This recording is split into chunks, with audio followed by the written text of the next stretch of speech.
Go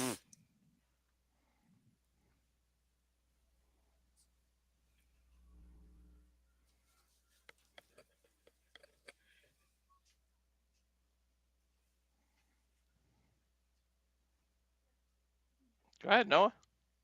Hi, guys! I was waiting for Walter to actually kick things off, but I guess I'm always supposed to be the guy that do the intro. Hello, everybody, and welcome back once again to the Super Arbor Studios with this very unique live watch-along experience. I am, of course, Noah Foster with Mr. Reliable Walter Cruz with the Renegade Wrestling JJ Williams as we bring you covered for the first time ever in our continued expansion of wrestling promotions. This is VIP Wrestling from Texas. And this is a special all-women's showcase. Welcome to the Queen's Gambit, where we are on the road to crown the first ever VIP Women's Champion. And I'll tell you more about the promotion and more of what we're going to do here. And again, for those that are tuning in live on demand, thank you so much. Please like, subscribe, comment, tell a friend. If you want to dictate the conversation, support my friends, PayPal them, support their passions, or super chat, simple as that. That being said, let's get everybody's thoughts here for this very unique first-time experience. First up, JJ, good to see you as a fellow advocate of women's wrestling.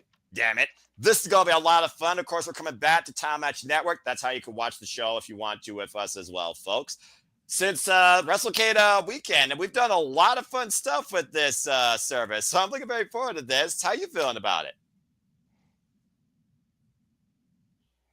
I'm looking forward to tonight. Like, I mean, it's women's wrestling. Hopefully at its best. We never really know until we get into the thick of it, but there's a lot of top tier talent from a variety of different promotions throughout the world. We've got what will more than likely be the final indie wrestling appearance of the juggernaut Jordynne Grace, as it's widely known that she is signed with WWE and will more than likely make her official debut in the Rumble tomorrow. We've got TNA's Tessa Blanchard, part of the show. We've got the NWA Exodus Women's Champion, La Princesa Tiffany Nieves, as part of the show. We've got everybody's favorite BFF, Izzy Moreno, as part of the show, defending her Mission Pro Women's Championship. We've got Rachelle Chanel, who was the longtime tag team partner of one Maddie Renkowski, now known as Ren Sinclair, part of the No Quarter Catch crew. We've got Maya World, part of the show, Hudson Envy. There's a lot of top tier women's talent that are going to be on this show tonight. Jazmin Allure. I'm looking forward to this. Good deal. That's what I love to hear. And of course, always reliable in his passion for all things wrestling, especially women's wrestling, Japanese women's wrestling as of late. You're welcome, by the way. Lots of crews. Of course, Mr. Producer Man himself, the hardest working man here in the Cinema Studios. Again, subscribe. And Matt, good to see you. But Walter, it's always great to see you. How are you feeling about calling this show tonight? VIP Wrestling Queen's Gambit. I feel very good. To answer Bro's question, it's Nieves. It's Tiffany Nieves tonight, man. Oh, here we go. What else? Who else can be Mamacita? Like, what the hell? Hello, Nessa. Good to see you. Yeah, I'm looking forward, and then everyone else is pretty damn like Izzy and everybody's too damn young, so I can't say that because I'll sound like a perv. So she has to be it. But other than that, yeah, I'm looking forward to it. It's good to call it what you used to, because your fellow women's advocates, like, to be honest, the whole Simply Reliable studio is, but it's like us three are really push for it, and to give credit, a lot of James does too. So, but I can't wait to go on, and yeah, so JJ pretty much went down the list, so we might as well show what we got and talk about it and give our thoughts, Noah. Fair enough, because again, we got about 45 minutes. So without further ado, gentlemen, and Super Reliable Studios fan base too, let's get right into it. Again, this is VIP Wrestling. It's a promotion out of Dallas, Texas. It's been pretty much active since 2014 and currently has only a VIP heavyweight champion. You might remember JD Griffey from Ring of Honor Final Battle a few years ago when he tattled on side Shane Taylor against Swerve in Our Glory. And the VIP Tag Team Champions are the Rascals, Myron Reed and Zachary Wentz. But tonight, we are working to crown the first ever VIP Women's Championship through a tournament. And there's going to be multiple rounds of it. So we'll see how far we get tonight, if it's going to be a one-night showcase, or are they going to tell us when next time we get round 2 and how far this thing goes. So Walter, let's go for these graphics and start talking about some of the familiar and the unfamiliar. Again, because for those that don't know, this will be probably Jordynne Grace's last independent showcase. The Juggernaut will be in the first round of this VIP Women's Championship tournament, taking on Killa Kate. That's not Missa Kate, folks.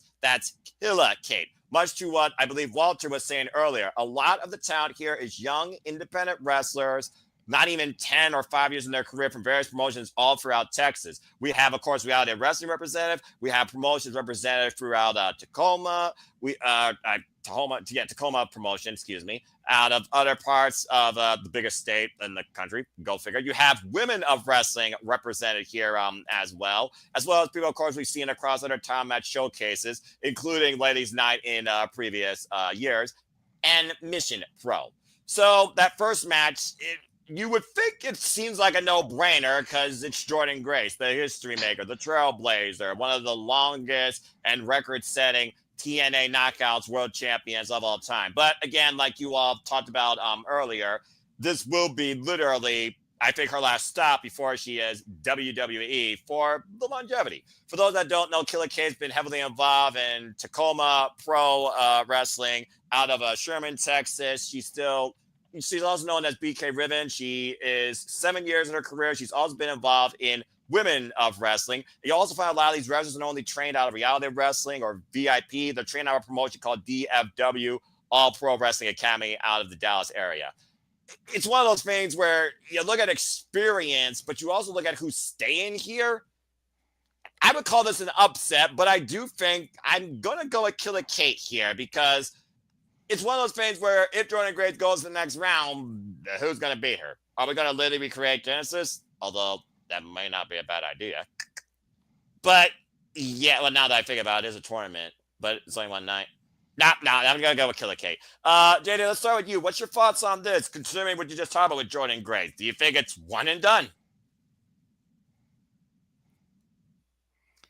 Unfortunately for Jordynne, I feel like she's going to put over this young talent on her way out, going to bigger, better things. You know, like you said, you look at the card, you see Jordynne Grace, the Juggernaut, Thick Mama Pump. Most odds makers, you would go and you'd put your money down Jordynne Grace is going to win this match. But we know she signed with WWE. Now, there is also the fact that WWE is not the same contingent as it was even 2 years ago. True. We've seen Shinsuke Nakamura, AJ Styles, Omos, Io Sky travel abroad. Shinsuke Nakamura defended the United States Championship this year in Noah. Not named after the Simple Man, but, you know. Thank you. Who's to say that Jordynne Grace can't win this and eventually show up on Raw or SmackDown with this eventual championship?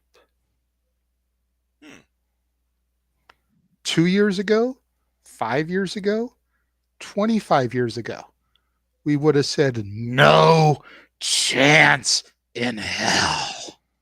Damn it. Current regime, weirder things have happened. All right. I mean, that you know what? I'll give you that. That's fair. Well, Walter, to Jada's point, we did see Shinsuke Nakamura show up with the United States Championship against Uka Sasaki at Noah the New Year. Stay tuned, folks, for the first Super Lava Studio Top 10. That's Top 10. Tomorrow, courtesy of me and Walter Cruz, we each will give our top 10 matches, some honorable mentions, and maybe set up something else for the future, too, as we level up heading into February here at the Super Lava Studios with so much more to come. Stay tuned on that. But, Walter, what do you have to say regarding this match? I mean, the aspect of Jordynne Grace going into WWE with a different promotions championship, even if she is going to maybe start in NXT, NXT is one of those facets with working with TNA where that actually sounds more normal to actually be a case, maybe. And maybe this is the first way that WWE once again global localized itself from a territory standpoint, but this WWE ID program also literally scanning and literally picking people out from all across literally every promotion you can think of in almost every region. But what do you guys say regarding this match? Um,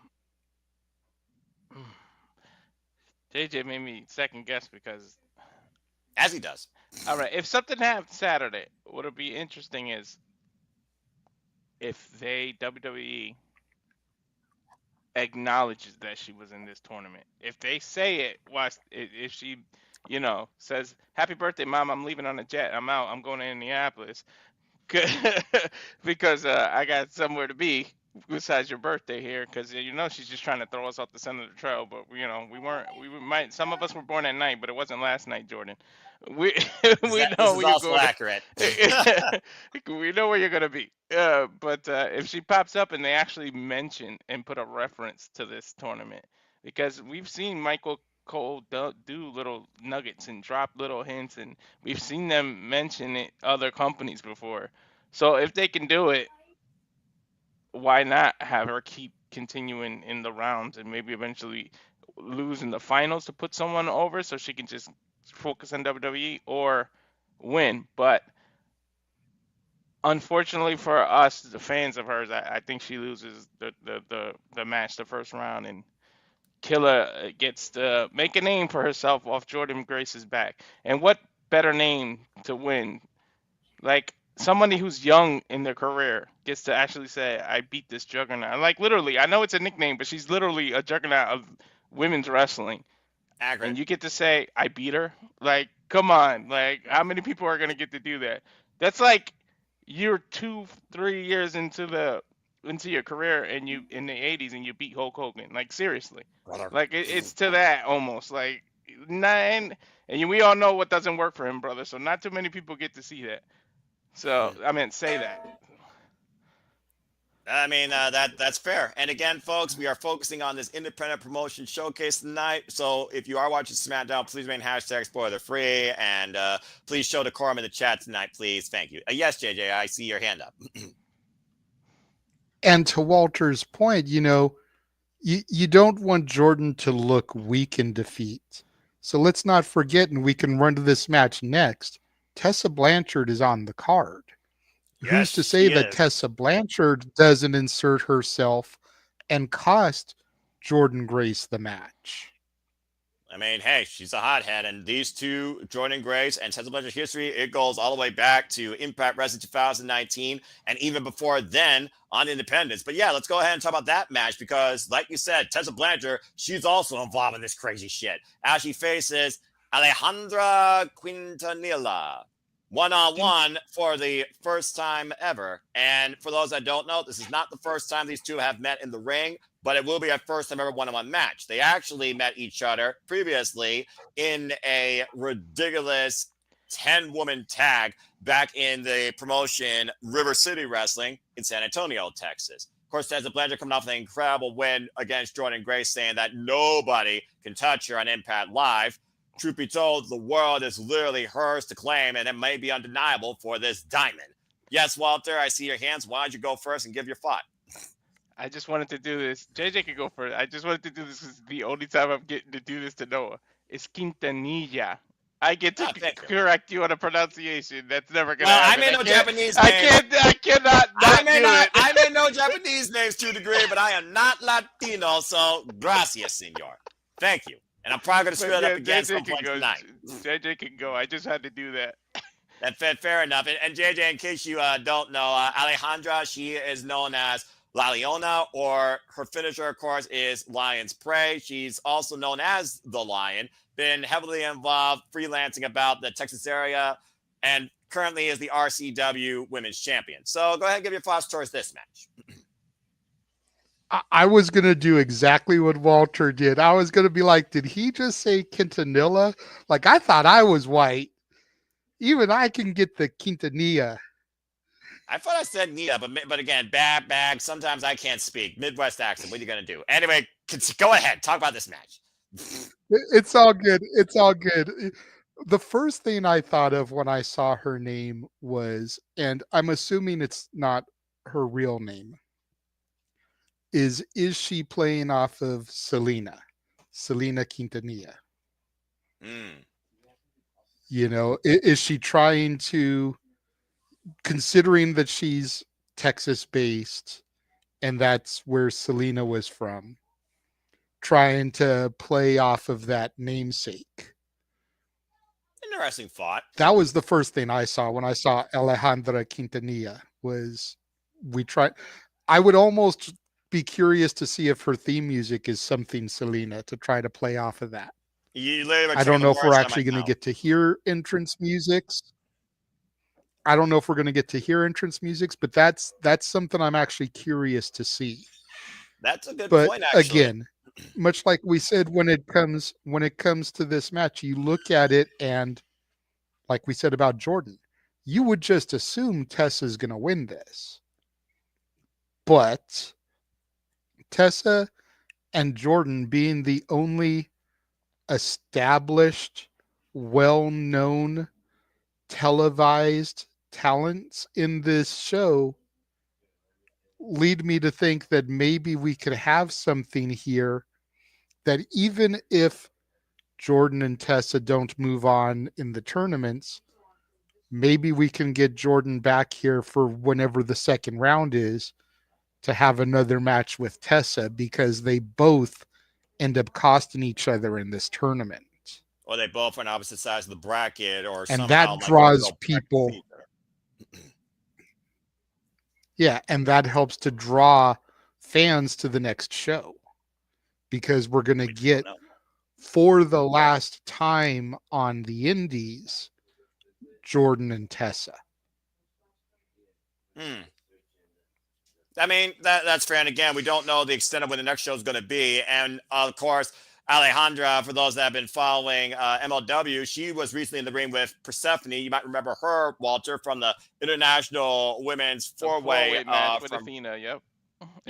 Wrestle Dynasty. And Persephone actually has a pinfall win over Alejandra. So kudos to her. I'm curious to see if Alejandra and Persephone will be more involved in MLW, and will they take on Miss Kai for her MLW Women's Championship. But that's a whole different conversation. Walter, your thoughts on this match, though? Talking about what Jada was figuring. Again, we don't know necessarily how far this tournament's going to go tonight, if they're going to give us the second round, the whole thing, because the match card gives you the initial outlook, because you don't know what the next outlet's going to be. But it doesn't say semifinals and finals tonight, to say the least. So I'm curious if there's going to be another Queen's Gambit, or is this going to be on a combined type thing? I mean, I'm very curious what comes out of tonight's show. But that being said, tournament length aside, what do you guys say regarding this match? Yeah, I don't know, but if I'm Triple H, I'm making Nick Khan watch this with a notebook and pad. Because if you're gonna book Queen of the Ring, you might as well watch this and get some ideas, because you need to borrow things from other companies and make it work. And like, hey, we can do this or do that. Now, I'm gonna go with Tessa, but it's only because I went with Jordynne losing earlier. And it's exactly what JJ said. These are really the only two established stars in the tournament. You can't lose them both in the first round. It just wouldn't make sense to me. You can do it. It's bad wording what I said. You can do it, but just it wouldn't make sense in my brain to do that. You want to keep at least one of the actually established known stars in the tournament for longer, to keep eyes peeled on this, especially if somebody doesn't have a membership, because they have to pay $9.99 to do this. So if you do it again, that's $20 now to see the next round, unless you already do what JJ suggested and what I did, and I don't know if Noah did it, but the $14.99, just get all this shit free. You might as well just continue to pay the $14.99. It just makes sense. Get your must do. Yeah, exactly. Walter. Huh? Don't give away secrets, but Noah should be logged into my account. Okay. You're the one that said out loud, you doof. For all the stuff that he pays for and shares with us, Yeah. I share with him. Nice. Well, it's a shared community here. We support one another, truly. It's a shared account. Exactly. Again, y'all's passion helps fund that. If you want to see more of these, or if you want to see maybe a wrestling show that you may be aware of that's going to be live that you want us to call, whether it's House of Glory, MLW, Jesus Christ, that promotion does a little bit crazy, Dustin's Wrestling Association, NWA, you name a promotion, if it's got a live show, it's got names we recognize and some that could really surprise us, we'd be happy to do it. It's one of the things we want to. If Ken Omega wants to change the world, we want to further the world on professional wrestling. Damn it. That's why I baptized this man a week of Japanese wrestling, where right now he can't get enough of this shit. So, again, you all make this possible. But I understand where you're coming from when it comes to the two biggest, most recognized names from a global standpoint with Jordynne Grace, Tessa Blanchard. But there's another name here that I'm looking out across this tournament that I think is long overdue for another great run. And she has huge kids with Tessa Blanchard for the fans of wrestling that follow the Rise promotion like me and know that at one point Tessa Blanchard took on Mercedes Martinez in a 75-minute Iron Woman match for the damn Phoenix of Rise championship. And Mercedes Martinez won. If Tessa Blanchard is back to prove that nothing can stop her and she's on this crusade to get those wins back against everybody, the last time her and Mercedes Martinez faced each other was 2018 with Mercedes Martinez going over. This could be Tessa's huge revenge bitch saga against one of her greatest foes that helped her grow up in this business and fine-tune her in the ring. And you all can go watch those matches, by the way, in full, courtesy of the Rise YouTube channel. I highly recommend it. Thank you, Rise One Night, for playing that live during Monday Night Raw during the other era. Anyway, let's go to another match here because, again, we got still a lot more. A certain match. Hold on. What? Because if this is like one of my main events, because if you guys don't know who these women are and you don't pay attention, these women are tough as shit and are as advertised. These are the fucking Tonga twins. Oh, shit. And yes, they're part of the damn bloodline. So if you don't know who the hell they are, you better get used to it because I got a weird feeling you're going to see a lot of them in the future. Just look at them. Who do they look related to? That's all I got to say. And all right. I mean, they are as advertised, hard-hitting Samoan. Badasses. I don't want to say the word I was going to say, but yeah, badasses. That covers it. Couple of bad bitches. Yeah. all right. I can see where this is going, and I can kind of understand where he's coming from. But yes, the Tonga twins has been very well known across the independent scene. Now I'm going to try and announce those names, of course. But also, JJ, you remember Fire and Fury, of course, from our last Mission Pro Wrestling call when they took on the Mission Pro Wrestling Tag Team Champions, of course, in the King Bees. Charity King and Danny B. Of course, I'm talking about Morgan Mercy and Nova Phoenix, one of the meanest heavyweight women tag teams I've seen in a long damn time since Tenka Bozula and Marigold. Why that team's no longer a thing. Man. Anyway, this is a first-time tag team matchup, and legitimately, it's a mutual tag team bout, but it does make me wonder if they're trying to maybe create a women's tag team division here in VIP wrestling. So that being said, Walter, while you hyped up the Tonga twins, I got to ask you, while you say the part of the bloodline, how familiar are they with their work as a tag team? I'm familiar with their work as a tag team, but I'll be honest, I don't know too much about Fire and Fury. The only first time I ever heard of them is the last time you guys called it, because that is when I actually signed up for ticket, whatever this thing is called. Mission title match. Title match. I almost said ticket like it was Ticketmaster. I was going to say ticket match, but title match. This is the first. So them I don't know about, but the Tonga twins I'm very familiar. But no, you couldn't pay me to try to pronounce their names because I have no idea. And that's why I put the damn names in parentheses on our banner so we can get it. At least we can let them know the names. We might have to be quiet during the match for a second to hear the announcers say their name, so we can kind of keep it up and be like, "All right, that's how you say it." But we'll see. Yeah, but fair enough. And of course, the Tonga twins, they are former Women of Wrestling Tag Team Champions for 169 days before losing them, or I think vacating them, because I think they actually went for a renaissance in the tag team division. But I'll go ahead and try. I think it's like Kaoz or Kona, it's something like that. And also they've used their, I think, other names, because the Tonga twins I know have gone through name changes since they've been together as a duo. Looking at their tag work, thank you, by the way, Cage Match, the best resource on the internet for wrestling. They, of course, formerly were called MK twins at one point, and I think one's called Tahim, the other one's called Talavo. But either way, the Tonga twins versus Fire and Fury, this is going to fuck shit up. So I'm looking forward to this, actually. And this will be the first time I've seen the Tonga twins in tag team action. The thing is, though, they're more experienced in longevity as a tag team, unlike the opposition, Fire and Fury, who I think have probably been tagging for maybe a couple of matches, if not less or more, than our last call, JJ. That's how inexperienced Fire and Fury is. But again, all it takes is 3 seconds. So we'll see what happens. His silence speaks volumes. I think his brain hurts. I didn't hear you throw it to me. My bad. It's kind of it's cutting in and out again. I may have to try rebooting. I believe it's pronounced Chaos and Kona. Chaos. That makes sense. Kaoz, Chaos and Kona. That actually flows off a little easier. I like that. I may be wrong, but just reading it, that's the way I interpreted it, as Chaos and Kona. But okay.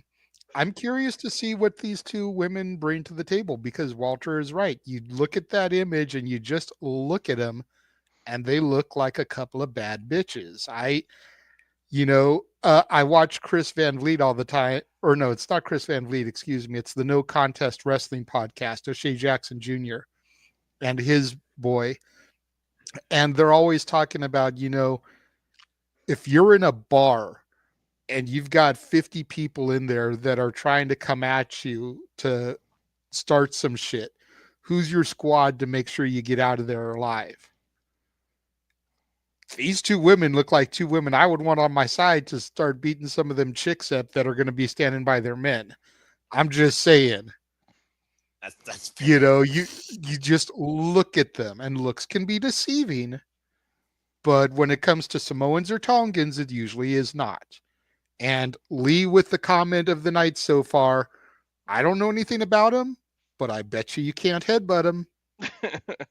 That's probably accurate. And Fire and Fury, by the way, last I checked, they are the Mission Pro Wrestling Tag Team Champions. They won it in a triple threat against the King Bees and a team called, I'm looking at my notes here, Red Hot. So, again, that happened back at August. I think that was the show after the show that we called, and we were thinking about calling that show, but we didn't due to something that came up. I don't remember. Something! Anyway, I hope one of these women is going to be something to behold, and I do think we're going to see quite a unique car wreck out of this tag bout, and they probably will get savage. All right, well, good pick though there, Walter. Yes, JJ.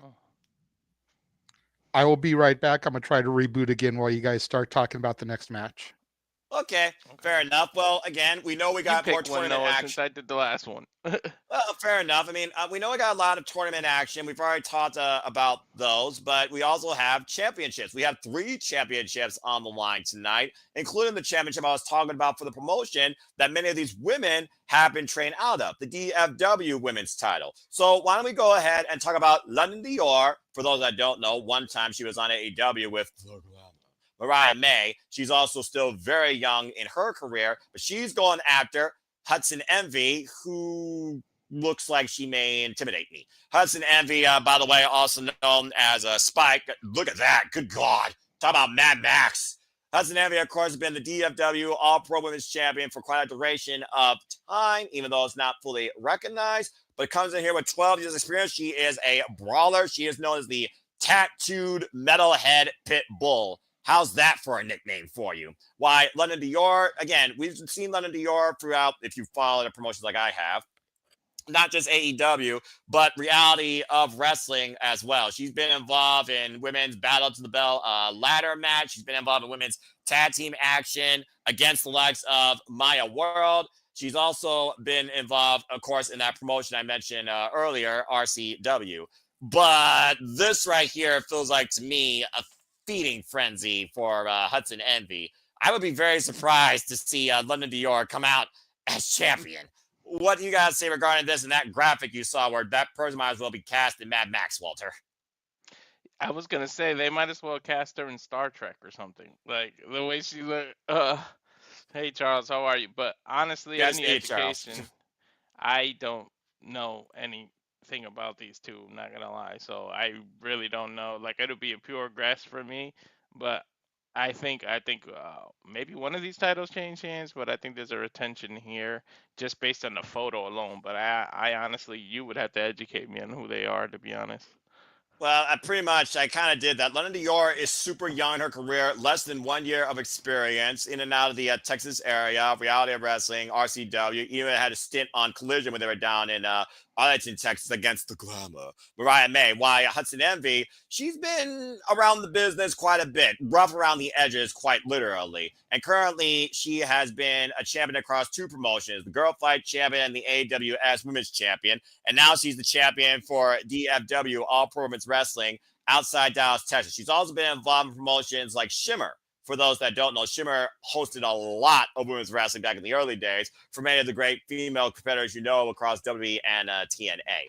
But yeah, I think this one right here is definitely one of those matches that I'm going to have Hudson Envy retaining and London Dior surviving. And again, Charles, we're doing well, and it's good to see you. JJ, again, you got Zarya in NXT, former Delta from Australia. I think Hudson Envy could give a run for her money against Zarya in style alone. But what do you got to say regarding Hudson Envy and London Dior? Hold on, before JJ goes, I want to get JJ. You're a TV guy. Does she not look like she belongs in Star Trek or something? Like, look at MB's head. Like, Yeah, I can see it. Oh, good grief. I don't know a whole lot about either of these two women. I know I've seen them both before, but that's the extent of it. I would call my knowledge regarding them casual at That's fair. best. I'm just looking for a great match here. I mean, we have 8 matches on the card. 3 of them are championship matches. One's the tag match, and then we've got 4 first round matches. Kind of going back to the point you were making earlier, I think that's all we're getting tonight, because to add 3 more matches to round the tournament out, that's Tony Khan levels. We're not trying to go there. I think they'll save maybe the semis. I think they may save the semis and the finals for whatever the next show is, and then mix it in with some other traditional VIP fare. Like start the show off with the 2 semis and maybe main evented with the finals, and have some other matches thrown in there for their standard VIP wrestling promotional talent. But I'm just looking for a banger here, because what I do know about these women is they can bring it. And so I'm looking forward to seeing them bring it. Well, we've seen London Dior briefly in action if you watched AEW against the Glamour Mariah May. But Hudson Envy, she's going to give her a run for her money because she's a straight-up brawler. So get ready for a fight, to say the least.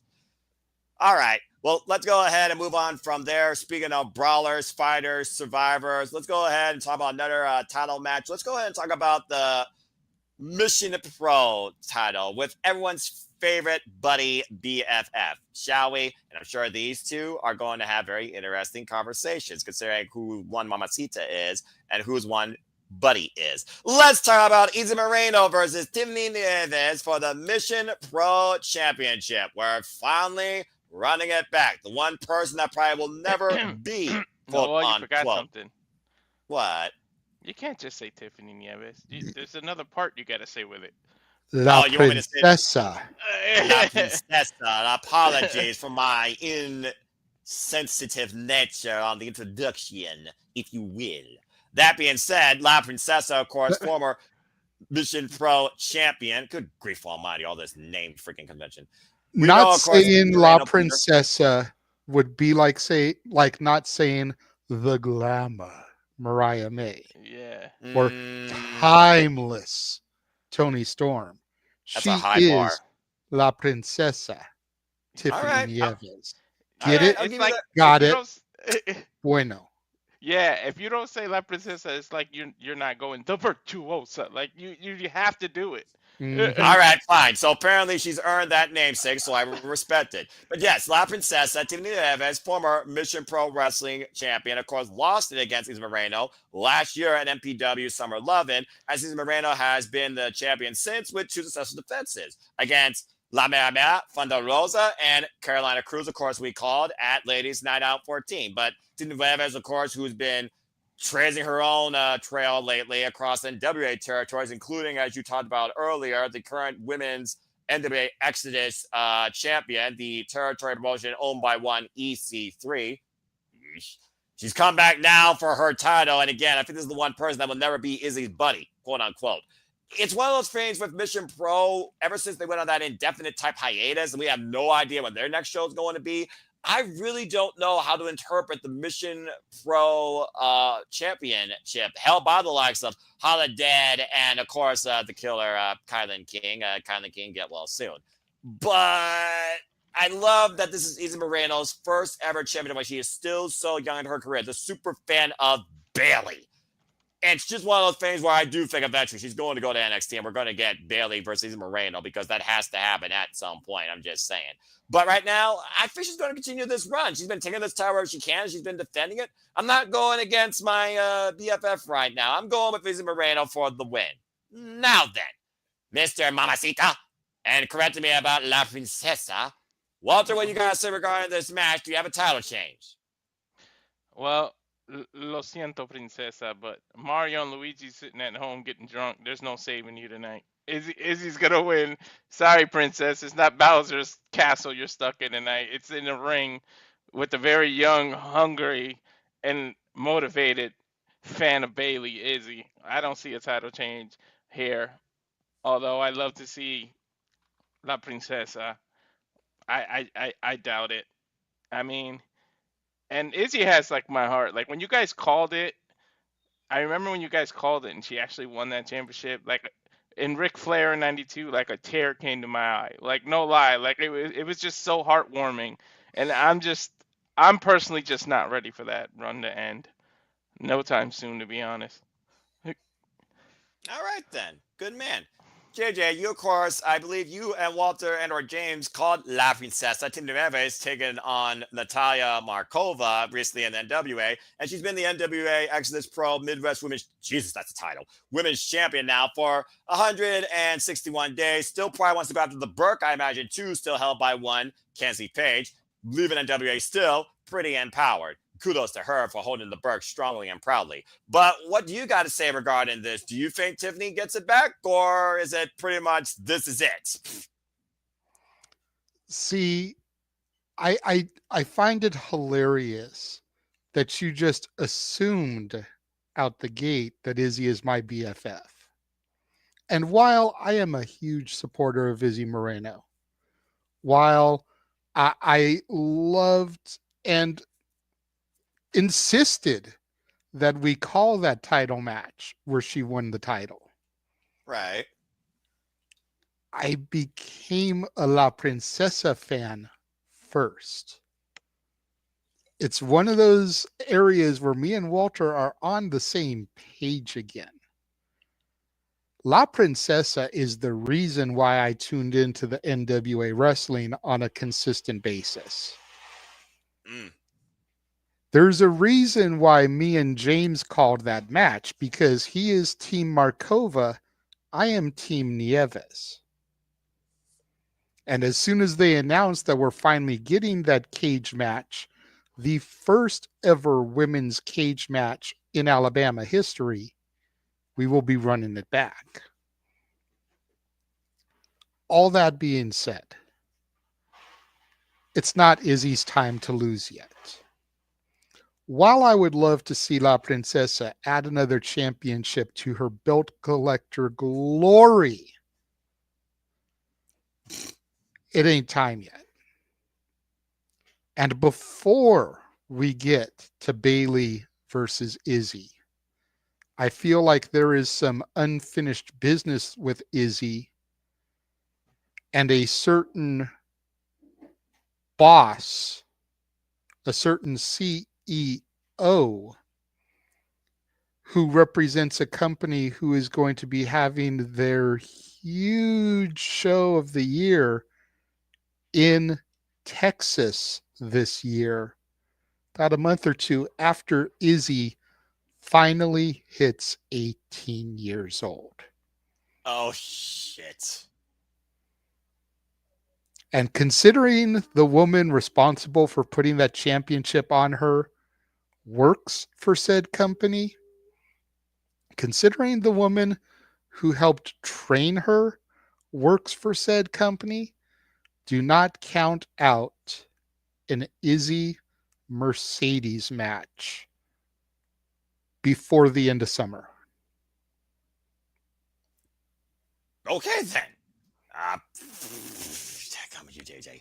All right. Well, then. Well, at least we're all still going with our BFF.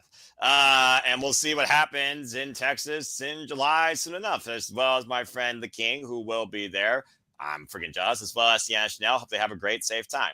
All right. Well, let's go ahead and keep moving on through this card. We'll move away from championships and go back to, like you said, there's still a number of matches. I was talking about Mercedes Martinez earlier. We talked about, of course, the Tonga twins. We talked about, of course, Alejandra. We talked about Tessa Blanchard. We talked about Jordynne Grace. We're talking about Mission Pro. Let's go ahead and talk about a former Mission Pro Women's Champion, child. Let's talk about Holidead versus Lynn. And these two women are no strangers to each other. And again, for those that are familiar to the Texas area and Mission Pro, you know exactly what those two women are capable of. Holidead, of course, one of the record-setting Mission Pro Women's Champions. At one point, I think her and Kylan King even feuded over the title, and I'm pretty sure her and Maya World have had their fair share of fall at times in freaking Mission Pro. If Thunder Rose is the founder, Holidead might as well be the co-founder. Holidead and Lynn have shared victories both in tag action and on opposite tag teams, and also in singles action as well. The last time they were together was literally as a duo. So this is going to be interesting, considering the last time Holidead and Lynn had a singles match, Holidead took a title from Lynn. For those that don't know, by the way, Lynn, you probably remember her at times from AEW Dark, still pretty well in her career, 11 years, trained by the likes of Al Snow. What? And, of course, she is involved heavily in women of wrestling. It's one of those things, though, that I look at this match, and Holidead's one of those names that I just don't usually bet against. So I'm going to go with Holidead on this one. So, JJ, what do you got to say regarding this? Unfortunately, I'm going to kind of repeat the same thing I said when it came to Hudson Envy and Lyndon Dior. I know very little about these two women. I'm just looking for them to bring it. Now, trust me. If you ask me to pick somebody just based off of look, I'm going with Holidead. That looks like a scary bitch. But if there's one thing I've learned over years of watching wrestling, specifically women's wrestling, don't count out the beautiful people. Yeah, TNA told us that. I'm friggin' error. I was just going to say TNA. Just look at TNA for further evidence. Jesus. That's Trish fair. Stratus, Angelina Love, even Candice LeRae, as much as I despise her. You don't count out the pretty ones. They know how to use their prettiness to their advantage. I can't believe you didn't say Velvet. I can't believe you didn't say Velvet Sky. Billie Kay and Peyton Royce. Inspiration! Oh, I'm so happy to see those two. That's going to be iconic. And I only have them on the brain because the last couple of Rumbles I saw, they entered. So, oh my God! Imagine the beautiful. Imagine they pop up in NXT. Woof. Yeah, no, Walter. I could see one of them being in the Rumble tomorrow. Because the advertisement for Prestige said the first time they team together. So for a surprise, you could always get one iconic entry. Peyton Royce, stop and it, the you baby's guys. Old enough to where she can leave him at home for a while. Yeah, the jury's still out on that. And of course, also, Holidead's been involved recently in Ohio Valley wrestling. She's also been in the range of the likes of Who's Who, including Hollywood Haley J. But yeah, Holidead, to me, despite how well her and Lynn may know each other, the Holidead's one of those I usually don't bet against. All right, well, let's go ahead and talk about the other championship on the line tonight, because it is truly Ladies' Night. So let's go ahead and talk about the Ladies' Night Out title. That's going to be defended in triple threat action. It's got the tag team partner of Maya Wood a couple of times in Kiah Dream, taking on Vipress. And, of course, the defending champion, Jazmin Allure. Jazmin Allure, of course, who defended this championship last time, I believe, at trying to get my dates right. You threw me off with Peyton. Why do you put Peyton in front of me and then freaking expect me to stay professional when you know how much I feel about the Iconics getting shafted when it comes to women's tag team wrestling? And by the way, speaking of getting shafted, title change set up here, folks. It's now one-on-one. It's Jazmin Allure versus Kiah Dream. So apologies for that. Anyway, Kiah Dream, Maya Wood, they're former NPW women's tag team champions. Like I said, they've tagged together. They've also been involved in reality of wrestling. Kiah Dream actually just recently challenged for the reality of wrestling Diamonds title, the women's championship that used to be held by the Prodigy, Roxanne Perez, currently held now by the Pink Dream, Alex Gracia. Congratulations to her. But it's one of those things right now that I think Jazmin Allure, she's been on this great run. I've been a fan of her, of course, since the NWA. We know, of course, she was involved, I believe, in the very first match for Izzy Moreno back in Mission Pro Wrestling. And we saw what she did, of course, back at Ladies Night Out. And, of course, the Ladies Night Out title is literally the title defended at Ladies Night Out. I'm going, even if it was Triple Threat, I'm still going with Jazmin Allure retaining. But I'm looking forward to this match for a number of reasons, because Jazmin Allure is one of those, again, where I think people like her, Britt Vixen, who I believe is now the World Wrestling Association Women's Champion, and still is she the Defy Women's Champion, or is that still Maria Shafir? I gotta go back and look at that promotion. But either way, I'm going with Jazmin Allure retaining. Walter, you know a little bit about Jazmin Allure. We talked about her a little bit. Now, Vipers, of course, we remember her from Ring of Honor a little bit, and we've seen her in action, but she's not involved in this now. But what do you guys say regarding the Ladies Night Out Championship? Yeah, the only one I really know is Jazmin Allure. I really don't know about Kiah Dream, but damn, I'm looking at her. I'm starting to feel the way I feel about Jada Parker. Like, holy shit. Oh, good grief almighty. Watch yourself, Walter. I think I see a shadow coming down the hallway. He's got to try to relate it somehow to something he can understand, but go ahead and continue, my friend. I mean, a part of me is thinking, like, is there really going to be a clean sweep with titles? Like, maybe somebody loses, but it's very possible. I'm going to stick with it. It's possible, but you know what? Screw it. I'll call. It's not like we're in a league and I'm losing points. Just for the hell of it, I'll say Kiah Dream. All right, fair enough. I mean, again, she is going into her second defense of this championship after beating Drea at ELL New Year's, what's it called? Evolution, also in Texas. Also, she is a Texas native. Of course, she won this against Angelica Risk back at Ladies Night Out 14. So we'll see what happens, as we're literally just a couple minutes away from the show beginning. I'm very curious to see, again, how this bracket lays out. If we are accurate and on point when it comes to the VIP women's title tournament, if we are on point with the titles being defended tonight for Mission Pro, DFW, and Ladies Night, if we'll see challengers next for any of those titles tonight, maybe outside the tournament participants that get eliminated, maybe somebody that makes a return, maybe a previous Ladies Night Out champion. The Ladies Night Out title, of course, has been held by Angelica Risk, Janai Kai, of course, known from Contra in MLW. And the very first champion, here's a name you may have heard for a while, Ivelisse. And I'm not sure what Ivelisse has been up to for quite a period of time. So, again, you never know what happens at these independent wrestling showcases where, truth be told, there's inexperience versus experience, but you do find those diamonds in the rough that really show you what they bring on this stage and why this is so important to the business. And that's not just about launching yourself to the big leagues, because some people literally define themselves in independent wrestling for life and are fine with that.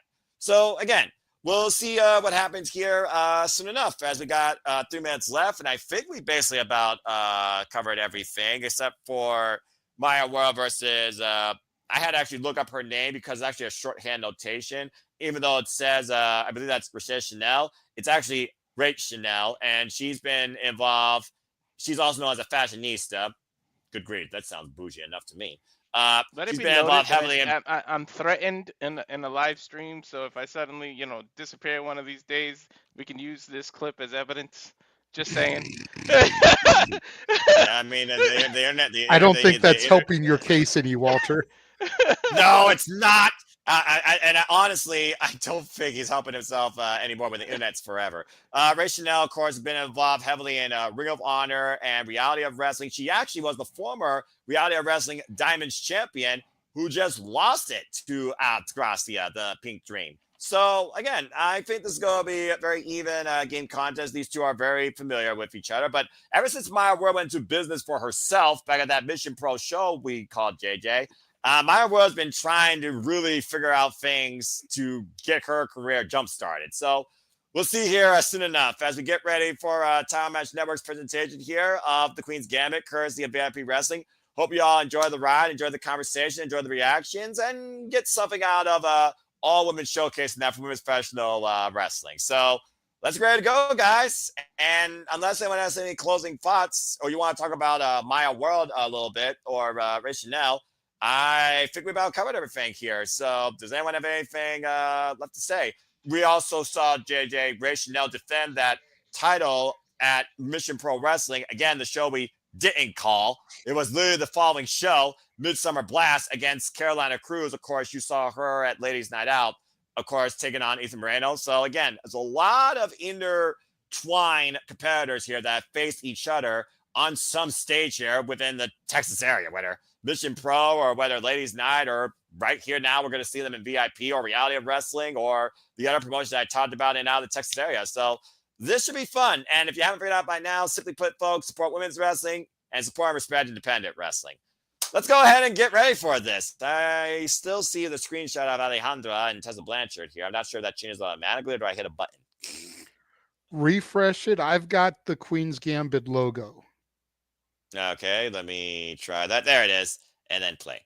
All right, let's go ahead and do this. We should be starting shortly. I'm curious who VIP uses for commentary. If they're going to have like Beta Scott, who, in my opinion, is the freelance commentary person that does not get enough respect. I hope that she does find her big break, but I think she enjoys what she does all over the showcases, whether West Coast, whether Prestige, whether New Japan Pro Wrestling. I love her and Walter Stewart together. That is so much fun to call and hear. So we'll see soon enough. And of course, we know as far as, other calls outside the big promotions, we got New Japan Pro Wrestling in April for Windy City Riot. We know we're going to have during WrestleMania weekend all the promotions. And I'm sure there's going to be more to come because February's looking pretty empty, except for weekend, other weekend. So I'm curious what February brings up across the wrestling business. Maybe a new beginning. All right. I'm just waiting here for the definitely find out. Showcases. Yeah, right? We will definitely showcases sometimes. Yeah, these independent showcases, sometimes they don't necessarily start right on time because, again, production value is also a thing. And I'm sure, again, thank you for that. Oh, look at that. Twitch one. That's fun.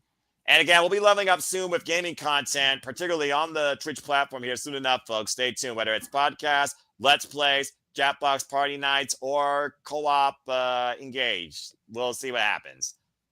Just telling you right now, I am not effing playing any horror or frickin' Souls-like games. I'm thinking of a race. Well, not a racing, but I think we should start a cup holder on Cuphead on a new file, so we actually don't have any advantages and we do the old thing over.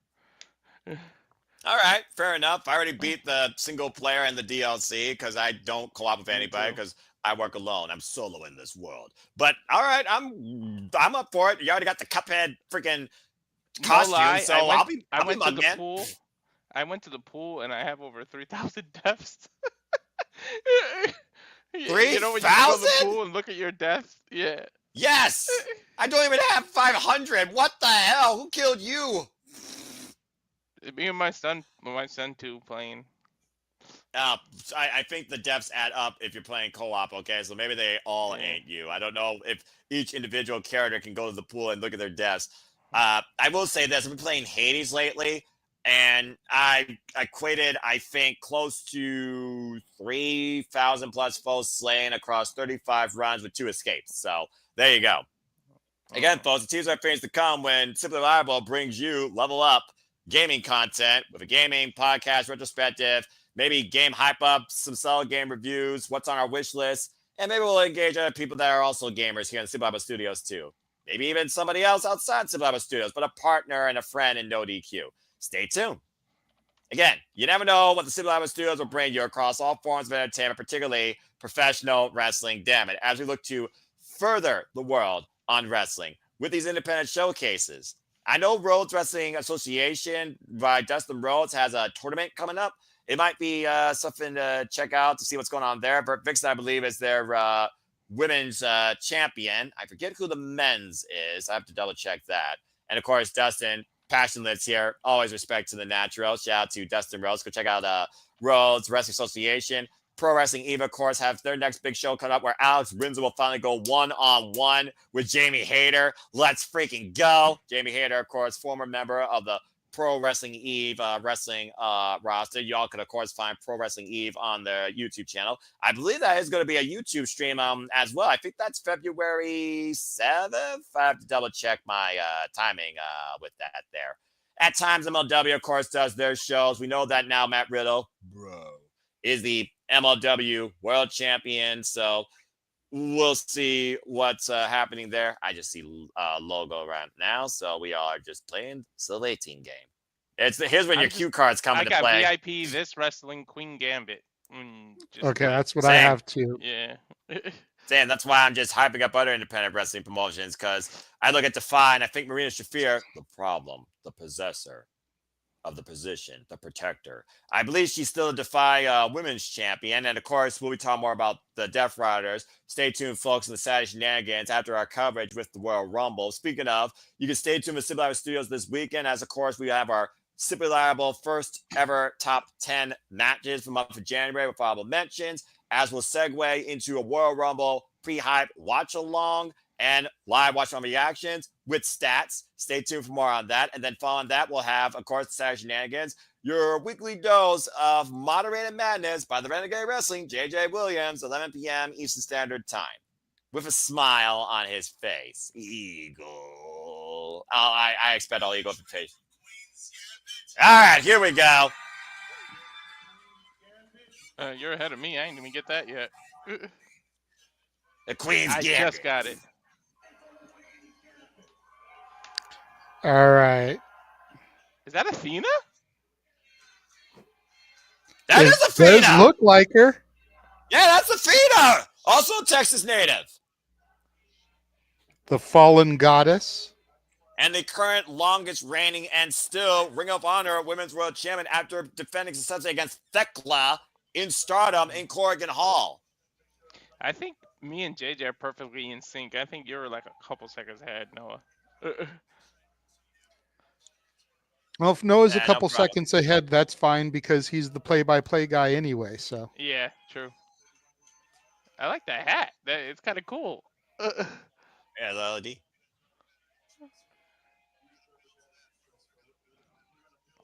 One of the best to come out of the Texas area, of course. I need to meet Athena.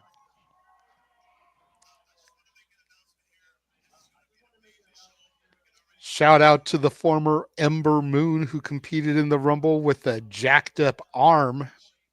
Right? Oh, yeah. Saw that when I was watching back the Rumbles earlier. I've seen it before, but just seeing the way she went for that eclipse with one arm.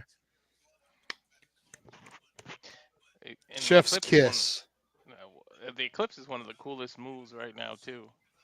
I'd love to see the eclipse versus the soul snatcher. Ooh. Yeah. I'm not going to argue there. And of course, again, like I said, Texas native, also trained by Bugatti.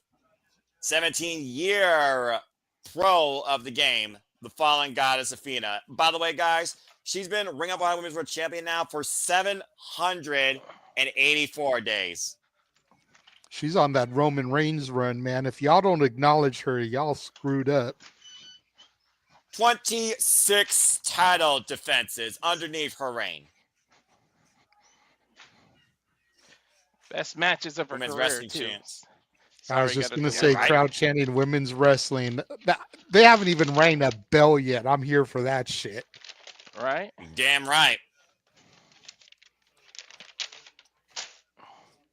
Needed me an energy drink.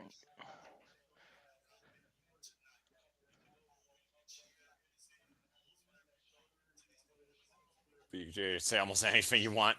Keep Yeah, it I like that. You could say almost anything you want.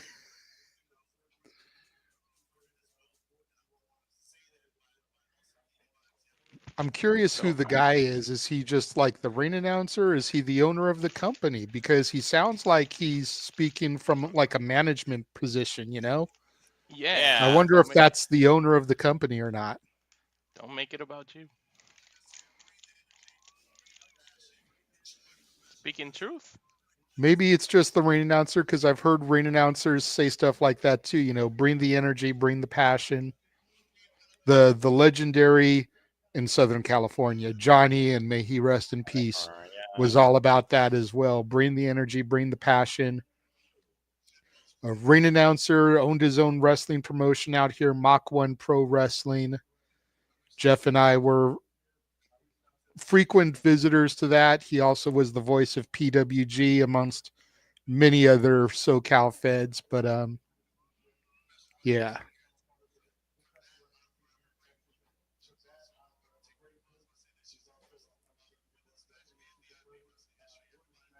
First women's match in VIP wrestling history. Athena Okay. returning home. That makes sense then, you know, considering they're doing the tournament tonight to kind of discover and crown the first ever VIP women's champion. For her to be the first woman to compete in a match in VIP wrestling, that that makes perfect sense why they would have her here to kind of kick off these festivities. See what the Yeah, I fallen love that. goddess has to say.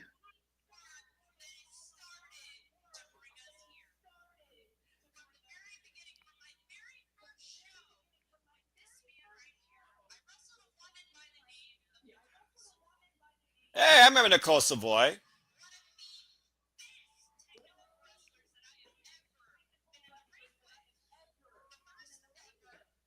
think I remember her too. I think she competed out here a little bit.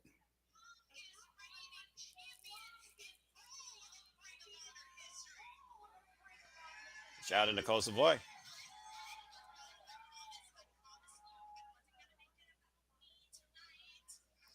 Probably a wise move.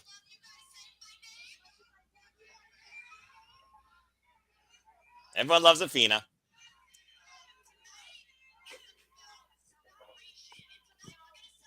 She suckered the crowd into saying her name. I love it. Yep. She's brilliant. Well, and she's a heel, so it's rare that you can get the crowd to celebrate you like that when you're a heel. But it just goes to show, number one, her history in the state and the company, and number two, how well respected the fallen goddess Athena is.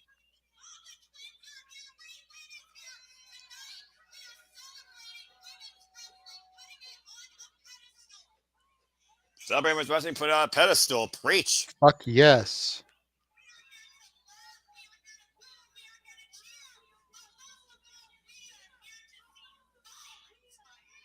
Yes, I like violence. Drink, laugh. We're here to and laugh, we're here to cheer, we're here to boo, but we're here for violence. bring on the violence. A great Without opening. further ado, introduction. this is the Queen's Gambit. Great opening introduction there by Athena. Let's go ahead and get tonight's festivities started. I was going to say, who has to follow that now? Please. Right? How do you follow Athena? Well, you start off with Maya World versus Rachelle, looks like, as the first round of the VIP Women's Championship Tournament is going to be underway. And that being said, folks, welcome to this special conversation and also this very special watch-all event. This is VIP Wrestling, the Queen's Gambit. Welcome to Simba Studios. Noah Foster, JJ Williams, Walter Cruz. You, of course, can support us along for the ride and be with us as well. Just become a subscriber today at Title Match Network, and you can watch the show along with us. Otherwise, we're here to be the conduit to you tonight for an all-women's showcase. So please subscribe, comment, tell a friend, and enjoy the ride. And who knows, maybe one of these matches we see tonight will pop up on your top 10 lists tomorrow, as it is the final day in January and it qualifies. We didn't even think of that shit, Noah. Oh no! as does tonight's SmackDown. Well, Shout out to that ring announcer. Eliana apparently is her name. Down boy. All right. All Wee right, looks like we're woo, wee woo, Oh, good wee grief. woo, woo. Maya world, Maya world. And so the tomfoolery begins, but yes, here comes Maya World looking to make this her world. Maya World's been very outspoken since last year, August, of course, portraying her partner in Mission Pro Wrestling, recently involved in the NWA in the Exodus Pro Midwest, I believe, Women's Championship Tournament with a win over Ari Alexander, high represent. She's feeling a little bit of the glow, huh? She's feeling a lot Little about bit. herself, clearly. Hey, you know what? I'm going to say it like this, and I'm going to try to make it the only time I make one of these comments. But when you look like that, you're allowed to feel yourself. That's true. Maya World has been in the ring with La Princesa Tiffany Nueves recently for her Exodus Pro Midwest Women's Championship in a losing effort. He said it. He said it. And then, And of here comes course, the her fashionista. opponent. Yep, Rachelle Chanel. Again, I know her better as a tag team competitor, having teamed up with Maddie Renkowski, now known as Ren Sinclair, in Mission Pro Wrestling, long-standing tag team champions. Haven't seen a whole lot of Rachelle Chanel as a singles, so I'm curious to see what she's going to bring to this matchup because Maya World is hungry. Of course, she Former brings a Chanel MPW bag. former MPW Tag Team Champion alongside Kiah Dream, by the way, who, of course, we'll see earlier. Most recently, her and Maya World met last year in Reality of Wrestling over the Reality of Wrestling Diamonds Championship across a six-way bout where both women had a chance to become the champion at the time. But there's one thing we could say about both these two, while they may be self-absorbed and highly fashionable, they definitely can get it done in the ring. And of course, these women are setting the pace for the night. First match here in the VIP Wrestling Queen's Gambit VIP Women's Championship Tournament. They ride that very, very thin line between cockiness and confidence. Bell rings are underway. I think that referee's from Mission Pro, I believe. She's probably been around the Texas area, of course, as, again, VIP Wrestling works with so many promotions outside the Texas area. Stiff Con, Yeah, I was gonna say. going. Usually when you're on the indies, referees work a lot of different promotions. Same with ring announcers. They almost travel as much as the talent because trying to get that booking on a regular basis. And God bless the hardest working people of this business. Yeah, right. Commentary, staff, crew, referees, in-ring competitors. The independent scene is the lifeblood of this business. It does not get enough respect and support. And Maya World I'll tell again. you who I would be jealous of tonight, the damn cameraman. Easy, Tiger. Your woman is in the comment section watching. Let's focus here, guys, on what matters here because we don't know who either of these women are going to face, of course, in the next round because we know we got a nice headlock takeover there. We know we got, I believe, 8 women involved in this tournament. Just watch the shoulder up there. Great positioning by the referee. There's a shoulder down. Get a 2 count. Maintains the side headlock. Rachelle has always been so bougie with her style, both in the ring and her attire.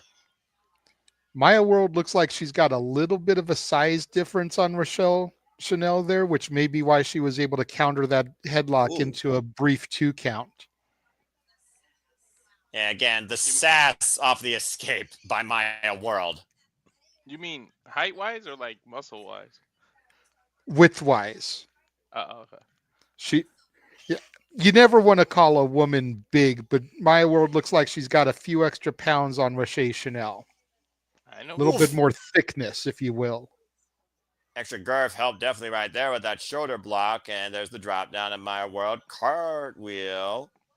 Good scouting there. There's the side step. Oop. Leapfrog. You're saying, Walter? I don't know. I just heard the back door open, so he shut up. Good jackknife. Nice float Went for the over there, jackknife. trying to get a little extra leverage, but Maya World ended up releasing. Yeah, she was looking for the jackknife takeover. Good call there, JJ. And again, right now we're at a stalemate here. Maya World, by the way, only 2 years of in-ring experience. Which is crazy to think of when you watch her and her execution and her Whoa! athleticism. You would think she's been doing this for a lifetime. Some Former people just get it Inspire and they Pro. get it quick. Northern Lights super to the bridge. Rachelle down for a 2 count. You're right there, Walter. Some people are just naturals, idiot savants, as it were. They just take to it so easily, and Maya World is apparently one of those individuals. Mm-hmm. Again, it's like one of those things where they also say it's like riding a bicycle. You never forget, but as soon as you take the first step, it's like literally you just know where to go from there. Open palm strike by Chanel in the corner. I mean, look how easy Kurt Angle took to professional wrestling. Mhm. Right? Nice escape there with Chanel in the corner. Oh, man, what a pump kick. Damn! Wow. Sweeps the leg. And Chanel, what's she looking for here? Off the Probably ropes. a little hip attack. No, drive by. Drove herself outside the ring and drove that boot across Maya World's face. But let's be real. When you're as bougie as Rachelle Chanel, do you actually drive yourself? No, you have a count. chauffeur. And no chance right there, though, for the 3 count. 8 years, by the way, Rachelle Chanel has in wrestling. Trained out of the DFW All-Pro Wrestling School. Of course, we'll see DFW represented in that for the DFW Championship. And Maya World down now, trapped to submission. Center of the ring. Nowhere to go right now. I'm a little scared. You just creeped up behind me. And Maya, though, using her own, again, you talked about, again, the size difference here, the tail of the tape. And Maya World right now using that to her advantage. Might be the stronger of the two here. Forcing the break, pushing Rachelle in the corner. Using the turnbuckles to her advantage. Oh! Clubbing shot Ouch. to the head and neck there by Rachelle Chanel. Drops Maya World to a knee. It's always the shots you can't see that are the absolute worst because you can't scout them. Nice sunset flip, though. The roll through by Rachelle. What a shining wizard! Cover. Put the far leg kick at you. To your point, Noah, we've known that for years. One of our favorite entrance songs always said, you never hear the shot that takes you down. And again, you can clearly see what we were talking about earlier in our pre-show hype, guys, how the experience with the inexperience clearly shows here when it comes to the difference of these two women in this business. Rachelle having 6 more years over Maya World, former ROW Diamonds champion. And look at this rear naked choke. Ooh. Good execution. Good execution, but Rachelle Chanel's got to make sure that she doesn't legitimately choke out Maya World, end up getting disqualified. You'd hate to lose your advantage in the tournament due to an illegal choke. You know, I'm a fan of a choke too, being a fan of MMA. But yeah, she got it like way under. You know who Rachelle Chanel reminds me a little bit of in the facial features? Who? Jacqueline. Yeah, she definitely got that attitude. Hey, Teddy Long, of course, represented Jacqueline for a duration career.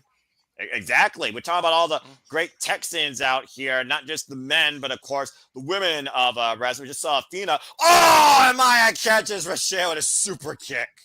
Huge super kick. Rocked Rachelle Chanel there. I don't even think she knows what day it is anymore. Short range Larry at Maya World now. Following up on the offense here, maintaining wrist control. Dropping her with some short arm clotheslines. Oh! Look at the leg off that clothesline. Gets a 2 count. Very smart by the rookie to maintain that wrist control while you were dropping her with those short clotheslines, Noah. For the win off the float over blockbuster. Gets a 2 count. But you were talking about earlier, JJ, how Maya World seems like she comes natural to this. And Walter, you can clearly see that in Maya World's confidence. While Maya World may lack a little bit of poise, she does not lack anything in the confidence department. And that seems to be driving her forward. Now hooking the leg of Rachelle and might be trying to go for a trio wall or something bigger out of the corner. Straight to the lower lumbar. Taking a I'm not breather for sure a what she. second. Maya World picking up speed. Step up. Oh, Yeah. Rachelle with the clubbing Gentlemen, this shot to is the the bat, though. dangerous area. Yeah, I sense something very bad is about to happen. Oh! Maya World's Well, face there you bouncing go. off the top rope there. Of course, that steel cable tied to the max. Another up kick as Maya World tying the ropes. And oh! Ooh. Double knees to the torso. Sits in the cover, hooks the leg, gets that 2 counts. Mercedes Moné would be proud of that move. And now, damn it, JJ, now I can't unsee the Jacqueline reference.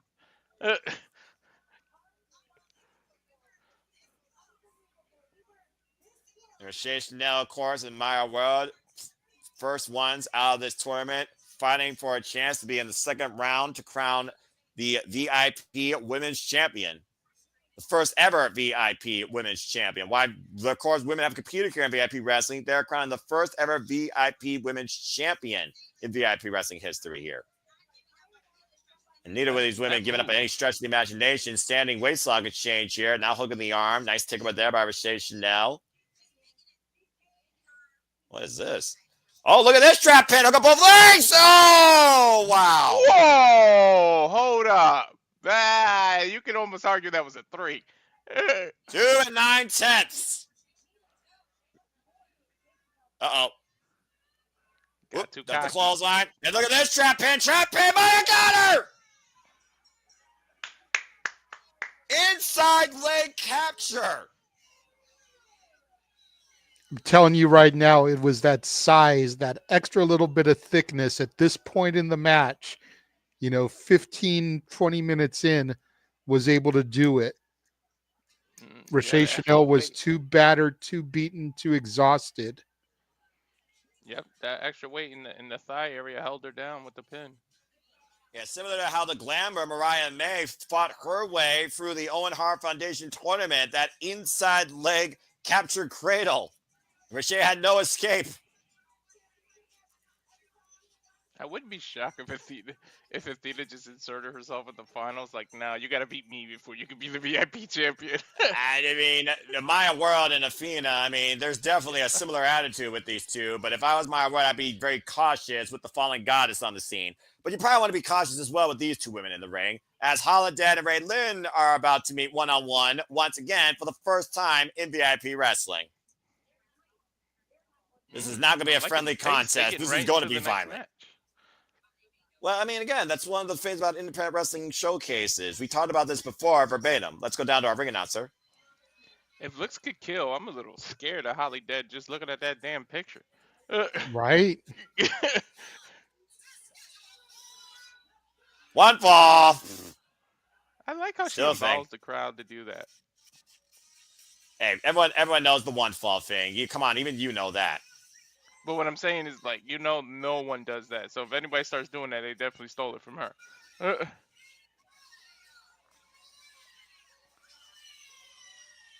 Lynn, always full of energy. 11 years of experience, trained by Al Snow, known as the Miley Cyrus of professional wrestling.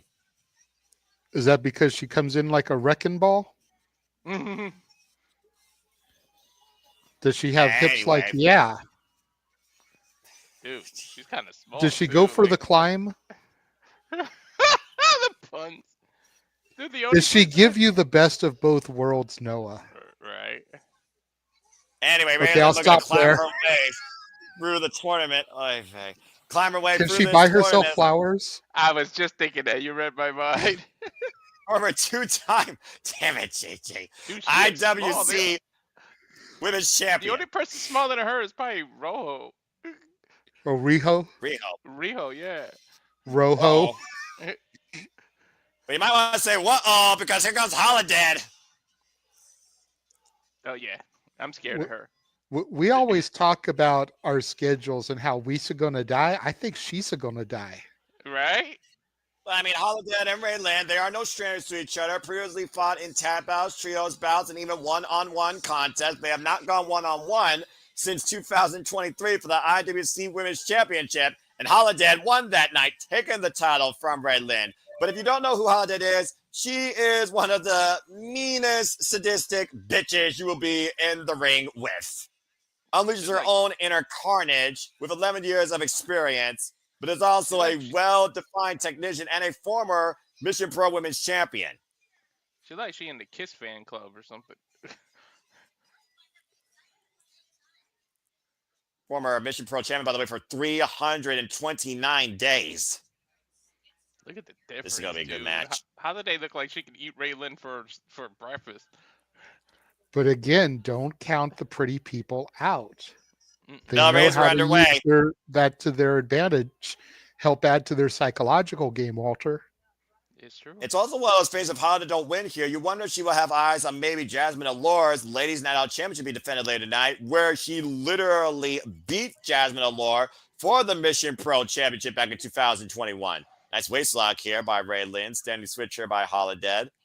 Holidead, of course, so many great matches I've seen from her on Mission Pro. I loved her saga with Kylan King on Kylan King's pursuit for the Mission Pro Championship. Again, Kylan King, get well soon. Nice side headlock here by Holidead.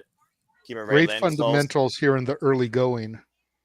Oh, you're gonna definitely see these two of the more found-dated independent darlings, if I'm being quite polite here. It's going to come down to not only familiarity, but how you counter-strike each other here, considering how well these two know one another. Whoa. Dude, Holidead I'll just built run her like, off. Did you see when she put her in the head, like the muscle her arm made? Damn. Lynn looking to fall through at the double knees. A roll through by Holidead, the full Boston Crab. Damn. Something to note, Noah, and you may not think about this at first glance, but look at the placement of that tattoo on Lynn, right there on the side. That is a area where there's not a lot of meat, and tattoos in those type of regions usually hurt a lot more. That tells you she's got a pretty high pain threshold. That's good to know, actually, JJ, considering, again, you saw Holidead try to work the legs of Lynn. Nice step out of the corner into the deep arm drag. Arm drag roll up. Running kick to the chest. Point, that's a high pain tolerance. Trust me, my wife has a tattoo right here, and whew, I know that hurt. Mm-hmm.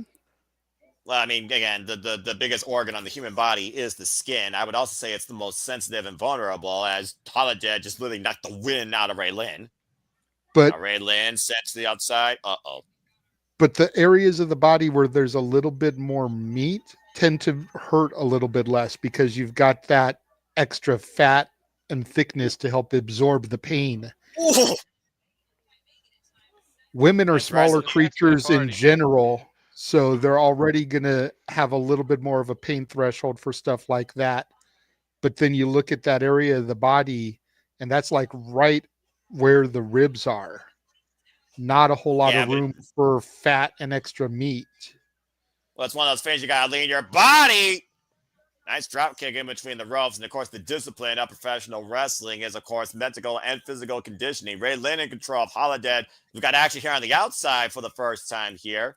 Nice crowd on hand here for VIP wrestling at the Haltom Theater in Texas. I find it interesting that group of fans they're fighting in front of doesn't have a barricade in front of them, whereas the other regions of the fans do. I wonder if that's an upcharge in ticket sales, like VIP or, some arenas and companies charge a little bit more for that type of interactivity. A kick to the midsection, knife edge chop is someone who's been independent wrestling, of course, himself in a set VIP at Kaoz Wrestling, formerly here in Toledo, Ohio. I could speak on that. And yes, that is kind of like VIP experience, but also, as Walter has watched Stardom, they could also utilize that environment more easily if they choose to by spanning out the audience. And Holidead right now using the ring apron to her advantage. Dude, in Stardom, they damn near were on people's laps. That happens more often than not, Walter. You haven't watched enough Stardom to really see, especially when hate's involved, how much the audience needs to tread with caution. And just wait until we redo Pro Wrestling Guerrilla on April 1st and you watch Samoa Joe land at my feet. Look out! Oh! Back first Jesus. into the ring post. Oh, no. I don't care how much pain threshold you have, JJ. That hurts. Ring post to the back. Hoisting her up and planting her down the floor. Oof. That very thin Yep. gym mat. You're right, Walter. It doesn't matter what your pain threshold is. Steel on spine is no bueno.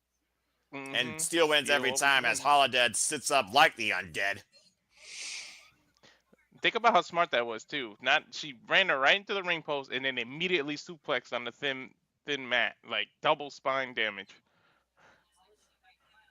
And Holidead, with ideas of destruction here, might have even more ideas to use this ring to literally turn Raylin into a horseshoe if she wants. First time these two met each other, Raylin and Holidead were on opposite sides in a tag team contest. That was weird. Hello. And they lost. Ooh. I'm not sure if that was technical difficulties in Walter's house or if he just didn't want to have him getting his ass beat by his wife on camera. No, she didn't beat me. But she saw what we said The about world, pain, because look at that one. No, I see that. the world may never know. Just Again, like this is how very many neat licks it content. takes to get to the Tootsie Roll center of a Tootsie Pop. Right. Yeah, I never understood that commercial, in my opinion. Oh, why would people even try and figure out that question? Why do people try and figure out questions they know they can't get answers to? Tessa Ventura. Anyway, Irish whip by Holidead now and bring everybody Lynn in. What's this? And manhandling. Try to look for a choke slam possibly. Went for a high kick. Ducks underneath. Went for a clothesline. Holidead hooking up Ray Lynn. Oh, God, it backbreaker over the knee. Damn, that was like a Gorgeous choke. backbreaker. Yeah, that was like a choke slam backbreaker combination. Ow. Again, continued assault on the back. To y'all's point earlier, Holidead has focused and picked a target. Now going for the cover. Hook on the far leg. It's a 1 count, though. And Holidead right now just taking her time, it feels like, with Raylin. Mm-hmm. Oh, wait a minute. Schoolgirl, Raylin. Schoolgirl, the roll up. Get a 2 count. Only takes 3 seconds. Oh! And making Raylin pay for that with clubbing lariats. Yep, Holidead spent too much time taunting the crowd and not enough time focused on her opposition. Raylin almost picked up a quick victory there. Holidead and Raylin have not been in the ring with. Go ahead, Mother. No, that's the problem when you get too confident and you distract yourself. How many times have each of us said it only takes 3 seconds? You take your eye off the ball, it's over. I mean, Drew McIntyre knows that firsthand. Oh! And of course, we'll see him tomorrow on the Rumble. And Holidead went for the high kick. Raylin able to scout it, though. Now, Raylin off the ropes. Sits in the cover. 2. Didn't get all the knees, but got a 2 count, to say the least. You see the power in that kick out? She literally threw her into the ropes. Mm-hmm. And look at the awareness as she rolls away to the apron, so Raylin can't go for another cover. Dangerous territory, though. Of course, Holidead might be luring Raylin into a false sense. Oh! That's like the second time in this match she's whipped her neck across the ropes. And now the turnbuckle's coming into play, to your point, Walter, sending her coast to coast, west to east. Again, how much more punishment can Raylin take? I don't see her taking much longer. Oh, if she hits what I think she's about to do, it's over. Not a deadlift jerk! Oh, boy. Bumping on the apron. Oh, my God, what a kick. That was big boost, dude. Oh. I think she went bouncing off the post, and I think her knee hit on the apron on the way down. Very awkward landing. Horrible impact there for Raylin. To your point, she's holding her knee. I don't know what was worse, what she did suffer, or the fact that she could have taken that vertical suplex over the top rope right onto the barricade. Look how close the barricade is to the ring on that side. Yeah, this is Holidead we're talking about. She shows no concern for her opponent. I'm just saying. The double underhook. Raylin, though, nice job winding her base, creating leverage. Whoa. Nice arm drag. Oh, the cutter! Out of nowhere. Every time you count Raylin out, both women down. She has heart. She has heart. I give her that much. She just can't capitalize on that cutter out of nowhere. Well, again, think about that also. That was a back bump, too. So, again, further damage to her own back. So, it's almost like a move of desperation. Mm-hmm. Through her knee, her back, her neck. I mean, let's face it. Holidead was working on, like, her whole body. Trying to turn Ray Lynn into a walking cadaver. Block the shot, though. Ray Lynn open palm strike, though. Both these women bat to their feet. Another open palm strike here. Ray Lynn refusing to bat down. Blocking Holidead to the punch. Now kick to the hamstrings. Spinning Silva. Very nice there by Ray Lynn. Oh! Nice rising knee strike. Wasn't it the same knee she just hurt, though? I don't know how smart that was. And sometimes, Walter, you have to use your own body, even if you might be running only off adrenaline. Now creating distance, following in. Another rising knee strike. Notice she doesn't wear knee pads either. Hey, adrenaline is one hell of a drug.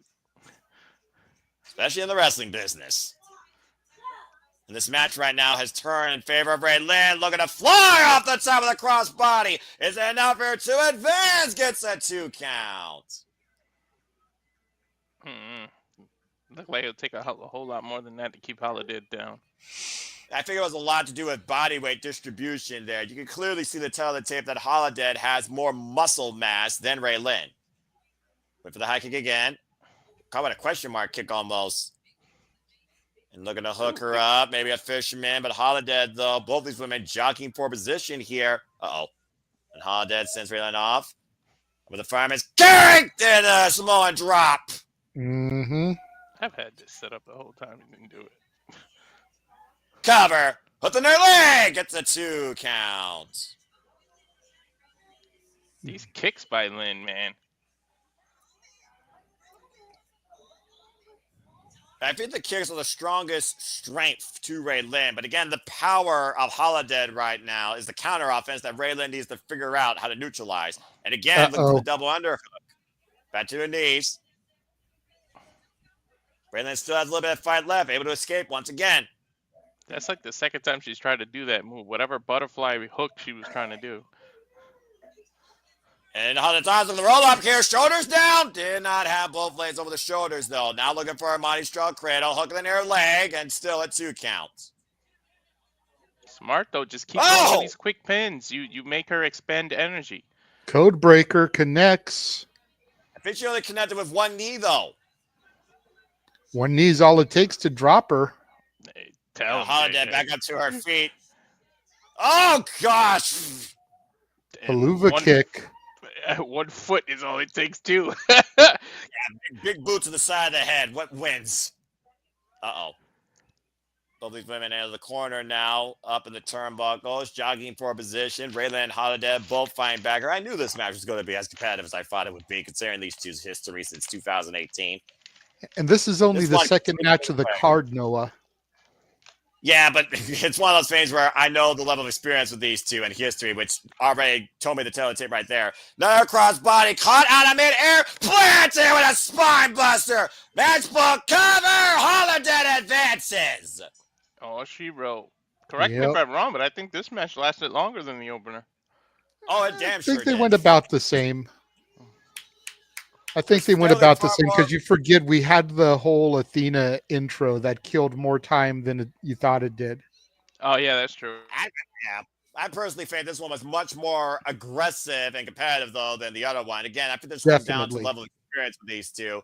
Holidead with the win with a ridiculous spine buzz. To think about all the damage done in the back earlier and a high stack cover. Holidead advances in the VIP Wrestling Women's Championship Tournament, but a very game effort by Ray Lynn.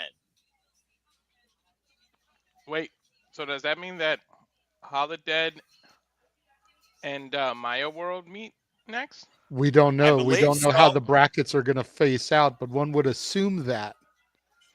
Well, I also don't know what's going to be. Oh, well, you want to talk about experience? I was also going to say, guys, we don't know if it's going to be a one-on-one, a ladder, a four-way. We don't know what the hell to expect tonight. JJ, for all we know, they might play all the winners in just a wild four-way dance to determine the first championship. And this woman is a former Ring of Honor Women's World Champion and Shimmer World Champion. Time for Mercedes Martinez versus Killa Kate. This was supposed to be Jordynne Grace. I wonder if she had to pull out after signing her contract. I would not be surprised at this point. But that being said, you want to talk about level of experience. You want to talk about a journeywoman. Mercedes Martinez, one of the baddest women in the game. Former Shine, Shimmer, WSU, Ring of Honor, Women's World Champion. Been involved in this business since 2005. That Yeah, this was Jordynne And Grace's ironically match. enough, yeah, well, not anymore, guys. This is going to be Well, good. let me edit this banner. Yeah, right? Yeah, Killer Well, Kate, you got a hell of an obstacle to overcome. I wish I knew that before I answered the Who's the Mamacita tonight. I mean, Walter, it's always one of those things about the business you got to remember. Cards subject to change. I forgot she's home. Killer Kate, of course, comes to us from Women of Wrestling. Again, a lot of wild representation here. Also trained at DFW All Pro Wrestling Academy. Not Mr. Kate, folks. Her name is Killer Kate, former Texoma Pro Women's Champion, current two-time TASW Women's Champion. Hey JJ, look, a Mercedes I actually like seeing on my TV screen. Right? 7 years of wrestling experience. Oh, this is going to be good. Welcome back home to Texas, Mercedes Martinez. I got one, señorita, instead of mamacita there. Damn it, Walter.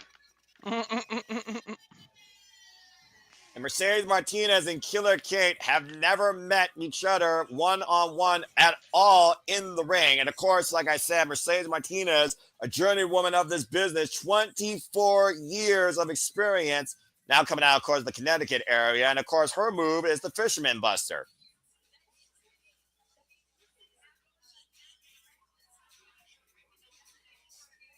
And of course, we talk about Mercedes Martinez. Let's not forget, Mercedes Martinez was literally the former Ring of Honor World Champion who lost that title to Athena.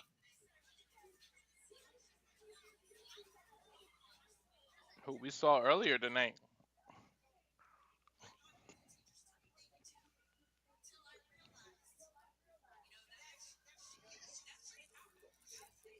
Almost looks like a bit of a teacher-student thing here when I look at both these women's just attitude and look. I see already similarities just in literally what I'm seeing here in the ring. I'm curious, though, how technically sound, though, Killer Kate is. Bell reigns are underway.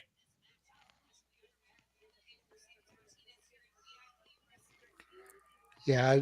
Apparently, as of the 27th, they posted on their Facebook page about this change. I just was unaware of it. Due to That's recent fine. changes in the schedule for contractual obligations, we are sad to inform our VIP members that Jordynne Grace will no longer be in action this Friday. At that time, they also announced the addition of Vipress, making the triple threat, and they announced Athena. So, had I seen that post, I would have known Athena was going to be here. But, Yeah, shit happens and surprises are welcome. Yeah, I've never been the biggest Mercedes Martinez fan, but it's always cool when a home talent can come back to their, home state, hometown, whatever. So, well, good stomping grounds, to be fair. She's mostly based out of Connecticut. But yeah, she's been definitely a journeywoman, to say the least. Always did things her own way. A bit of a rougher around the edges. I'm not just talking about her look. Nice headlock takeover there. You can look at the war she's had with the likes of Serena Deeb, when those two first to find each other across Shine and Shimmer. And like I said earlier, another person in this tournament that Mercedes Martinez is very familiar with, Tessa Blanchard. Mercedes Martinez also competed in one of the first Royal Rumbles for the women. So, considering this is Rumble weekend, cool to throw that little stat out as well. Oh, Stat boy JJ. The disrespect with that sudden strike to the face. Another one, something to taste out of Killer Kate's mouth. Damn, that open palm smack. Holy hell. And Killer Kate also been involved in Booker T's Reality of Wrestling, formerly challenging for the Diamonds Division Championship against Promise Braxton. Is there a woman in this show that hasn't competed for Booker T's Reality of Wrestling, Noah? There probably is, but most of them so far that I've looked up tonight have at least once. Just throwing that out there.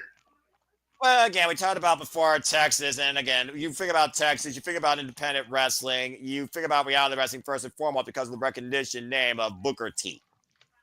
Well, the answer First thing I think about when I think of Texas wrestling is world class, but that's kind of null and void Old school. anymore.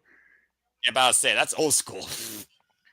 But yeah, as far as modern day reality of wrestling is probably one of the first ones.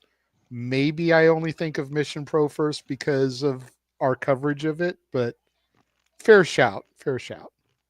And again, the other most predominant promotion represented here is, of course, Women of Wrestling, or WOW, based out of the California area.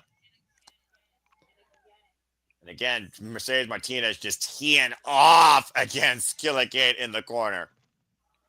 She's making Killa Kate earn her stripes tonight, is the veteran Mercedes Martinez.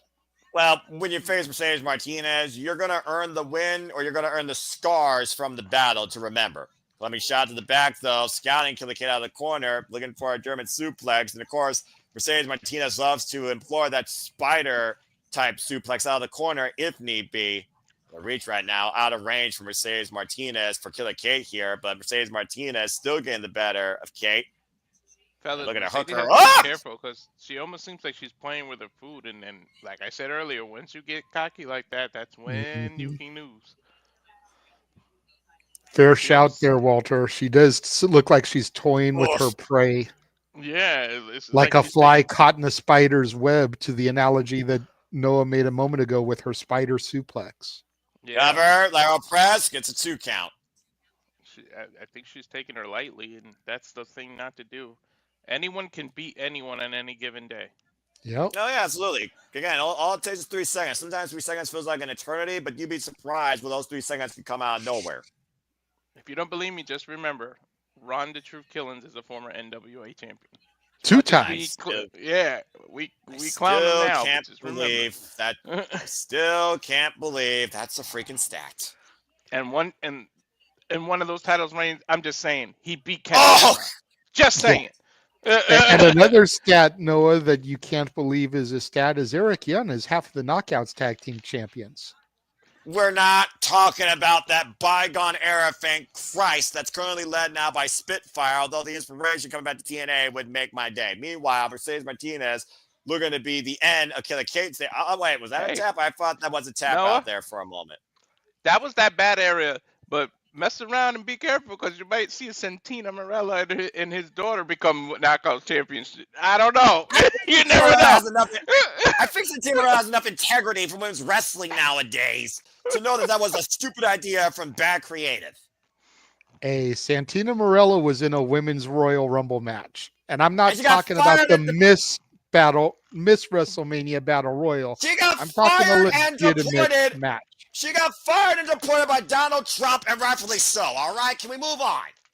Damn. Butterfly Hey, suplex. By Butterfly Mercedes Martinez. suplex our truth was in the women's Royal Rumble too. and And lost the she, 24/7 title. well, that was the best thing that happened to that man's career, and that's the best thing that happened in WWE as far as championships goes. And Valhalla needs to put a curse on that man for doing that, in my opinion. Meanwhile, trying to focus here while you guys are triggering me in all sorts of ways. Kick to the hamstring by Killa Kate and Mercedes Martinez. Gut wrench. Or you're going for a gut wrench hold instead, almost a gut buster over the knee. Who has the Oh! better curse, Noah, Valhalla or Danhausen? Jury is out, but I haven't seen Valhalla curse anybody yet that should be cursed, so I'll have to say Danhausen. If that Hey, doesn't work, Prop Punch always does. I'll throw another one to show my age, or Papa Shango. That's a little bit out of the current generation. Killa Kate with some nice forearm shots to Mercedes Martinez, but Mercedes Martinez some vicious palm strikes to the chest of Killa Kate. Killa Kate, though, bringing her down. Nice reverse DDT. Saying that it's over, going off the ropes, and double knees across Martinez's shoulders. Here's the cover, hook of the leg, gets a 2 count. Maybe it's just me, Noah, but I feel like Killa Kate is exhausted. Did you see the way she just kind of walked through that drop on Mercedes? Oh, no She doubt did about not it. put any energy or anything to it. She just kind of went through the motions. Well, conditioning, again, has to come into play at some point. And again, based on your longevity or based on your ring style, I mean, you build your own coherence and conditioning. But clearly right here, also under these bright, heated lights. Here's a cover. The attempted submission, remember- attempted Jujikatami here by Killa Kate. Remember, she Go ahead, spent the Walter. better parts of 8 minutes getting her ass kicked. I mean, Mercedes was whooping her ass for a while. That's why. Well, I don't think that Killa K is going to win a striking affair against Mercedes Martinez. Now, trying to battle her in technique, she might have a better chance. Oof, until Mercedes does that and forces the break. The most dangerous part about submission, you leave your own body at risk. Anybody who's a submission specialist, you leave Shayna any Baszler. limb out there, it's for the taking. That's all I'm saying.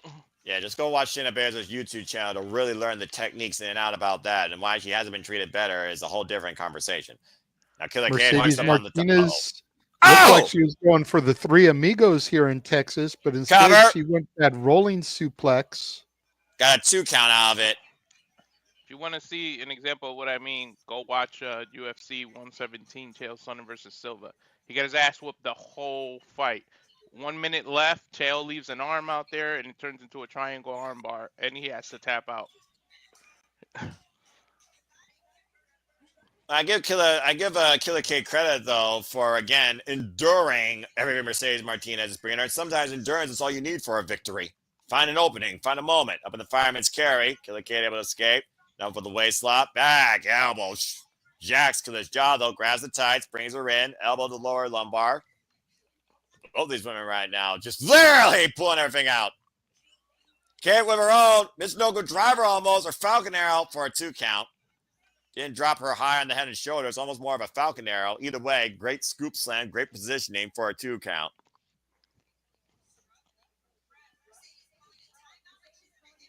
You see Killa K grabbing the back of her head and neck off that. You call it a rotation suplex. I think it was more so just a swinging net breaker with the top ropes. Catching a boot though, dropping down, Laura Mercedes in, and nice modified ankle lock here by Killa K. That's a heel hook. Mm-hmm. That is dangerous in like real MMA. I've seen that break a few kneecaps. Again, though, she still has a free leg, Walter. Mercedes trying desperately, forces the break.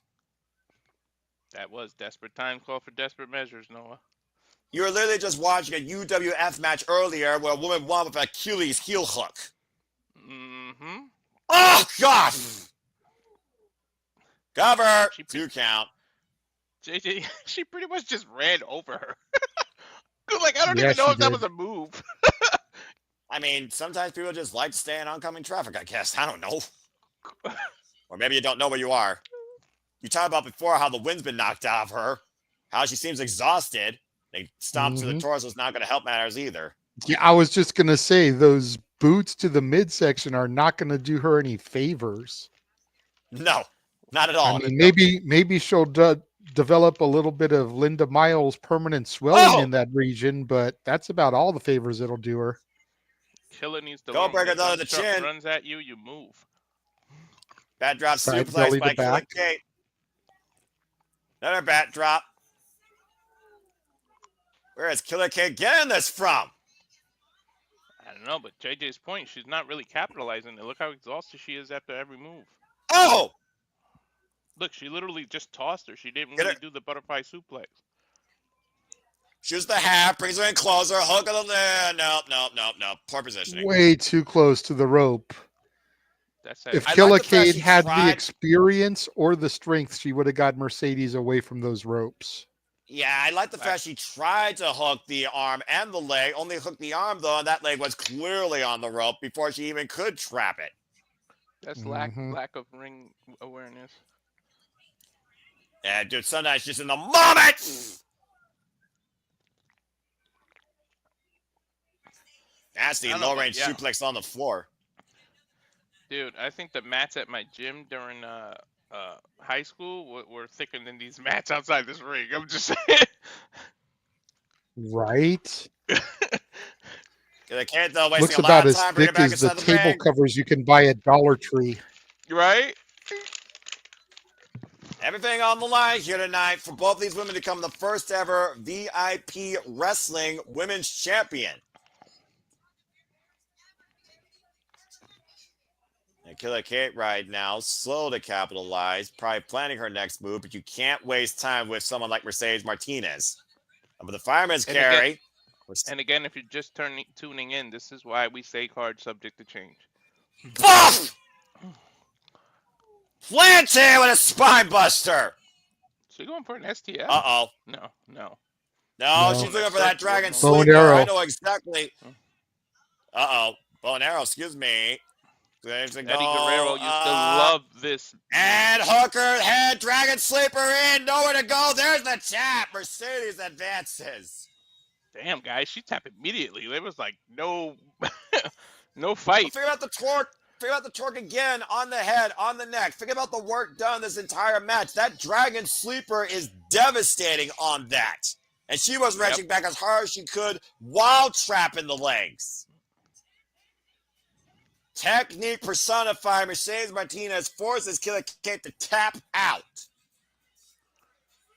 No shame in it, though. She put up a hell of a fight. She don't need to have her head down. Yeah, not bad for our first time ever encounter against a very extremely well-traveled and tested veteran of the game. Kudos to Killa, but congratulations, Mercedes Martinez, now joining Maya World. Besides, JJ, who knows how long ago did she know of the opponent change? She might not have had time to change her game plan for somebody else. That's fair. That's fair. Now that Jordynne is officially out of this, almost makes me wonder if we couldn't get Mercedes versus Tessa in the finals, TNA versus AEW / Ring of Honor to determine who's going to be the first ever women's champion for this Fed. Nice. Again, we don't know what's ahead. We just know that we're starting a tournament tonight, and so far we got 2 or 4 qualifiers. And in case people were wondering, Jordynne Grace did beat Killa back in 2020, but this right here is a first time ever one-on-one matchup, and it may be undeniable who might be your winner. Alejandra, please say it. Quintanilla. Gracias, senores. Taking on Tessa Blanchard. Selena's long lost cousin. Right? And, well, the jury is still out depending on the song that we hear, all right? I was going to say, I El would Paso? die if she comes out to some bitty bitty bomb bomb or some shit. Right? Where was she from? El Paso? Think so. Alejandra? No, Selena. I'm not sure. I remember when I was once a wee lad in Spanish class in high school, I do remember the movie a little bit, but Alejandra is from San Salvador, El Salvador. Oh, boy. Come on, give me Bitty Bitty Mambo. I don't think it's going to happen, dude. I don't think they could pay for that. I know. Look at the camera. It looks like a damn GoPro camera. Whoa. Oh, she is not coming alone. Nastico. I was going to say, is that Evil Uno? For a second, I thought it was Mean Macara for a hot second. I was like, what? Apparently she had her own entourage here. ¿Por qué no? Why not? I feel like I should have Walter just call this match. Where's Datilla? Right? Yeah, we need Tatilla. Tatilla, I need you. Andale. Anyway. Of course, we last saw Alejandra. For those that have been watching this young woman's career, she recently took on Persephone in MLW at MLW Reloaded 2025. Losing effort, though, on January 11th. Was that the Alejandra, Eric Bischoff show that we did? No. Oh, okay. That was a show afterwards. Or was it the one before? January 11th, I'm pretty sure we did a show before then. I'm pretty sure it was before because my brain was like, what the hell did I just watch? Is he going to continue to be involved in that, by the way? He's going to be at the next show. Uh-oh. He's part of a meet and greet because the next show is going to be at Center Stage in Atlanta, home of WCW. Oh, okay. Oh, boy. Here comes Tessa Blanchard. The woman with the iron chin. The undeniable diamond of TNA who beat the juggernaut in her return home to TNA Wrestling. A woman with all the tools of the trade in that ring.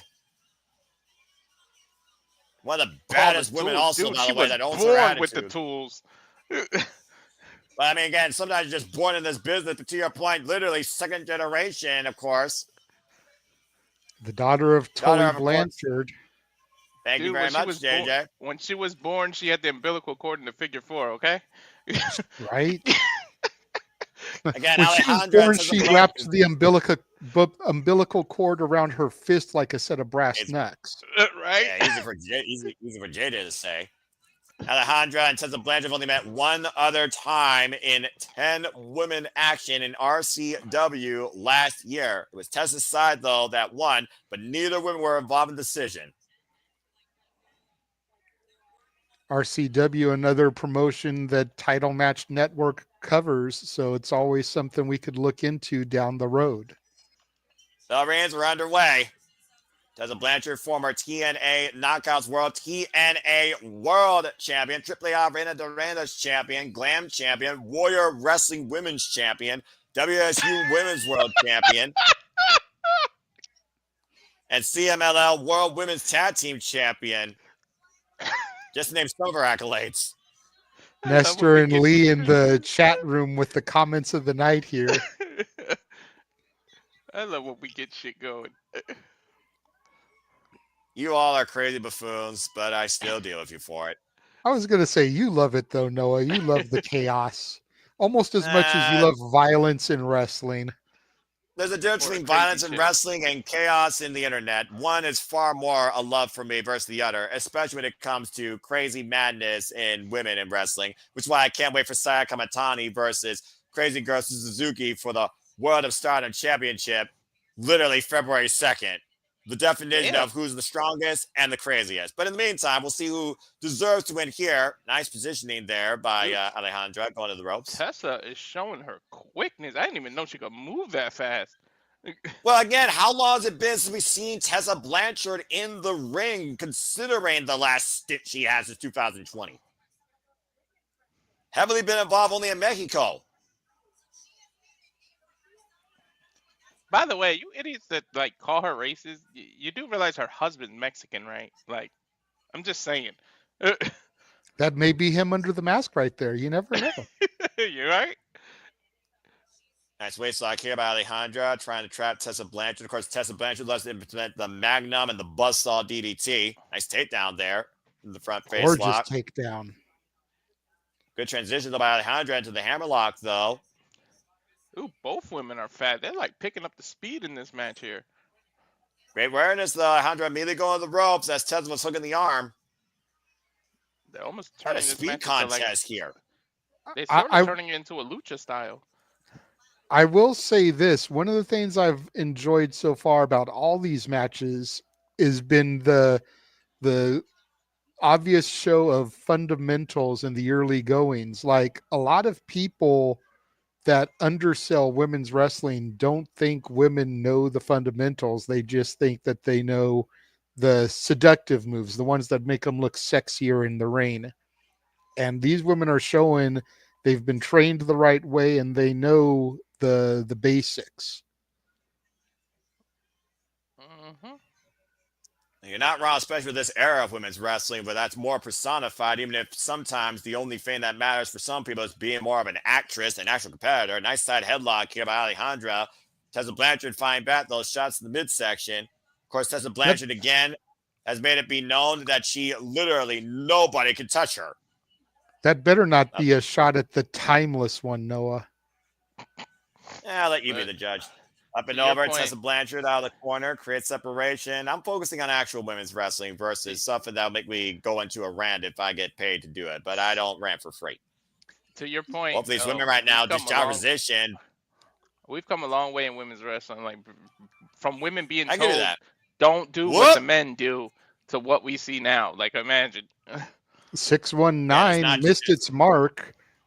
Not just a marketing gimmick, it seems, anymore either for our first time ever. Up and over with the corkscrew. Hook of the legs. And look at the manager playing Tess at the outside of the ring. You know who Alejandra has reminded me of? Who? My girl in AEW, Willow Nightingale. And Tessa Blanchard right now needs to focus on Alejandra and not the management on the outside. Speaking of that, And, Tony, you oh, couldn't okay. lend Willow out for this tonight, man. She could have fit in here. Oh, wait a minute! Flag being used. I forgot she came out with that. Driving Tessa face first in the ring post. Flag on the play. Great heel tactics there by Alejandra. I'm not sure if she's supposed to be the heel in this match, considering how much legit heat Tessa Blanchard has. But that was a great heel maneuver there to blindside, quite literally, the daughter of Tully Blanchard. Yeah, that referee, though, giving them a earful of what they just did. Oh, yeah, but in a Alejandra, tournament like this, you've got to give a little bit of liberties because you don't want there to be a bye in the semifinals of the tournament. Something tells me though, well, whatever yeah. you do to Tessa, she's not gonna get any sympathy from the crowd. You know, if you end up doing a disqualification or a double countdown in this, Noah, then you Ooh. got to figure that whoever wins the next match moves automatically to the finals, and you don't want that. Well, we also So you don't know got what to the give a finals little bit of liberty, a little bit of lax officiating here. You want a winner. Oh! To JJ's point, I always hated a bypass in any tournament. Well, right now, Tessa, literally getting mercifully chopped by Alejandra here. La Leona is literally taking control here, going in the ring, breaking the count. Which is why I was such a big fan of the King of the Ring being on one night, because you literally had to go through everyone. Like a couple times, yeah, people earned bypasses, and I didn't like it, but you really got to earn your way. Win 3 times, like to JJ's point. If you DQ somebody, it's an automatic pass. Well, both these women, again, they don't mind bending the rules. Oh, that was a nasty kick right to the arm. Speaking of bending, Tessa just got bent in half with that damn kick. Alejandra was ready for her. Mm-hmm. And apparently, guys, if you just heard, tonight we will crown the first ever VIP Women's Championship champion. It will be determined in a fatal 4-way final. Okay. There we go. And Alejandra driving the knees of the Tessa Blanchard in the corner. Both these will become the third qualified participant to join Mercedes Martinez and Maya World. Sits in the cover. 2. No. That was a unique way to cover. And float up like an accordion. Right? She just literally sat into the cover. I was about to say, like you said, mixed reaction aside, they are appreciating what both these women, of course, are bringing tonight to the ring. And Alejandra might be looking for a finisher here. The Lions pray. And again, Tessa Blanchard trying to fight back, though. It's a mixed volume audience here, clearly. Now trapping the arm between the legs, hammerlock position. What is this? Tessa fighting. Tessa is fighting not to get that other arm up. That's like Almost, a modified almost an stretch. abdominal stretch. Yeah. Yeah. I'm about to say, I was figuring the words to me, Jay. They were trying to figure the same thing, but it's almost like the positioning there, though, was a little bit sideways versus the way you hold your opponent vertically, but still heavy torque on the rib cage of Tessa Blanchard. But forget the back of the head, miss, up and around. The fireman's carry, and Alejandra finding back, waist lock, standing switch exchange here. Again, the speed element of both these women. I did not expect to see this tonight with these two. Oh, they're coming out of nowhere! How are they still moving at this speed 10 minutes into the match? Like, holy shit. Tessa out of position, though. She's not able to capitalize on that cutter, get the pinfall. You got to figure if she was closer, this would be over. Digging down deep here, JJ and Walter. Again, we talked about before, endurance, cohesion, coherence. Everyone right now literally lending their energy towards this great match, this great night tonight where history will be made. If there's ever a time you need to dig deep, it's during a tournament. Especially for the first, not only become a champion, but the first champion. What a running John Woo shotgun drop kick. To your point, Noah, there's nothing like becoming an inaugural champion, because nothing, no matter what, nobody can ever take that away from you. You'll go in the history books forever. And you got to figure, as much as these two women are giving right now, as fast paced as this is, one of them has got to compete again tonight in that fatal 4-way. Mm-hmm. Are they going to have enough gas left in the tank once this is over to carry into that match? It all At this depends. And point, I again, doubt drop it, to kick, be great honest. scouting. Tessa. Shot fired. Oh! Cover off the lung blower. Kick How the out at hell did 2. she not get her? I think the face of disbelief on Tessa Blanchard echoes your sentiments there, Walter. But again, this is what Tessa needs to regroup, needs to reconsider. You're in control. You're not there yet, but you know you're getting closer. One of the biggest withdrawals of Tessa Blanchard in the past has been her attitude. It cost her against Jordynne Grace in 2019 and sent her downwards into a tailspin in Impact Wrestling. Looking to hook up Alejandra, positive the buzzsaw DDT. Meanwhile, schoolgirl roll up, 2 count by Alejandra. Sidestep off the ropes again. Oh, runs it a boot. Dude, they're still Now off the ropes moving at the again, speed of and light. whoa! Almost a reverse sling blade. Cover 2. No. Whew. You were saying, Walter? They were still moving, yeah, but this is a hell of a match, man.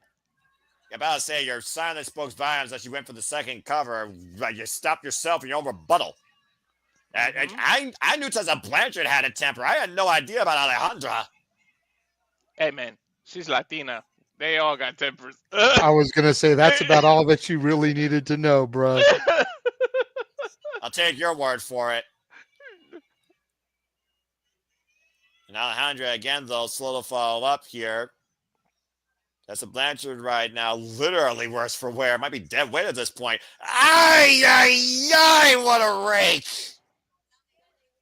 And Tessa's still literally fighting back while Leona literally clawing, pun intended, Tessa Blanchard's spine. Arm up and over. Looking for the Lion's Prey. Got Tessa Blanchard hooked right now.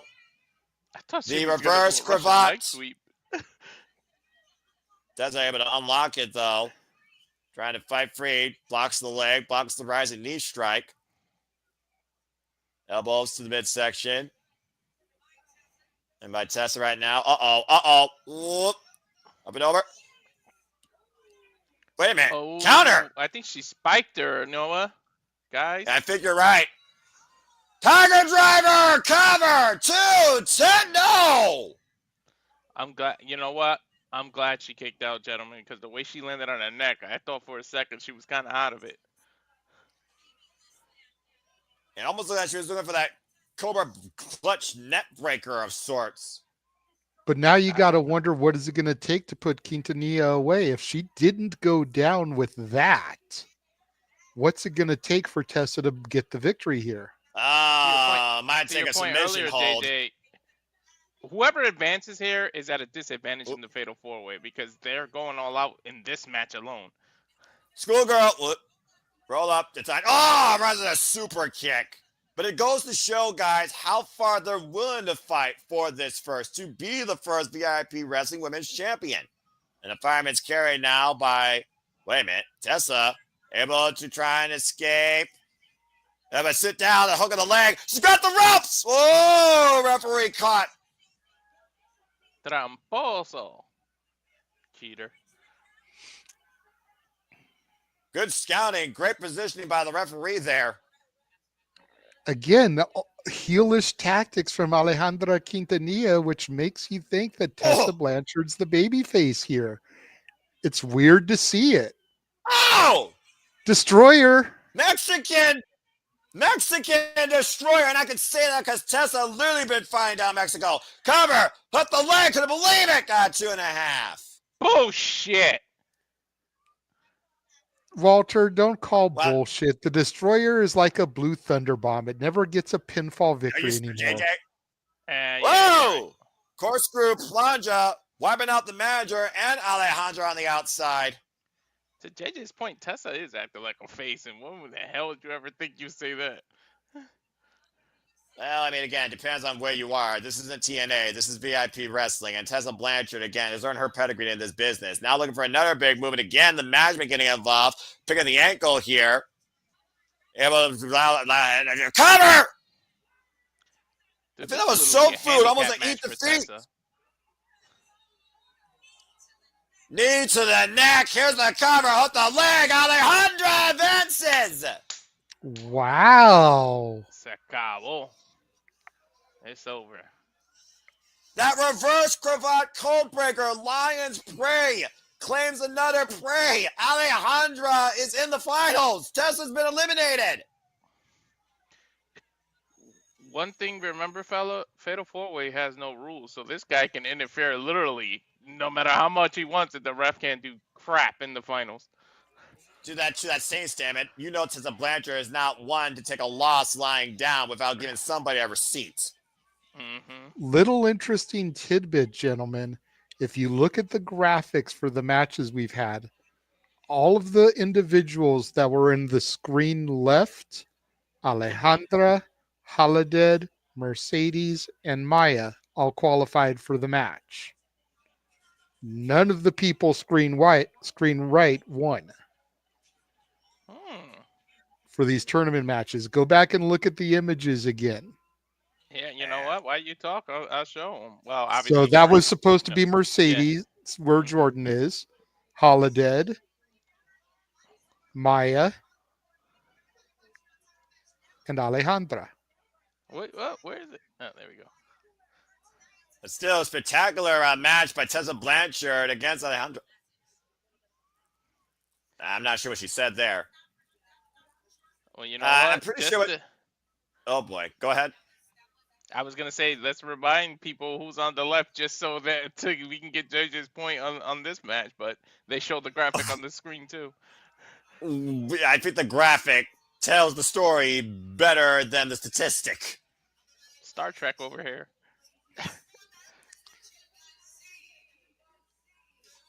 Well, anyway, I think also Tessa said something that I don't need Walter to translate because I don't think it was kid-friendly, Latino or non-Latino. Good grief.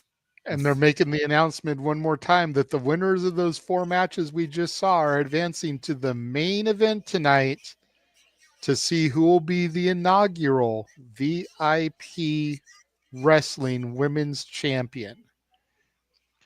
And before we get to that, we still have 3 championship matches and a tag team encounter. And to your point, here's one of those 3 championship matches now. Time for the DFW All-Pro Women's Championship as Hudson Envy goes one-on-one against London Dior. DFW, another company represented by Title Match Network. If we want to give them an opportunity some point down the road, you know, we ought to take a look when we get off the air. But we ought to start taking a look and seeing what all is coming up on Title Match, because I feel like if we do one show a month from Title Match, it kind of helps to justify the amount we pay each month to have the service. True. But we should try to find one show a month to do from Title Match. Whether it's VIP, Mission Pro, something we've done before, or whether it's River City, Reality of Wrestling, DFW, or something else that we've never covered. But also, I've noticed this about also what we've done with Title Match Network, JJ. Every one of the Title Match shows we've done have been all women showcases. With the exception of WrestleCade, but you're absolutely right. That's because we love and respect women's wrestling, and we want to see it get the coverage and the respect that it deserves. And it looks like I'm not sure if they had a botch production moment there, but it looks like that triple threat is still on for the Ladies Night Out Championship. I think what's supposed to happen next is Hudson Envy versus Listen Dior, but their fee cut, so maybe they're taking an intermission or something. Or yeah, I'm thinking. I'm thinking it might be an intermission because we just had 4 matches. Get a little break, then we'll come back with a few matches, and then we'll get the main event probably. Isn't it kind of crazy to think that we've had? Wait, no. Yeah, wow. Yeah, you're right. We literally have had 4 matches. That was literally the 4 matches of the freaking tournament. Holidead, Alejandra, Maya World, Mercedes Martinez. And to your point, every woman was on the left side of the graphic. So now we know those 4 women will compete tonight in the main event in Fatal 4-Way to crown the first ever VIP Women's Championship. Do you look at Maya World, who has youth, hunger, and self-confidence? Do you look at Mercedes Martinez, who, wherever she's gone, championships have followed, probably the most disciplined travel woman here? Do you have Alejandra with the fact that she has her manager and her second to help her as the initial champion? Or do you have Holidead, who might be the most dangerous force amongst all these 4, former longest reigning Mission Pro Women's champion, win this title? And speaking of titles, here is apparently what the title looks like. It's like a mini That is gold on one strap. the banner on Facebook. That is their championship that they are going to crown tonight. Nice. Just keep in I mind like this it. match. I like that. I know that MB's on the left, but this isn't a tournament match. This is for the title, so I know. we Well, might not fit into the statistic. And to your point, about to Noah, say, your it was statistic- originally a one-on-one match for the Ladies Night Out Championship, but I feel Vipress was added when they made the Mercedes Martinez change, which is what bumped it into a triple threat. And of course, So you know, you knew Triple Threat something Champions before will I be did. involved. I mean, look, I don't scroll, but sometimes when you open the thing up, when you just see something right in front of you, you get the answers that you need. So it is what it is, I guess, when it comes to that sort of stuff to a degree. Again, I'm curious though what Tessa Blanchard is going to do next and where she will wrestle next, and if we're going to see her again in VIP wrestling, if not later tonight, after that incredible contest with Alejandra. So again, we're on a commercial break, so this is interesting. First time we've done these independent shows, we have a commercial break. Now, I've been independent wrestling myself recently. Well, yeah, seriously, it's one of those things where I'm just like, I had to get the shit in. It's fair. It's fair. It's fair. I went to Insane Wrestling Revolution, owned by Rhino up in Michigan, and they do have a point where you go grab a snack, meet the wrestlers, stretch your legs, breathe, and do all type of shilling shit. So, you know, it is what it is. Again, folks, Hey, I hope that you Noah. are enjoying what we do here. Go ahead, Walter. Do you have Wrestling Universe? Of course I do. All right. There's always something going on there. You kidding me? What, did you pick something? I just got an email. Check Oh, that I out. wonder What, what's about. Raggy? Let's see what you got Whoa, going on what here. happened? I couldn't. We know about that. That already happened. No, but they're now it's on restreaming demand it, to rewatch now. Yep, that's what they do. That's what they do at Wrestle Universe. They first have the pay-per-views for those promotions on a Bima live review service, and then a month later, they have it on their mainstream service for people to watch as they wish. In this case, Wrestle Universe. That's the promotion. That's the service you can watch DDT Pro, Pro Wrestling Noah, TJPW, Marigold, and Sendai Girls. Excuse me. Right in time for the Took me a list. moment. Like, hey, in case you forgot, here's some matches y'all saw during January.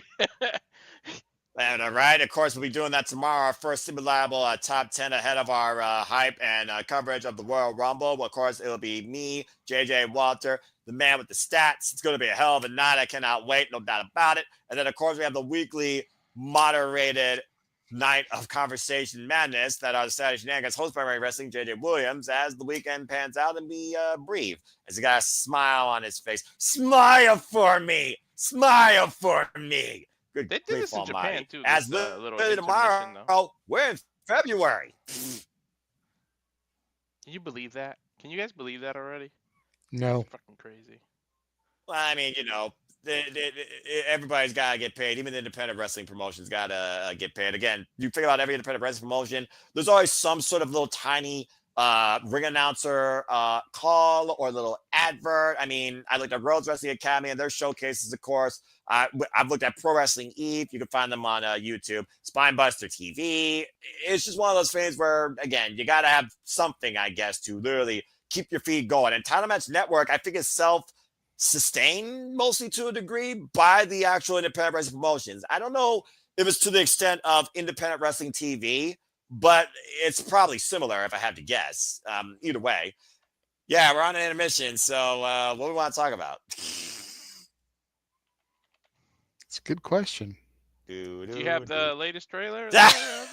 I do not. Shit. No, I did not get one ready for tonight. I will make sure to have one for tomorrow, but and I don't have Yeah. one ready because we have been adding so much shit. Tell me about it. Wrestling. Yeah, well, I The mean, latest one I have is you know, from which one do I have? The 21st? It'll probably God, have this in it. Yeah. yeah. So I mean, if we could just suddenly talk. I mean, we know what we got so far for February. We got NXT. I still call it NXT. Damn it, Vengeance Day. We got AEW Grand Slam, which now we know will be on both TNT and Max at a very bizarre time. I forget what time they said. I think it's on their feed.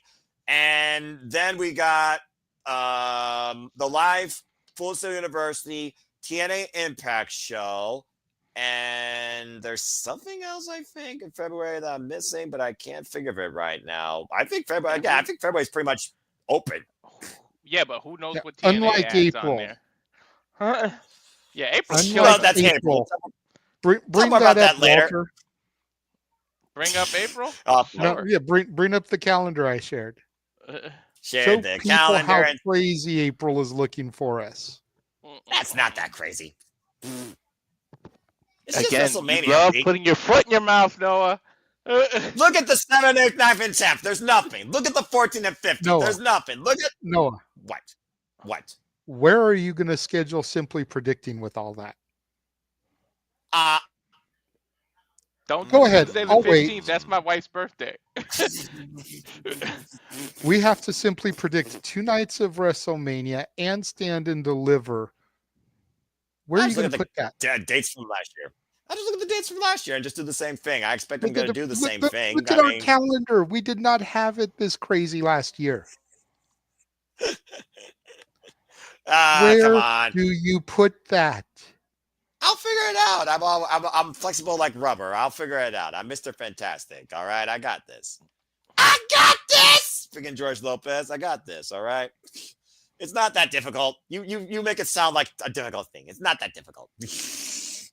But think about You're the way. right. You're right. to It's those not that difficult. We'll just scrap Hiroshi Tanahashi's last performance in the States on the 11th. We'll do it then. Hey, no. I know what we No, can do. no. Because we usually don't do Answer this. the no.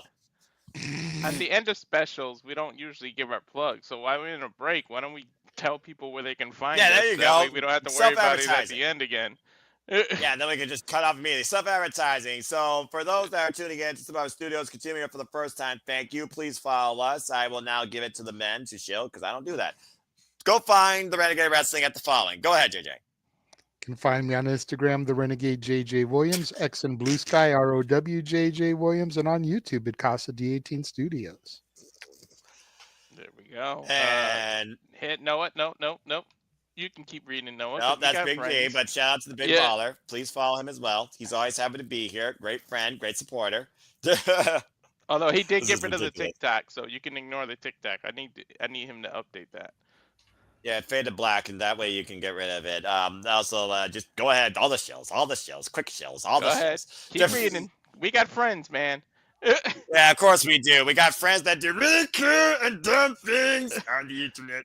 The J. Hebert side of things, courtesy of James Hebert, of course. You can follow him at YouTube, the Twitter, Insta, and Facebook at J. Hebert side 95. That again is J. Hebert side 95. And you could also find his JJ, documentary. We got to there give as well. Noah the impression of James. Like, damn.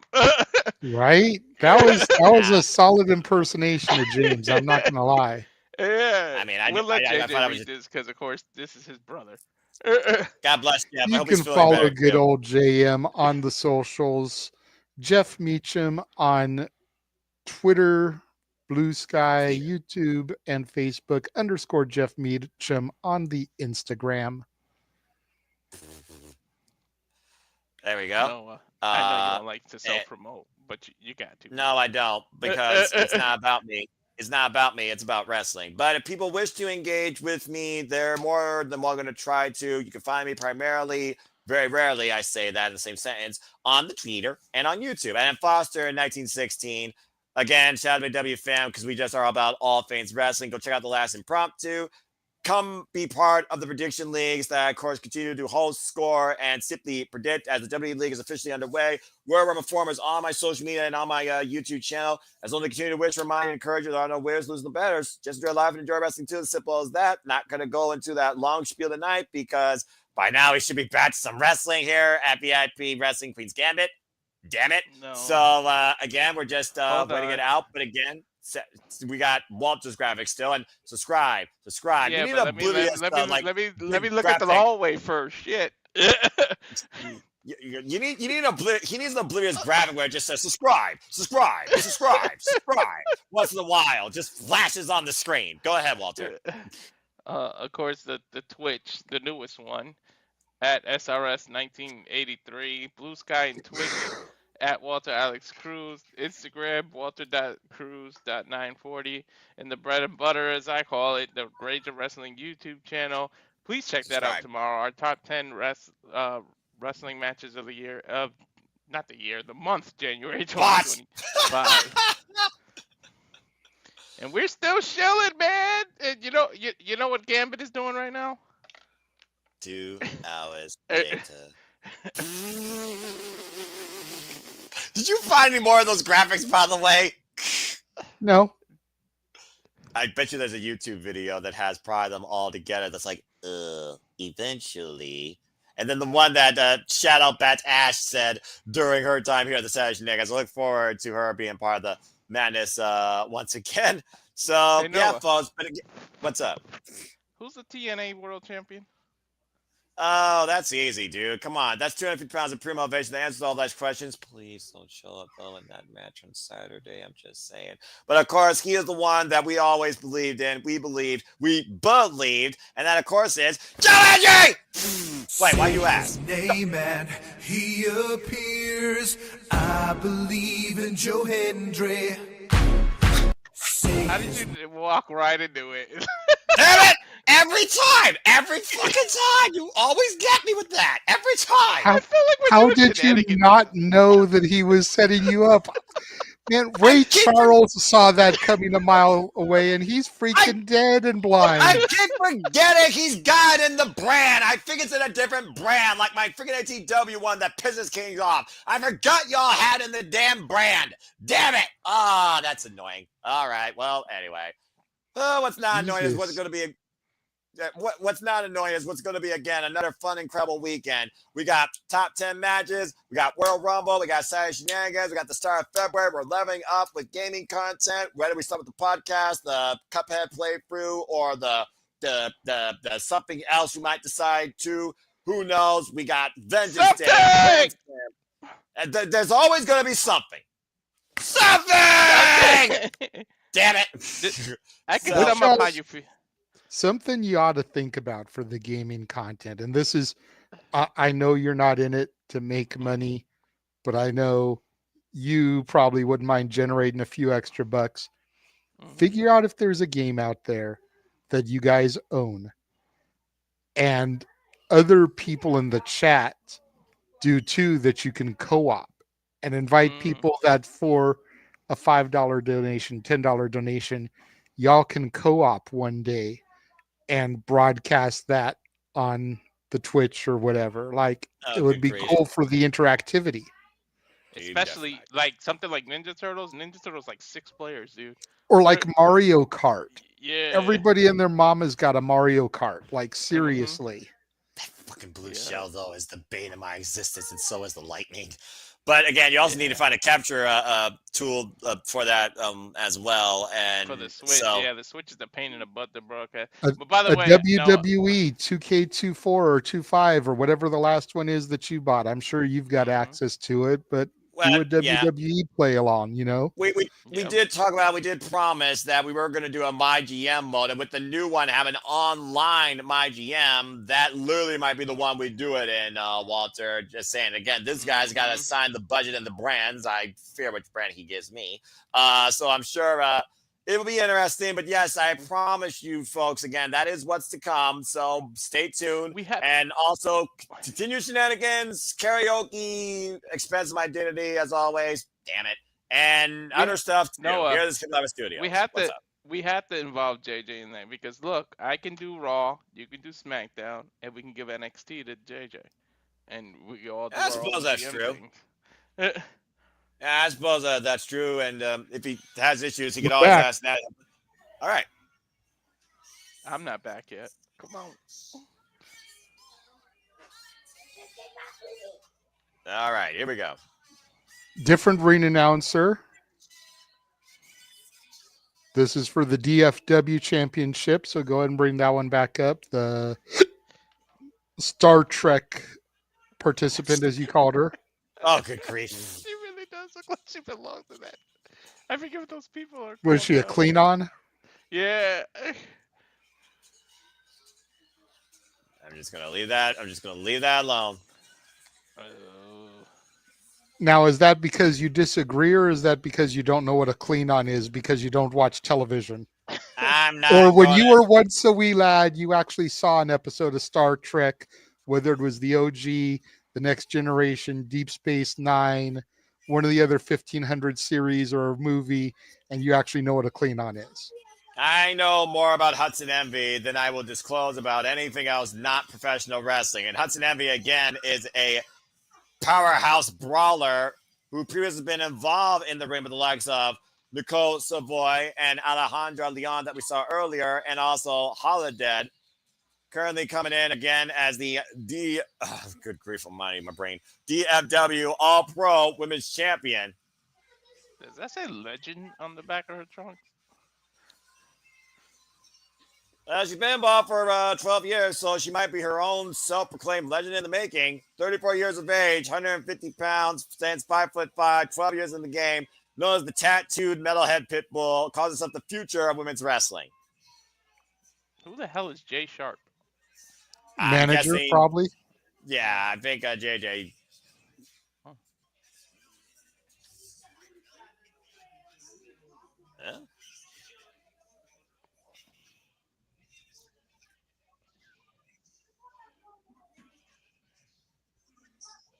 I'm guessing this guy is the healer's douchebag of this promotion. Did he just say they sponsored the match? Need to sponsor something to make that microphone work better. It's an independent promotion. Yeah, but I say Walter. Come on. You should know better, bro. Hey, I'd that's rather fine. the lights be a little bit brighter over the microphone. I agree. It does look a little dark in there.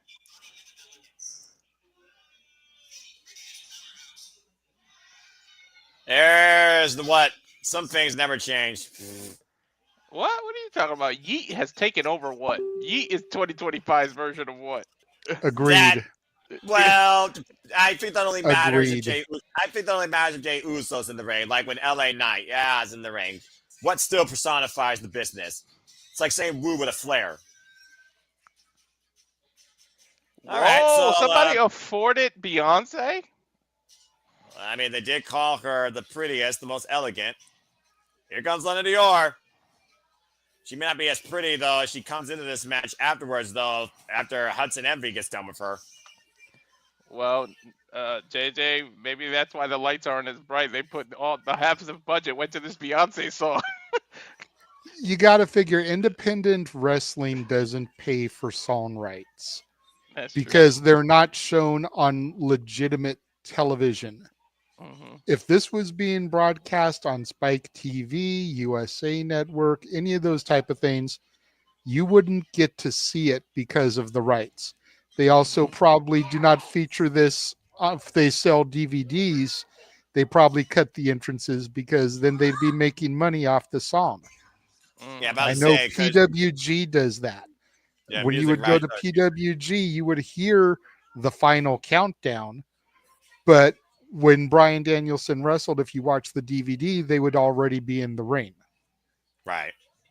Well, Europe, I mean, that's a budget that no independent wrestling promotion can afford when it comes to just one play of that song fully. Second half of VIP Wrestling Queen's Gambit. Well, that's a hell of a pump kick by a woman that hasn't had even 20 matches yet in her career. Lynn Dior, the previous DFW All-Pro Women's Champion, taking on Hudson Envy tonight. No offense, but you can't come out to I'm a diva and then like mess up your first move. 18 matches, Walter. Jesus. 18 matches. I know. One-way trip Oh! to Germany from Hudson Envy. Yeah, Meteora into the ring. Folded up in an accordion, and there's a double knee. So, okay. Now we're getting back into wrestling play here after both JD and Walter tried to scramble my brains with other stuff earlier. Y'all asked us to kill time, and then you're going to be mad at what we killed time with. Right? To fuck, Noah. I didn't say I was mad. I was just making a point. Oh, that was a hell. I'm going to give it to you this time.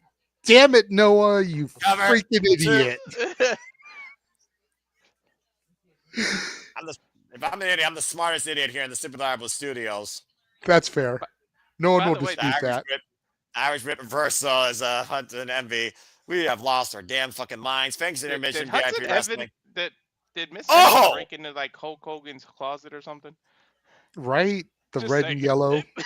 Oh, good grief. Looking like a pack of Sunny D. And Lennon DR right now might be literally in the danger zones. Box the PK, and that's an Envy. Oh! Got face first on the apron. I wonder how much this sponsorship really was worth. What is this? Coming shots here by London DR to Hudson Envy. Hudson Envy able to finally find her footing on the floor. Drives London DR into the apron. Y'all might remember London DR for those that know more about the mainstream wrestling. She faced the Glamour Mariah May in a 35-second bout on AEW. The answer, Nestor, is yes. It's a watch along, but we had time to kill. Yes, and so shenanigans we was born. engaged in some shenanigans while we had time to kill. And now Noah can't get his brain back together because we flustered him so much with the shenanigans. It's the story of my life being part of this crazy internet family. Gosh dang it. We broke Noah the way that Noah broke James with the something. That will be always the greatest episode in the history of sad shenanigans for the rest of my life. And the only reason he's not continuing it every time that one of us says it is because he knows he won't break us. Mm-hmm. Also, I don't overkill a gimmick unless it's absolutely necessary. And what is Lennon Dior looking for here? Oh, another pumpkin to the side ahead of Hudson Envy. But you can't win the title out there. But with everything that you have said about Hudson Envy, London Dior is making a huge mistake by stalling, by playing to the crowd and not staying on top of the champion. Yeah, again, we talked about earlier being full of yourself. Lennon Dior being the definition of that. And as far as I know, New Japan's the only company where you could win the title via countout. You need to get her ass in the ring. Stardom also as well. It's actually, you'd be surprised how many Japanese wrestling promotions have similar rules when it comes to the basics of Japanese or just pro wrestling. But again, that's a whole different conversation. At least in Japan, you get a 20 count. Like, come on, this is America. That too. This is Texas. You still get a 10. I mean, Ring of Honor implied a 20 count as well. I mean, you know. Hudson Envy right now just trying to get back up to her feet. Again, the very dark out here. Can barely see what's going on here outside the sparkle. And London DR looks like she's scouting, setting up Hudson Envy again. I know one thing. I wouldn't mind seeing this in person. They got fluffy, friendly chairs there because I hate going to an arena as a bigger person and those chairs are like, damn it. That's an Envy right now laid out on the floor here. Did she just steal a fan's cup of water? Yep. Pulled the Triple H gimmick, spitting it. Oh, that's disgusting. Right, hey, but it was everything that Hudson Envy needed to get the tide back in her favor. Look, she's taken control. That's running boot knocks London Dior over. Oh! She almost ran into the barricade on herself. But don't. I mean, London Dior kind of, brought this on herself, for being quite honest here. She's the one that took it to the people. The people clearly do not agree with the endorsement by whoever that was for London Dior. And they're going once again further into the audience. This is the first match that really interacted with the crowd like that. Yep, and that's usually a staple of independent wrestling. If you've seen it enough times like I have, If you go to IWR, you know what else is stable? You always get a door in every freaking show, at least one match. I don't know if we're gonna get doors tonight. Tables. You're right. What's more painful, a door or a table? Swing and a miss. Well, doors were at 8:30, Noah. Oh gosh. That's why the show started at 9. Doors were at 8:30. I think that went over his head. Come on, Noah, laugh. That was funny. Yeah. Running Dior right now, trying to hook up Hudson Envy. I'm focusing on the monitor. Uh-oh.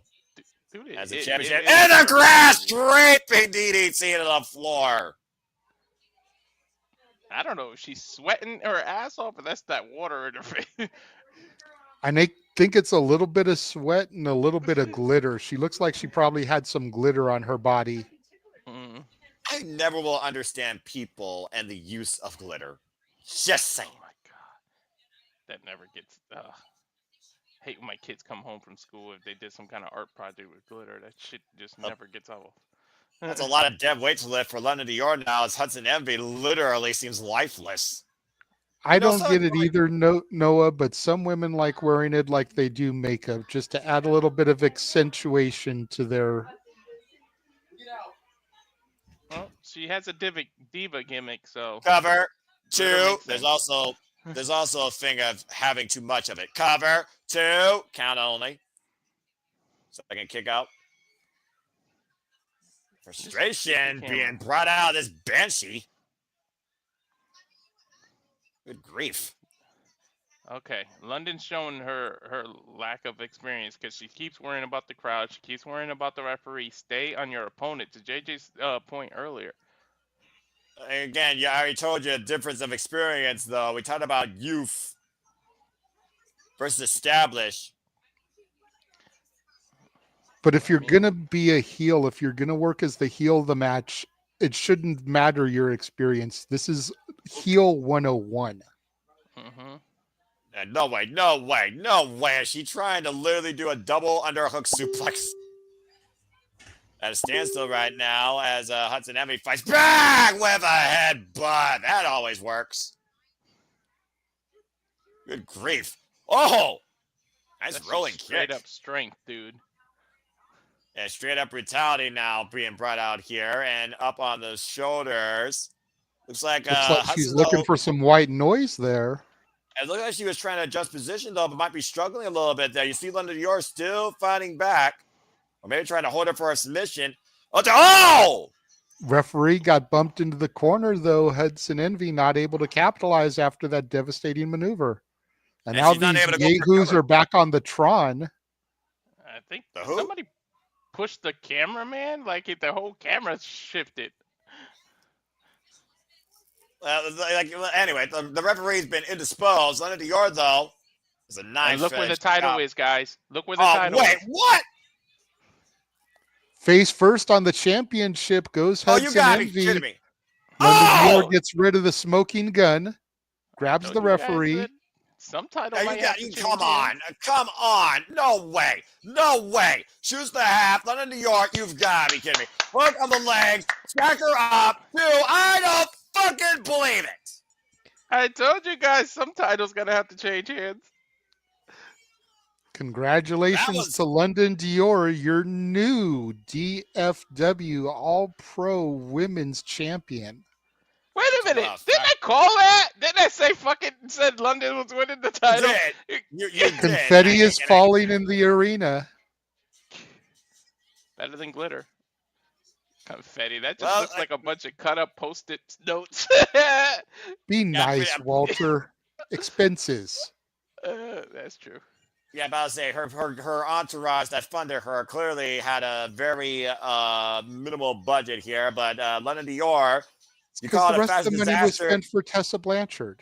You call it a fashion disaster if you want. London Dior is the new DFW All-Pro Women's Champion. Independent or not, that title looks nice. I mean, Dude, what's up with this guy? That's like the third time London interacted with him. Maybe it's her man. You never know. Yeah. Well, don't know what her man is, but we know what her title is. There's that distraction by those idiots on the Titantron as well. Let's not forget them. Not she's not only a I did diva, not see that now coming. she's a champion. In our 19th match. We'll see how long it lasts. Coming up next, looks like it's going to be the Ladies Night Out Championship match, which has now been made a triple threat as Okay, here we Vipress and Kiah Dream look to challenge the champion, Jazmin Allure. go. Okay, this should definitely stabilize my mind. Thank God.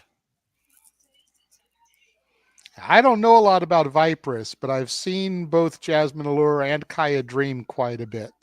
Well, again, Looks a Kiah little Dream like is a Cora former. Jade, doesn't she? Yeah. Well, Kiah Dream is a former MPW Tag Team Champion alongside Maya World. They held those titles for 70 days. Well, back to the regular announcer. I wonder if the ring announcer for the last match was the DFW ring announcer. Yeah, I'm pretty sure that was one of those Maybe. interpromotional showcases. All right. Here comes so the latest addition to the match, Vipress, for the first entrant. Been a while since I've seen Vipress. I got a different look.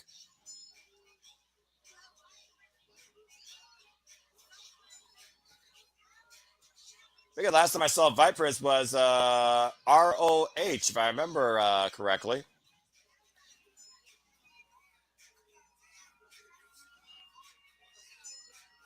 Apparently, she was on the first ever VIP wrestling show, also with women.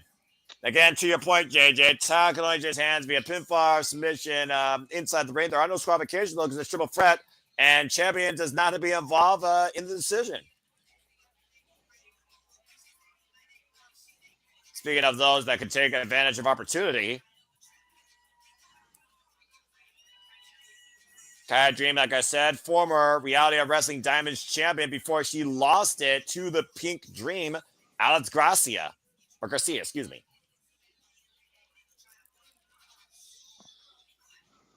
Jazmin Allure, of course, the fourth ever Ladies Night Out champion, following the lineage of Eva Lise, Janai Kai, and Angelica Risk.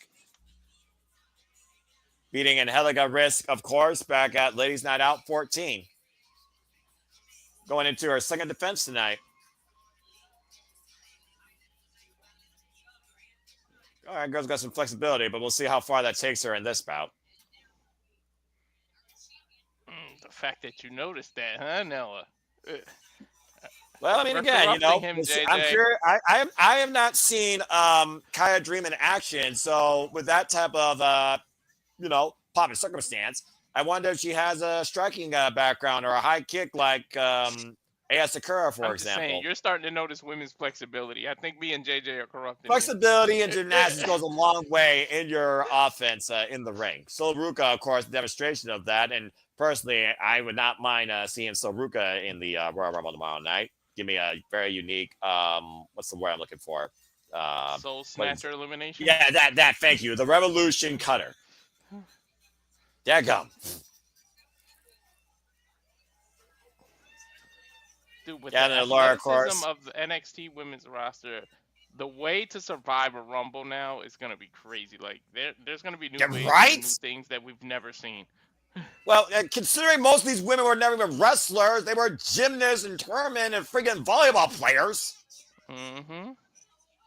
Complete opposite definition here with these three women, though.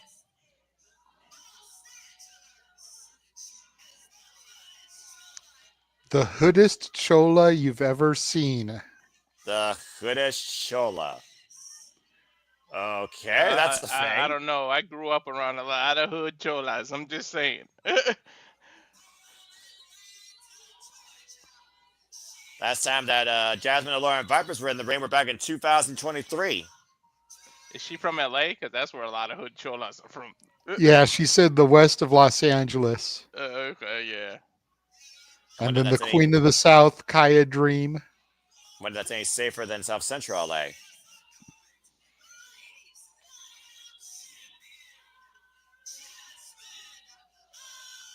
Jazmin Allure is still very young in her wrestling career, 5 years of experience. First time I saw her was NWA and Mission Pro Wrestling. And let's not forget, she was also Izzy Moreno's first ever match in Mission Pro, defending the Ladies Night Out Championship. She's kicking them under her shoe. She's disrespecting both of them.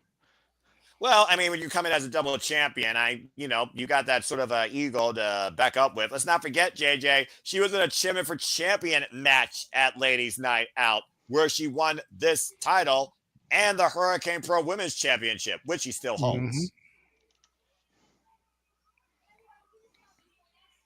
What's funny is she came into Ladies Night Out 14 as the Hurricane Pro Champion, has not defended that title since last year, December, after being at Helica Risk for it, but she's already defended the Ladies Night Out title once. Perhaps the Ladies Night Out champion is more prestigious, or Hurricane Pro just hasn't ran a show yet. Possibly. I mean, again, the thing about independent promotions, we know they go in seasons or, in sessions. So, I mean, the race are underway here. Triple threat action. First reverse submission inside the ring wins the title. And Jazmin and Allure pie facing both the competitors. Not sure how wise that is. Oh, well. And it is a triple threat, so there are no disqualifications. Yeah, but you almost wonder, though, is it worth the challenger to work together to leave the champion out of the picture? Here's a roll-up by Vipress. Oh, nice takeover there by Jazmin, though. Quick roll-ups by all three competitors here as Kiah Dream now look to hook Jazmin for the crucifix, and Jazmin rolls through. I don't think I had any 2 counts, by the way. I don't know if you all counted any of those. I also know Kiah Dream from CCW because that's where I also saw Kylan King. CCW, by the way, is a promotion out of the Florida area, in case you folks don't know. Malachi Black recently showed up in CCW. Nice deep arm drag there by Kiah King. Nice drop kick there by Vipress. Oh! Or no, excuse me, Kiah Dream, excuse me. See, now we're both watching. It's all right. Kiah Dream, the one in green, Vipress, the purple, Jazmin Allure in the red. And face plant though by Kiah. Thank you, Jay. Botch or Walter. Oh! And it should be easy to read. For freaking Kiah Dream has the word dream on her ass. Well, it's one way to remember who's who. Cover 2. I almost asked the wrong question. Like got a Jade 2 count. Mortal Kombat. I don't know if I would go that far. Vipress and Jazmin Allure to the outside. What's Viper's looking for here on the apron? Nice senton off of the apron. There. Takes out Kiah Dream on the mat. Yeah, you notice how Jazmin Allure's like, nope, I just got out of the way. She Smart literally girl. pulled the Samoa The reason Joe. why You she's guys the saw champ. that? Right? And Jazmin Allure with the double cross body. Oh my gosh, she almost hit the knees of that fan right there, man. I don't like being that close like that. I don't know. I think the fan would have been okay with it, Walter. Yeah. I just don't know if Allure's cranium would have been okay. And sometimes you just act without thinking. Jazmin Allure doing the smart thing now, bringing one back inside the ring, focusing now on Kiah Dream. Kiah Dream, Irish whip into the corner.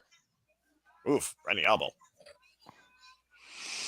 Kiah Dream, by the way, trained by Devon Dudley and Jay Lethal and Ace Steel. Damn, that drop kick, man. Her neck snapped. You guys saw that? Oof. Nice German suplex takeover. Great lineage of teachers there. And Viper's coming in for the save. See, originally I was thinking that was going to be one-on-one with Viper's and Jazmin Allure when I was first looking at that graphic, considering their familiarity with each other. Oh! And Jazmin and Viper's taking down Kiah Dream for the moment. I'm not going to complain. The more the merrier. Give me more women's wrestling. I mean, I'll always all the wrestling. All the women's wrestling. All the women in wrestling. All the professional wrestling led by the women.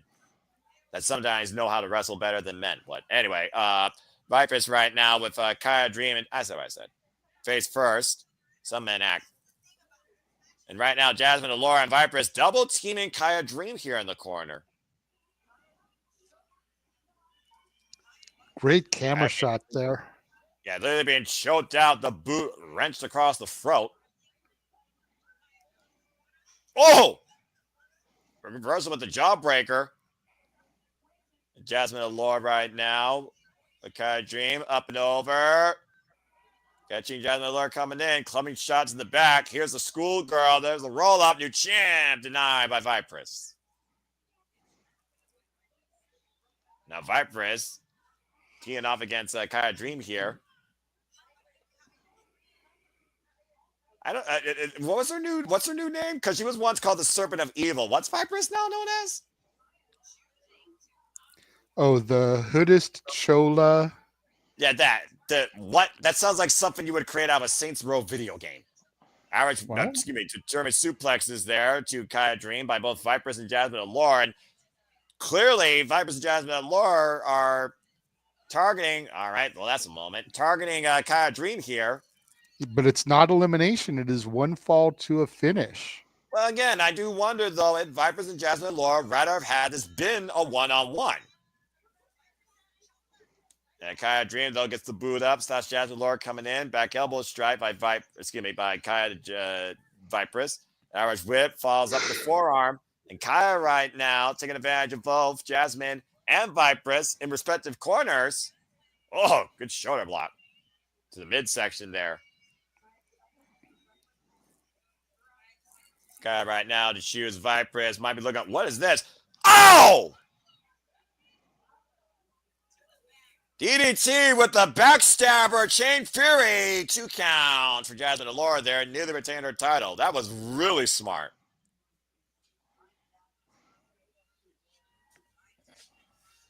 Crossface now being applied here. But I noticed that Kiah Dream's pretty close to the ropes. Now look at the way about the shoulders. What's the shoulders position? Sees the shoulder down for a 1 count. And again, far angle, though. It was kind of hard to tell, though, how close Kiah Dream was close to the ropes there. Fit around. Oh, ate an elbow. Get to the midsection. Hard elbow. That can cut you so easily, just the tip of the elbow like that. A bone-on-bone impact to your point, Walter. Kiah catching Jazmin, looking for the cutter. Vipress looking for the cutter on Kiah. All these women are looking for cutters on each other. What the hell? Okay, triple cutter. A 3-way cutter.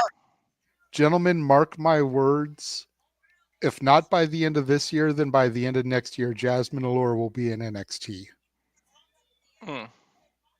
Both statement, but in the meantime, all 3 women 11:04 are down. p.m. January 31st, 11:04 p.m. Eastern Standard Time. Duly noted. I'm just saying, like, she has the look and the ability that Shawn Michaels looks for. Yeah, but right now we're looking to see who gets the advantage here as all 3 of these women are fighting on their knees, literally teeing off against each other.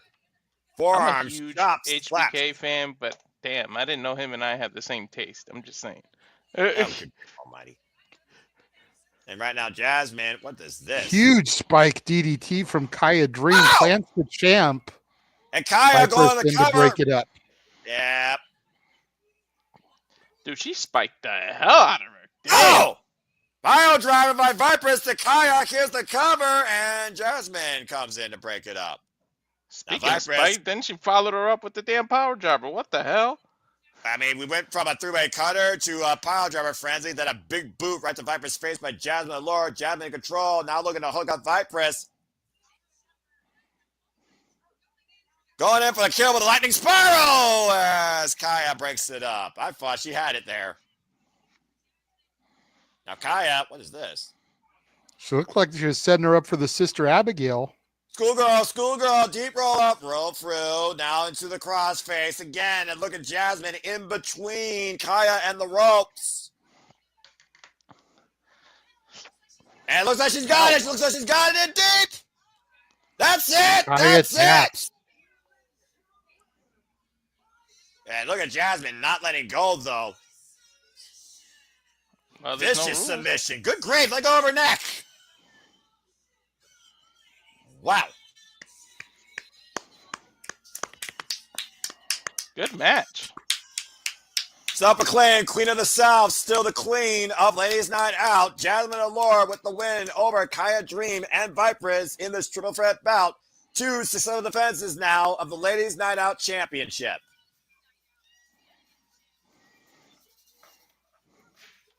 Congratulations. Again, it's one of those things where I look at somebody like Jazmin Allure and the growth of her career, and I didn't see her losing tonight. Has she captured you in her allure? Waka waka. And kudos though to Kiah Dream. Very game effort here. I'm very curious to see who challenges Jazmin next and win as VIP Wrestling continues here. Here we Oh, go. shit. Everybody's favorite BFF, Izzy Moreno, getting ready to defend her Mission Pro Championship against La Princesa, Tiffany Nieves. We just Got it. Oh boy. Bueno.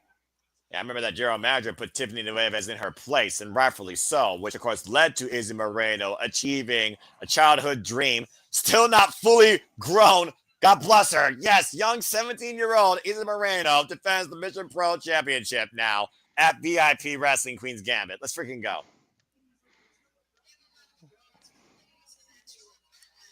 That was a good triple threat match, though. I really enjoyed that. Kudos to top tier Gen C, as she calls herself, Jazmin Allure. Apologies, I missed up the nicknames. Kiah Dream, maybe the Queen of the South, but yeah, not the queen yet of the Ladies' Night Out. Oh boy. This is going to be interesting. The third time these two women have met. First time they met was Ladies' Night Out 13 when Tiffany Nieves defended the Mission Pro Championship against Izzy Moreno. The second time was Summer 11 last year when Izzy defeated Tiffany, and here we are with round 3. 1-1 they are, JJ. This is the rubber.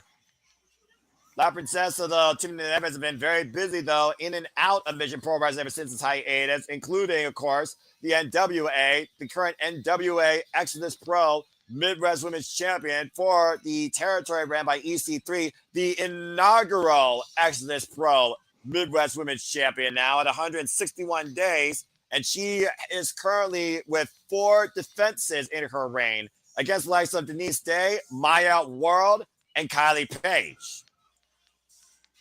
Mm-hmm.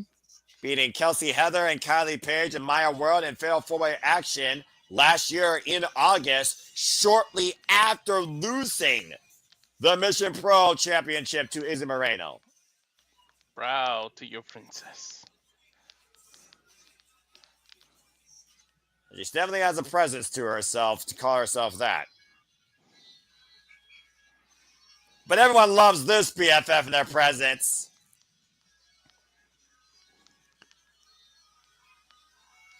Izzy Moreno, of course, who's been the Mission Pro champion and everybody's buddy with wins over the likes of Thunder Rosa and, of course, most recently, Carolina Cruz. Well, she's not the princess's buddy. Tell you that much. And No, she is not. And I'm pretty sure those two are never going to be buddies. She's now been MPW champion, guys, for 231 days, going into her 3rd defense tonight. And to JJ's point, she's not even 18 yet. She has a birthday at the beginning of May. Trained out of the Hybrid School of Wrestling and Team Vision Dojo out of the Texas area. Everyone's favorite buddy, Izzy Moreno. Handing out her friendship BFF. bracelets. All the BFFs are going to get the friendship bracelets tonight. It's still insane to think that this little lady who was at the NXT events in the black and gold era with a silver bow in her hair, the ultimate hugger, the lifelong biggest fan of Bayley, now leads a younger generation than her as a role model herself and a freaking champion. Gentlemen, recently WWE began the WWE ID program. Could you imagine if one day we're watching Izzy in a reign and Bayley comes out to offer her a WWE ID contract? Oh, good grief. Oh my God. Like, legit, I think everybody would be crying their eyes out. And I'm not Bayley's one. the face right now. Mm-hmm. And arguably the face of the women's WWE, Triple H's locker room leader. But I will... Whoa. Technical difficulties. Ring announcers having issues with her microphone. Botch. Technical difficulties. There we go. And Noah, you want to hate on Tiffany Nieves for calling herself La Princesa, for bestowing that name upon herself. Let me just go on record as say, I don't care if you're a baby face. I don't care if you're a heel. I don't care if it's your first day setting foot in a wrestling ring. When you're a cancer survivor, you can call yourself whatever the fuck you want. Mm-hmm. Fair enough. And Tiffany Nieves is a cancer survivor. Well, God bless her for And let's that. But be again, honest, I don't agree with that. every daughter is their father's little princess, anyways. Yep. Mm-mm-mm. No, we'll see if the mic holds up at least for this match. Trying to I introduce like the how Izzy's champion. playing with it. Right? She's like, you can do it. You got it. Come on, Mike. You can do it. You can do it. Tiffany Evans, by the way, trained by the likes of Sean Spears, Tyler Breeze, and Al Snow. 3 years of in-ring wrestling experience. And oh no! That's another good point to JJ's point. He said you can see her in NXT. Sean Spears is there already. Yeah, Mhm. right now, Tiffany Evans is already all over the champion. She has not forgotten what happened last year. Nor should she. In La Princesa's mind, this spoiled little girl who has had everything handed to her just came in out of nowhere and took her prized possession. Hand it to her. She fought for that. She earned everything she got. You kidding me? Did she, or did she get the easy fast track to championships because she was Bailey's number one fan? When you work your literally- way from the ground up and create your own genesis, you earn your keep. Izzy Moreno proved that with her work through high school wrestling. Okay, Her way and I through am the not championship disputing opportunity. you. I am not disputing you. I'm just saying in La Princesa's mind, that's how she views it. Did Izzy get the chances that she got because she worked hard for it, or did she get the chances because everybody remembers her as Bailey's number one fan? Yeah. Well, bottom line, Tiffany has all the credit she wants. Here's the decisive conclusion. You lost. This is your chance. If you lose here, you have no excuse. Izzy's better than you and deserves to be WWE champion if she beats you here. Put it in this perspective, gentlemen, too. She literally took a princess's crown. You know how much a crown Mhm. means to a princess. A crooked princess that tried to use the general manager and the higher-ups to her advantage that night, lest we forget. Thankfully, there was somebody there with a clear state of mind to ensure we had a clear-cut winner. Great counter so far here by Tiffany Nieves and Izzy Moreno. Tiffany sliding out, and Izzy right now needs to readjust and recompose. Can't let emotions get the better of her here. Champion's advantage, though. Tackle on your chance via pinfall or submission inside the ring, though. And to your Izzy. point, Izzy needs to try to keep Oh! a clear mind. Tiffany Nieves has the years of experience. She is the vet. She is right now getting inside of Izzy's head. If Izzy wants to be able to defeat La Princesa for the second time, she has to let cooler heads prevail. Mm-hmm. And she took a picture from one of her BFFs in the audience there and just ripped it in half. Yep, an autographed 8x10 that she signed for a fan, just ripped it up in front of her. Mm-hmm. That's not about Again. hurting her physically. That's about hurting her emotionally. Getting inside the head. Official right now admonishing Tiffany Nieves to get back inside the ring. Only way the title again can change hands here. And again, is Miranda right now grabbing the small of her spine. Tiffany Nieves was in the ring. She got back out so she could get Izzy in the ring because, to your point, she has to pin her inside the ring. And Tiffany Nieves, of course, former MW Women's Champion, held that title since beating Genocide in 2023 across 11 defenses successfully before losing it to Izzy Moreno last year at Summer 11 in June. Nice And to scoop slam Nestor's there by point, Tiffany. with her youth, it's very easy to get into someone's head. A girl like Izzy Moreno, who is 17 years old, Oh, she wants to be liked by everybody. That's why she is everybody's BFF. She wants to be accepted. She wants to prove her worth. She wants to be loved. Once you've got the years under your belt that La Princesa has, you give not a fuck about that anymore. You want to love Mm-hmm. me? Love me. You want to hate me? Hate me. You're still paying your money to watch me, which means I get paid regardless, bitch. Cindy Mm-hmm. Rivers right now driving the knee across the shoulder blades of Izzy Moreno. Izzy trying to fight back though. Izzy Moreno literally in her 16th match tonight in her young wrestling career kicked the hamstrings there. Takes Tiffany down to the knee.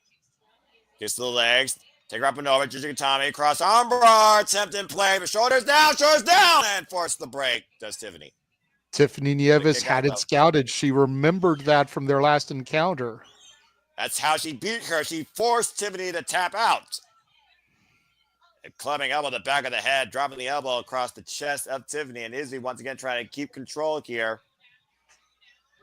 Two now. Might be looking for the hat trick. Again, grabbing the small of the bag. And Tiffany able to get out of the way. A little bit of pomp and circumstance cost the champion. Now trapped in the crucifix. Got a 2 count though. Tiffany holding on. Now Izzy reversing over own crucifix. 2 count there. Arm rear by Izzy Moreno, keeping Tiffany close to the center. And Tiffany, though, grabbing the hair. Again, the pent-up frustration, hostility of these two young women. Oh, man. Tiffany Nieves going right back to Izzy, the ground and pound. Tiffany Nieves, by the way, in her 163rd match tonight in her young career, outweighing Izzy Moreno by 2 years of additional testing, trial, and error, and traveling. Hard average whip, though, by Tiffany to Izzy Moreno in the corner. Izzy Moreno demonstrating that you can do anything if you put your heart into it. Walter, question for you, because it's something I've always wondered about Izzy, and I'm not 100% positive, but I'm Mm-hmm. leaning towards it. The way that her name is written on her tights, is that Mm-hmm. not Powerline from the Goofy movie? Ugh. Hell yeah. Okay, I thought so. Uh-huh. Well, she What's did funny is celebrate. So. She did what's celebrate funny is going to at Disney, first man. the eye looks like the Tostino logo for a second. Tiffany Nieves, hammerlock in the arm, Irish whip to Izzy Moreno, hard in the corner opposite side of the ring. No, it's just like, what the fuck, guys? Well, Noah, I actually caught him a moment ago. He was about to say she celebrated her 17th birthday at Disney. So Mhm. proving that surprise she me. is a Disney dork. Yeah, I always knew she was a Disney dork, especially when she endorsed the BFF with a Stitch doll here at ringside. Again, great rebound kick there by Tiffany. Now the corner of the second. High clothesline flying through Izzy Moreno. Puts Izzy down. Here's the cover. Hook the far leg. It's a 2 count. And Tiffany Nieves realizing she almost had it there. She just needs to stay on top of Izzy. She realizes that Izzy's number is up here. One more wrong move on Izzy's behalf, and Tiffany Nieves is your new champion, gentlemen.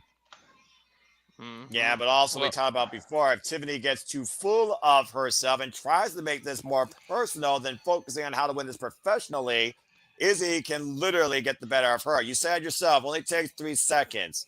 And that hot temper of Tiffany Nieves could be her undoing. But again, Izzy right now, the worse for wear, still grabbing against the lower spine. here's the other thing too. We kept talking about the disadvantages of her youth, but there's also advantages in terms of stamina, cardio. Like Oh! she can keep on going. She might be able to take an ass whooping and just keep kicking out and frustrate La Princesa because of her youth. Cover. You're definitely not winning a title with a cover like that after an airplane sidewalk slam. Tiffany reminding everybody she was that close. She may be being methodical here, but she's getting way too overconfident this early. Cerca, cerca, cerca. All right, whip again. He's Moreno set in the corner. Tiffany looking for another opening. Runs into an elbow. Across the bridge of the nose. Slips between the ropes. He's Moreno looking for the screw girl. Got Tiffany rolled up for a 2 count. Oh, man. A kick right to the midsection. Takes Izzy down to her knees. Tiffany right back to the dominant position. Izzy gets a little flurry, but then Tiffany cuts her right off. That's Really the period. compromising the lower back of Izzy Moreno, but Izzy trying to work over that left arm, looking for an opening here. If she wants Traps to her retain, with the half crab. That's a vicious half crab there, too. Look at the ankle and the torque on the knee. Mm-hmm. Look at the Changing position of position. the leg. Jeez. Tiffany better be How's Izzy going to careful. put this? I mean, sorry, Izzy better be careful because she keeps giving her arm. She can add another. What? Oh, Izzy, though, looking for our own for your arm bar. Big opening here for Izzy Moreno to retain the WWE title. Desperation, singing it for the challenger, pulling the hair. So remember, she has till 5. Oh, my. She The can keep hell? going back to those dastardly tactics of grabbing the hair as long as she breaks before the 5 count. That's all that matters. Whiplashed her vertically and drove her down hard back to the ring. And It has Izzy been a Moreno long right time since I bought an independent wrestling t-shirt, but I definitely want a Get It, Got It Bueno one. Mm-hmm. And again, the Mafago approach to Nueves once again working the lower spine of Izzy Moreno. Going Now back to the legs. Might be looking to Deep apply Boston further pressure. Deep in the full crab this time. Oh, look at that, JJ. Look how she locked her hands, making it even worse. Mm-hmm. But is he able to shift her position, gets the momentum, quick 2 Look, my count. legs, my legs! Ooh. Trying to stack her out, too. Driving her body. 2 count again for the champion. Oh! Ooh, face plant. Sort plant. of a flapjack almost. A flatliner, But look at what it took out of Izzy. She can't capitalize. It might rearrange Tiffany's jawline, though, there. Referee starting her 10 count here, commanding both women to get back up to their feet. Otherwise, if this match is a draw, Izzy Moreno will retain. La Princesa to her feet first. Both women head to head. Look at the determination on Izzy Moreno's face. Both women back to their feet, to your point, just in a shoving contest now. Oh, and a kiss from La headbutt. Princesa. Oh! There's a receipt by Izzy. Izzy will not be bullied, will not be literally undermined for what she is. And Tiffany, though, looking to remind Izzy exactly why she should be her superior. Izzy, they'll find back, though, vicious elbows. Blocks the shot. Exchange of strikes here, and Tiffany taken down by Moreno. This might be the moment. This might be the moment that Izzy mounts a comeback. Channeling all the BFFs here tonight.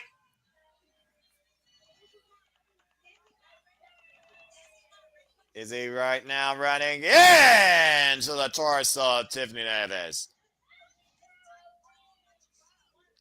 Brings it back towards center. What's Izzy looking for here? Got Tiffany scouted! Into the knee strike, falls the cover, hook the leg, and Izzy gets a 2.5. But look at the look on Izzy's face. She's beside herself. She looks like she's ready to cry. Her best efforts have not put La Princesa away yet. What is it going to take for Izzy to get the victory here? But she's got to put it through her head that everybody she faces is going to have that experience, and it's going to take a lot to beat them. So she can't let herself get too frustrated. Oh! Planted with a spine buster out of the corner. Here's the cover. Gets a 2 count. Arm up at the last possible second. Tiffany nearly sees the title back. It's one of those things also when you look at Izzy Moreno's young career, Tiffany Neves has become truly her greatest rival, her greatest challenge to overcome. She did it once, but can she do it again? And Tiffany right now, wait a minute. Wait, what is that? There's something in her hand. Wait, what is that? It was her tiara. Oh. Backstabber from Izzy Moreno. Oh, right in the spine, right in the blade. Turn your ass around, ref. Crossovers in play, crossovers in play, ref, turn around, damn it, she tapped. She Referee definitely didn't tapped like see 5 times. Can't call what you don't see. Izzy needs to be focused. JJ's point, don't count if you don't see it. Izzy goes back into the armbar, though, but look how close Tiffany is to the ropes. That's going to call for the rope break. Is he not letting go? She has 5 seconds now. Well, again, think about how personal this feels for Izzy Moreno. She doesn't give a damn at this point. What the hell, Izzy? She The won't let official call for go. the bell while Izzy Meyer took Tiffany's arm. Tiffany wins via disqualification. Hey, I said you said it earlier. She has till 5. Izzy ignored it. The No, winner of JJ. this match via disqualification, La Princesa, But Tiffany Izzy retains. Nieves. What the Izzy fuck? retains though. However, and still your champion, because the belt can't change hands via DQ, Izzy Moreno. I don't want it to end like that. Can we get some? Can that bring in? Can that guy come back out and restart this? 5 more minutes. Tiffany knew exactly what she was doing. She couldn't beat Izzy fair and square, so she tried to resort to dirty tactics and got inside the champ's head. That's not her fault. That's Izzy's fault for not letting go. You can't blame La Princesa on this one. Izzy lost her You head. can't blame Izzy for doing that either. I Well, blame her. either way, either way, something tells me we're going to have to get this figured out. I know Mission Pro is on indefinite hiatus, but Izzy Moreno is not on a hiatus defending that title. And, whoa, she looks like she's on You a mission. just said Izzy was a Disney freak. She should have did the Elsa and let it go. But Maybe next time these two compete, it'll be championship versus championship. Well, again, while there's fire in Izzy Moreno's eyes, and it looks like she's still hell-bent on taking Tiffany Nieves' arm, we're going to move on to our semi-main here, believe it or not, folks, for tag team action. The Tonga twins take on Fire and Fury. That's a hell of a transition. I mean, dadgum, Izzy. The other ring announcer is back.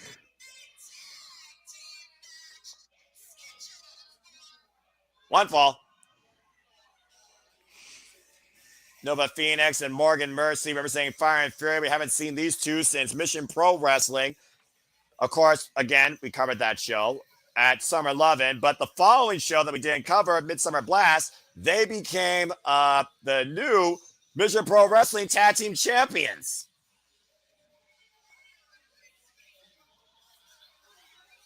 Good grief. Talk about Mad Max earlier. Definition of Mad Max here. These two chained together. You were talking about two women having a bar view. Yeah, how you feel about these two? They're definitely vicious competitors, but I think I would put my money on the Tonga sisters. I'm just, you don't mess with Samoans or Tongans. I don't care how big and bad these girls look. The one damn near tripped getting into the ring, like seriously. And I'm supposed to be scared of them? Yeah, you know, there's that thing where impersonation is only go so far as your presentation. I'm a little scared of the chains, though. Like, what the hell? Well, again, last time we saw these two, they took on the King Bees, Charity King and Danny B, in a losing effort for the MPW Tag Team Championships. And they also have extremely limited tag team experience. Against these two, what the hell? What the hell is happening the here? Usos going to do the little dance? This is a Tonga tradition here. All right. I remember when the Usos did the what was it called? The Hanu? The Haku? That's what I'm saying. Huh. For something that's supposed to be intimidating, this is more welcoming and traditional. It's deceptive. They want to lure you in and then snap. I'm right there with Walter. It's deception. Uh-huh. You heard of an anglerfish? They have that beautiful little light, and you get lured, and then what happens? Oh, my goodness. All right. Kona and Kaoz, the Tonga twins. I'm representing, of course, music, women of wrestling. That much. All right. I acknowledge them. Me too.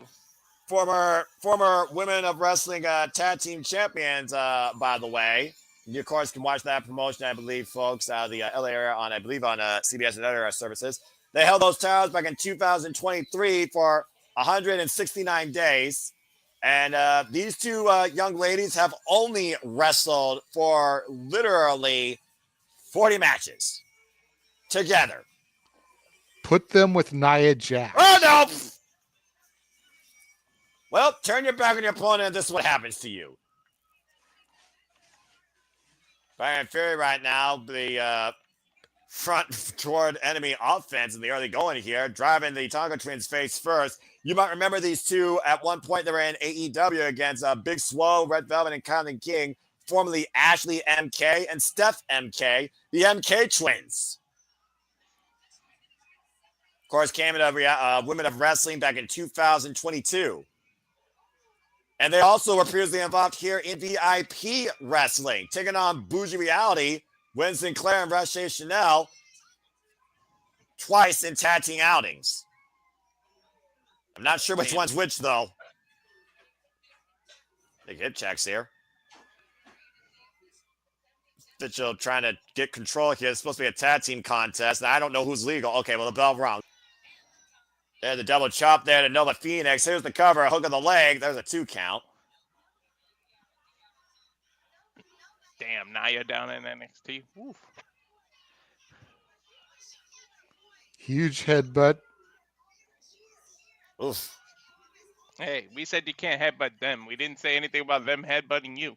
Yeah, right. We never talk about the opposite side of that equation. You know, I think there's a reason for that. Swing and miss. Oh, open palm strike. Right now to Mercy. Of a shorter version of Tank from Japan. Like, well, she probably got more experience for being honest. What a crucifix bomb. Here's the cover, and Nova breaks it up immediately. They did the Moana. Yoo-hoo! And Fire and Fury right now being snuffed out and being literally tamed here by these Tonga twins. Up and overly. Nice net breaker off the stun gun off the top rope. And Tam made Nova again. Which Tonga's legal? Who's that? Don't know. That is, I mean, again, when you're twins, I think that's Kaoz, but I'm not sure. When you're twins, you barely know which one from the other unless you got a tattoo or a slightly different age rate on your birth certificate based on when you're born. Well, it's easy to tell Nikki and Brie Bella apart, that's for sure. Well, I mean, again, what people do to their bodies as they grow up or as they become less mature is their own choice. Not originally, though. I couldn't tell Jimmy and Jay for a little bit. True. That I will give you personally. It wasn't until Jay cut his hair that I was able to really tell them apart. Yeah, that's because Jay always had less braids. Irish whip. And Nova Phoenix right now just flashing a twin in the corner, bringing her down with a seat on the canvas.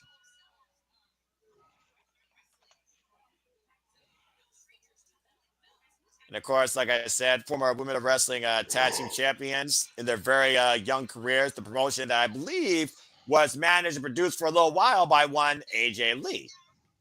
Ooh, that is true. Yeah, she did have her hands in WoW for a little bit. Will she make a return to WWE tomorrow? We shall find out in about 12 hours or so.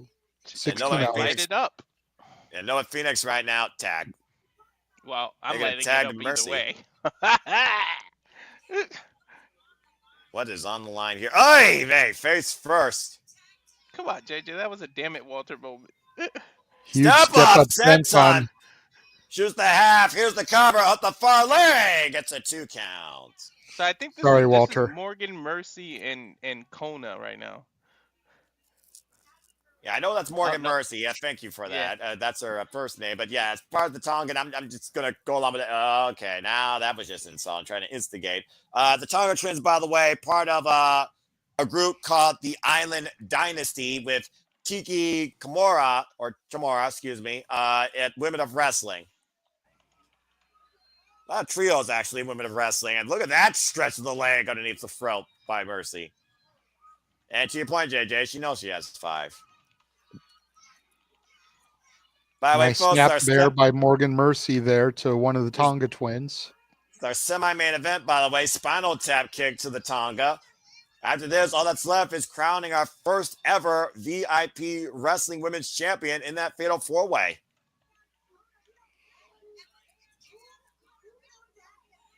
Again, is it Kaoz? Is it Kona? I don't know who this is. Well, here comes Nova Phoenix. We know who that is. Well, yeah, I mean, one's got blue, one's got orange hair. Oh, well. But right now, Fire and Fury have found the rhythm here. I don't think the other Tonga's been in the match at all. At least not legally. Damn, cannonball in the corner. Big cannonball by Nova. Brings it away. Here's the cover. Away from the ropes. Gets a 2 count. Wonder if they're going to give us another intermission after this match for the main event, or if they're going to go right into it.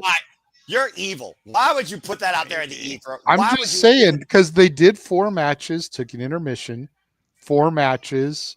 Even if it's just like a little 10-minute, like, hey, go to the bathroom, come right back. We'll be, Ay, ay, ay. I'm surprised they didn't do a little, like, after they had to clean that little confetti, they did that shit quick. I mean, you could take a hand Hoover vac to clean up those sticky notes. I'm just saying. That's fair. I speak from experience at work. Get to the midsection there by Mercy. And again, the referee, though, being distracted by the other Tonga, who's been trying to get in this match every way she can. Morgan Mercy headbutt a Tongan. You know better. Apparently she did, and I'm not sure who got the worst of that, as she made the tag to Nova Phoenix.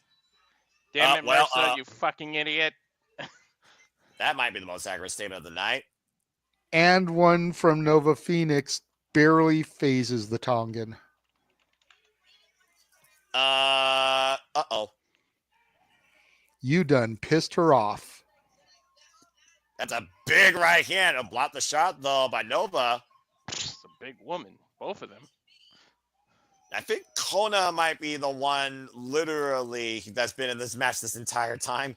And again, both arms trapped here. What the hell's going to happen here? Is she going to do Nova, don't do it. Yeah, God! I knew it. Both women on the ground, justifiably so. You don't headbutt a Samoan. I thought she was going to do that chain. You know when they hold each other to do the chain headbutt when they do multiple, but the rapid you can't fire headbutt a headbutts. Samoan, so she can only get one off. I don't think there's a person on the planet that can rapidly headbutt a Samoan. But then meanwhile, here comes the other Tongan, though. Get to the midsection. Oh! Now, why did that look like Jey Uso to me? Huge Samoan drop from the Tongan. Nova Phoenix breaks it up. Yeah, about to say, a hot tag here by the other. I apologize, folks. We don't know these two names. This has got to be Chaos. Because you know what it is? Oh! I think she's like slightly shorter, but like only an inch or two. Again, Nova's not legal. Nova's not legal. After that spine buster. Doesn't matter which Tongan's legal. Well, there's the bloodline stuff. There's super kicks. Good grief. That super kick stopped Nova in time for a second. But now Mercy. Oh! Death Valley Driver. Uh-oh. Uso splash. On the top rope! Speaking of bloodline moves. And she's legal. There's a cover. 2 in the tunnel. Dude, this match has gone off the rails more than a Saturday Shenanigan episode. JJ, that might be accurate. Hey. That just means I can keep better order than I get credit for sometimes. Oh, JJ, God bless you. Oy vey. And meanwhile, all 4 of these Goliaths are down. Behemoths. Shit. The Tongas right now teeing up against Nova Phoenix. And Nova teeing up against the Tongas. We got a 4-way brawl here. Every woman on their knees. It's like a wheel that's slowly leave that turning. joke alone. Imagine the Fire and Fury versus Alba Fire for the Fire name. That would be something Vince Russo would book, huh? Well, I mean, hey, they're probably doing more than whatever the whole union's been doing as of late. As I'm trying to be triggered. Fire and Fury trying to fight back here against the Tongans. And once again, isolating a Tongan, looking for the double Guzzo. Hoisting her up. Choke slam! Are we even sure Game she's position. the Here's the cover. And the other sister comes in with a save. I don't think the ref knows who's legal at this point. And at this point, you just know which is Leo and Fire and the freaking Fury and just go along with it. The hip check there, though, wipes out Nova. Again, Mercy has been legal this entire time for the opposite team. Thankfully, open palm strike. No, that's not true because the other Oh. one came in a few times. Nova Phoenix legally. Well, right now Mercy's legal, and I believe that's Chaos. They figured out in the ring. Open palm strike there, and now hoisting up on the shoulders. What the hell is this? Now both Tonga twins in the ring. Now it doesn't matter to me. Double Samoan drop with a neck breaker. Cover 2. Tongan twins with the win. That's a hell of a finish. But I will say this for the Tongan twins. That was quite a impactful return to VIP wrestling. This is some badass. I mean, again, badass Samoans is almost as natural as day and night. Well done to, what were you saying? I would not want to fuck with either one of them. That's accurate.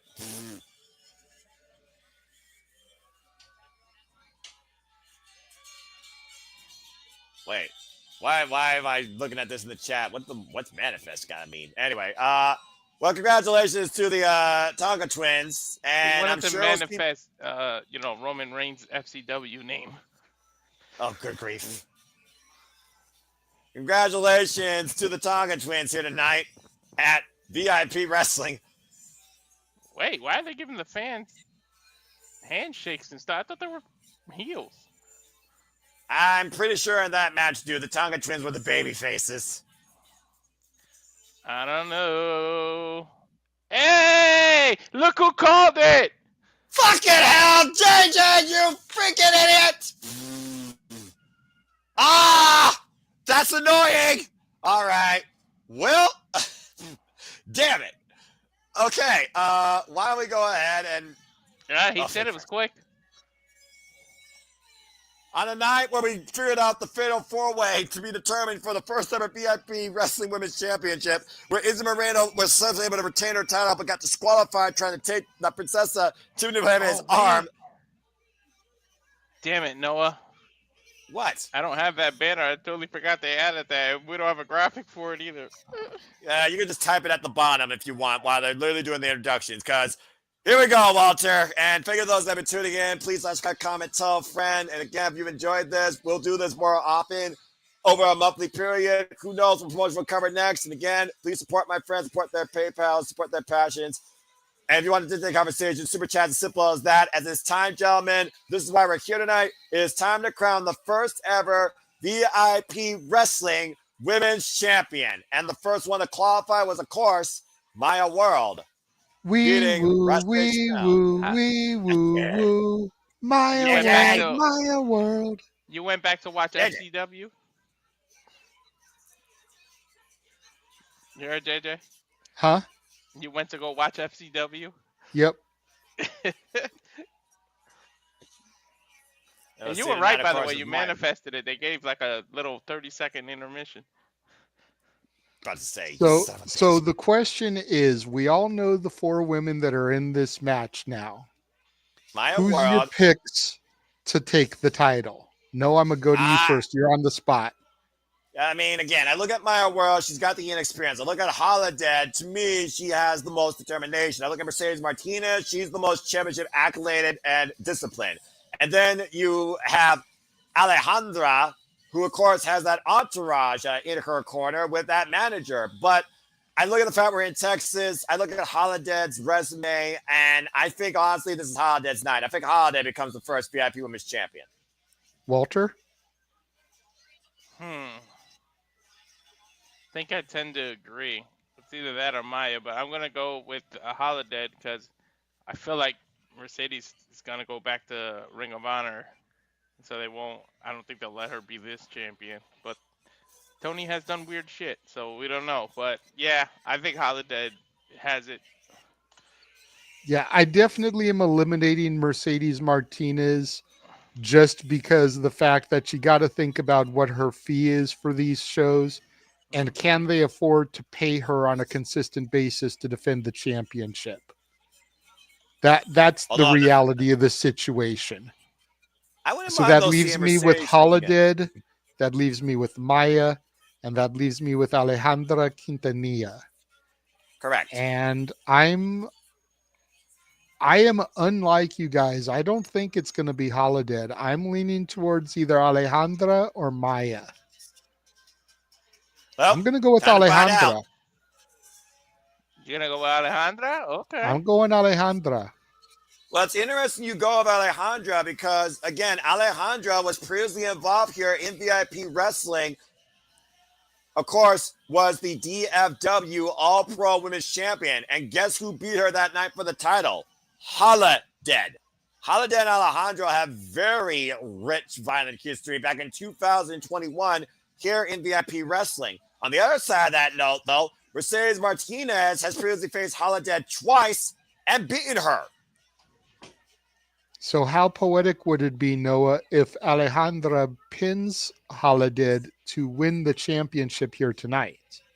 Or on that coin, how would it be so full circle, third time the charm, if Holidead pins Mercedes Martinez become the champion tonight? Obviously, the referee holding the newly minted VIP Women's Championship. But the funny thing is, we're talking about a level of experience, history. The one thing we're forgetting about that you always got to consider in a multi-person match, a wild card, that's got to be Maya World. Maya World might be the one person no one's thinking about here. JJ's thought about her. He mentioned her. Not here, he didn't. I said it was between Alejandra and Maya for me. But you picked Alejandra. I did. I tell you But what. that means that Maya is like my second choice here. Mm-hmm. I almost wonder, though, also we'll get some strange lines because you saw Mercedes Martinez and Holidead with a little bit of a glaring staring. Again, would they want to just be sell with these two? And again, how much is that entourage of Alejandra going to come into play? The rings are underway. Our main event, VIP Wrestling Queen's Gambit. First ever VIP Women's Champion to be crowned. I don't know what y'all think, but that Alejandra's theme sounds like some shit Conan will come out to. And Like Alejandra back in immediately going to the WCW. outside No of the ring. comment. Mercedes Martinez and Holidead, though, going to the outside as well. Did they And just get the fan I don't title? think Holidead and Mercedes Martinez are going to tolerate Alejandra's outside entourage tactics. What? Maya's just chilling in the ring by herself, recuperate, rest, She's girl. letting not them that take it strategy. to themselves. Mm-hmm. It's smart yeah, for like this someone is- the inexperience of Maya. You let these three exhaust themselves.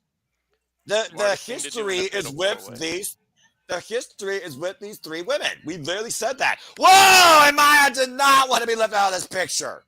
She came in mind. like a wrecking ball. Alejandra, by the way, who first faced Holidead and Rachelle Chanel back at VIP Wrestling in 2021 when she was the DFW All-Pro Women's Champion in a triple threat match back in April.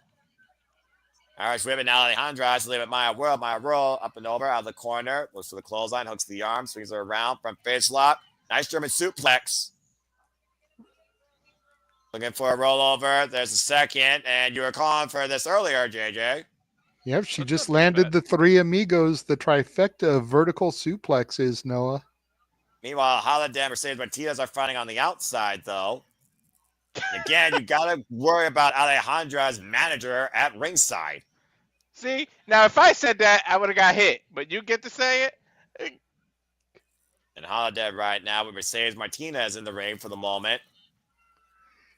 Hey, all I can say is she's not right down the hallway able to come sneak up on me with the chancla. She said it herself, though. That's not fair. A sidewalk slam as Maya World comes back in the ring. Nice drop toe hold, though, by Maya. Takes Holiday down. Catching Holiday Half there. crab Single locked leg in. grab. Single ankle lock, basically here. But here comes Alejandra. Now Alejandra, what the hell is this? Double team submission here. Each woman with a half crab, and here comes Mercedes Martinez. Wait, Now, if she uh-oh, taps, wait a who minute. wins? Double dragon sleeper.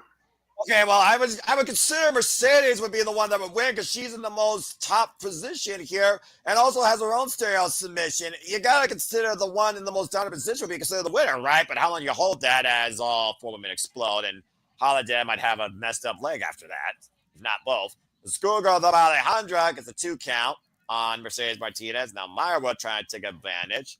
Maya will previously face Holidead 1-on-1. Rolling her up, small package. The name Okay, of that the was game in these kind of matches is isolation. You gotta find a way to isolate one of your opponents. Whoa! Mhm. Well, And double let's not clothesline will forget, in definitely these help. multi-person matches, there are no rules. Could one of the victims of these 4 women come back for a distraction? Could Tessa Yep. Blanchard get back involved? Lynn. Exactly. Mm-hmm. Oh, Killa I Kate. kind of wanted them to go to blows, man. Oh! Well, clearly there's bad blood with Alejandra when it comes to Holidead Mercedes Martinez. And it does Oh, sound like no. Holidead, to your point, guys, Holidead Mercedes Martinez wants it to be a 1-on-1. Or maybe it's a game of one-upsmanship at this point. No, yeah, guys, we've reached the anything you can do, I can do better portion of the match. Well, I mean, it's been a while since Mercedes Martinez and Holidead have shared a ring together. That back probably dropped there. The Ric Flair strut? Oh, What the come on.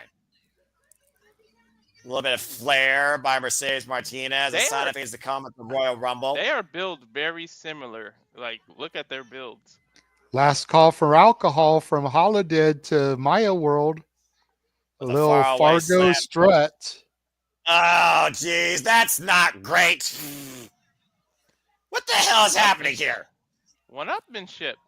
Mhm. Flairs and the Like Walter Jarretts? said, anything you can do, I can do better. Mm-hmm. I don't know how much a Flair and a Jarrett have feud over the years, but meanwhile, I know how much Mercedes Martinez and Holidead have, as we're finally got these two squaring off. Blocks the shot with the boot, blocks the shot with the boot, and both women collide over the ring, clubbing clotheslines. Well, both men were horsemen, and both men led their own stables. Well, that's true. You did admit Double J was a horseman, so I guess that is accurate. Oh, and a headbutt! And Maya with the double cutters out the corner. Or stunner, excuse me. Back stunners. Now, lastly, with Alejandra. Alejandra, though, lands on her feet. Oof. Hook kick. Rock Maya. Hook kick by Maya by Alejandra, and all 4 women down for the time being. Sheesh. Referee starting her 10 count. In Maya World 3, last faced Holidead back in 2023 and lost. 4, 5. Good grief. She's up to 6 now. Again, you got to consider 7. again how important this is for all 4 women to be the first. You set the precipice. You are the presence. You are the standard to beat or to meet in VIP wrestling. Wait. Gentlemen, what is the point of counting to 10 if all 4 win? Like, it's a fatal 4-way. Nobody wins the title. I'm sure the First referee. person to their feed would win it, though, Walter. If only one woman answers the 10th count, they'd automatically be the champ. Well, clearly there's one woman that many people don't want to see win here tonight, apparently here, and that's Alejandra being triple team and not the fuck out. It's like, Alejandra it's very now. clear people didn't want Alejandra to win No! when Tessa Blanchard was the babyface in the match, Noah. I'm just saying. That's like saying Yeah, water is wet, that people don't want Alejandra Quintanilla to win. Right? And Maya World just kicked the manager in the huevos. And the Tornado huevo. DDT off of the turnbuckle. Good job, Noah. Taking the guy around the world. Mercedes Martinez strategy outside the by Alejandra, and Holidead, though, he's the focus on Alejandra back inside the ring, swinging a miss. Chop block. First kick. Maya World, though, trying to take advantage while Holidead's been taken down. Reversal, though, as Maya World sends to the first of the ring pose, and just like that, Alejandra has retaken full control of this match. Around the world, around the world. And Alejandra right now focusing her attack on Mercedes Martinez here for the moment.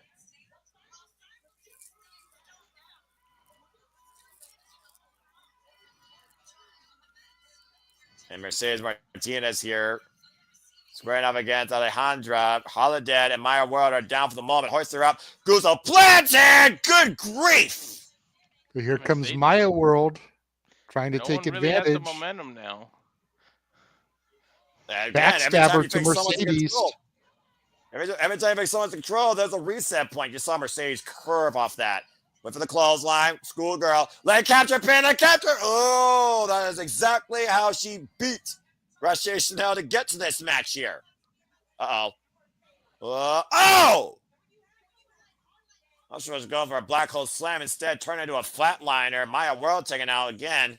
Holidead back control. Blocks the clothesline. Massive spine buster. And Holidead Crowd once chanting again. Holidead. Again, Holidead, I think, has been probably the most impressive and aggressive tonight. The VIP wrestling audience approves of it. Mercedes Martinez is now clubbing away at Holidead in the corner. Uh-oh. Oh, no. Oh, that Spider German! Man, the control that Mercedes Martinez has whenever she does that always impresses me. Right? But look, as soon as you think she got control, watch somebody. Oh no, she's got control for now, I guess. Yeah, Alejandra literally crawling on her knees while Holiday and Myroda once again nowhere to be seen. This is Alejandra's opportunity to take advantage of the matchup here. We wanted one-on-one action. Here we go. Yeah, once again, now the isolation that we was talking about. And looking for possibly Lions Prey again. Mercedes able to scout it though. Planted! Spine buster! Uh-oh, this could be it, guys. Setting her up for the surfboard.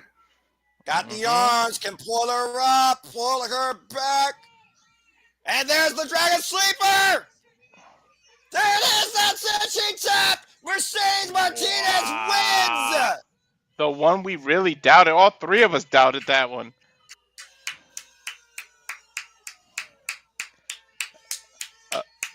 Apparently she doesn't charge that much, JJ. Hey, but who is there in attendance? Your current reigning and defending longest ever Ring of Honor Women's Champion. I wonder if this couldn't spiral into something. Yeah, as you're the right. streamers get thrown into the rain. Mercedes Martinez wins the Queen's Gambit. Hey, Noah, now I feel like I'm in Japan with the streamers. Yeah, right? Congratulations to Mercedes Martinez. Another title accolade in this Journey woman's career. Congratulations. The first ever VIP Wrestling Women's Champion. What a night. What a match. It's a hell of a return back home to Texas here to VIP Wrestling for Mercedes Martinez. I'll tell you that much. Gentlemen, who did she replace in this tournament? Jordynne Grace. It'll be Jordynne Grace. Almost makes you wonder if Jordynne Grace was the original plan to win this. Right. Yeah, it's hard to say at this point. Well, when you figure the person who took her spot won, they could have gone with any of the other 7 competitors that were already announced for this tournament, Noah. I'm just saying, it makes you wonder. Things that make you go, Mm-hmm. But congratulations to Mercedes Martinez becoming the first ever VIP Wrestling Women's Champion. And her first championship accolade since 2022.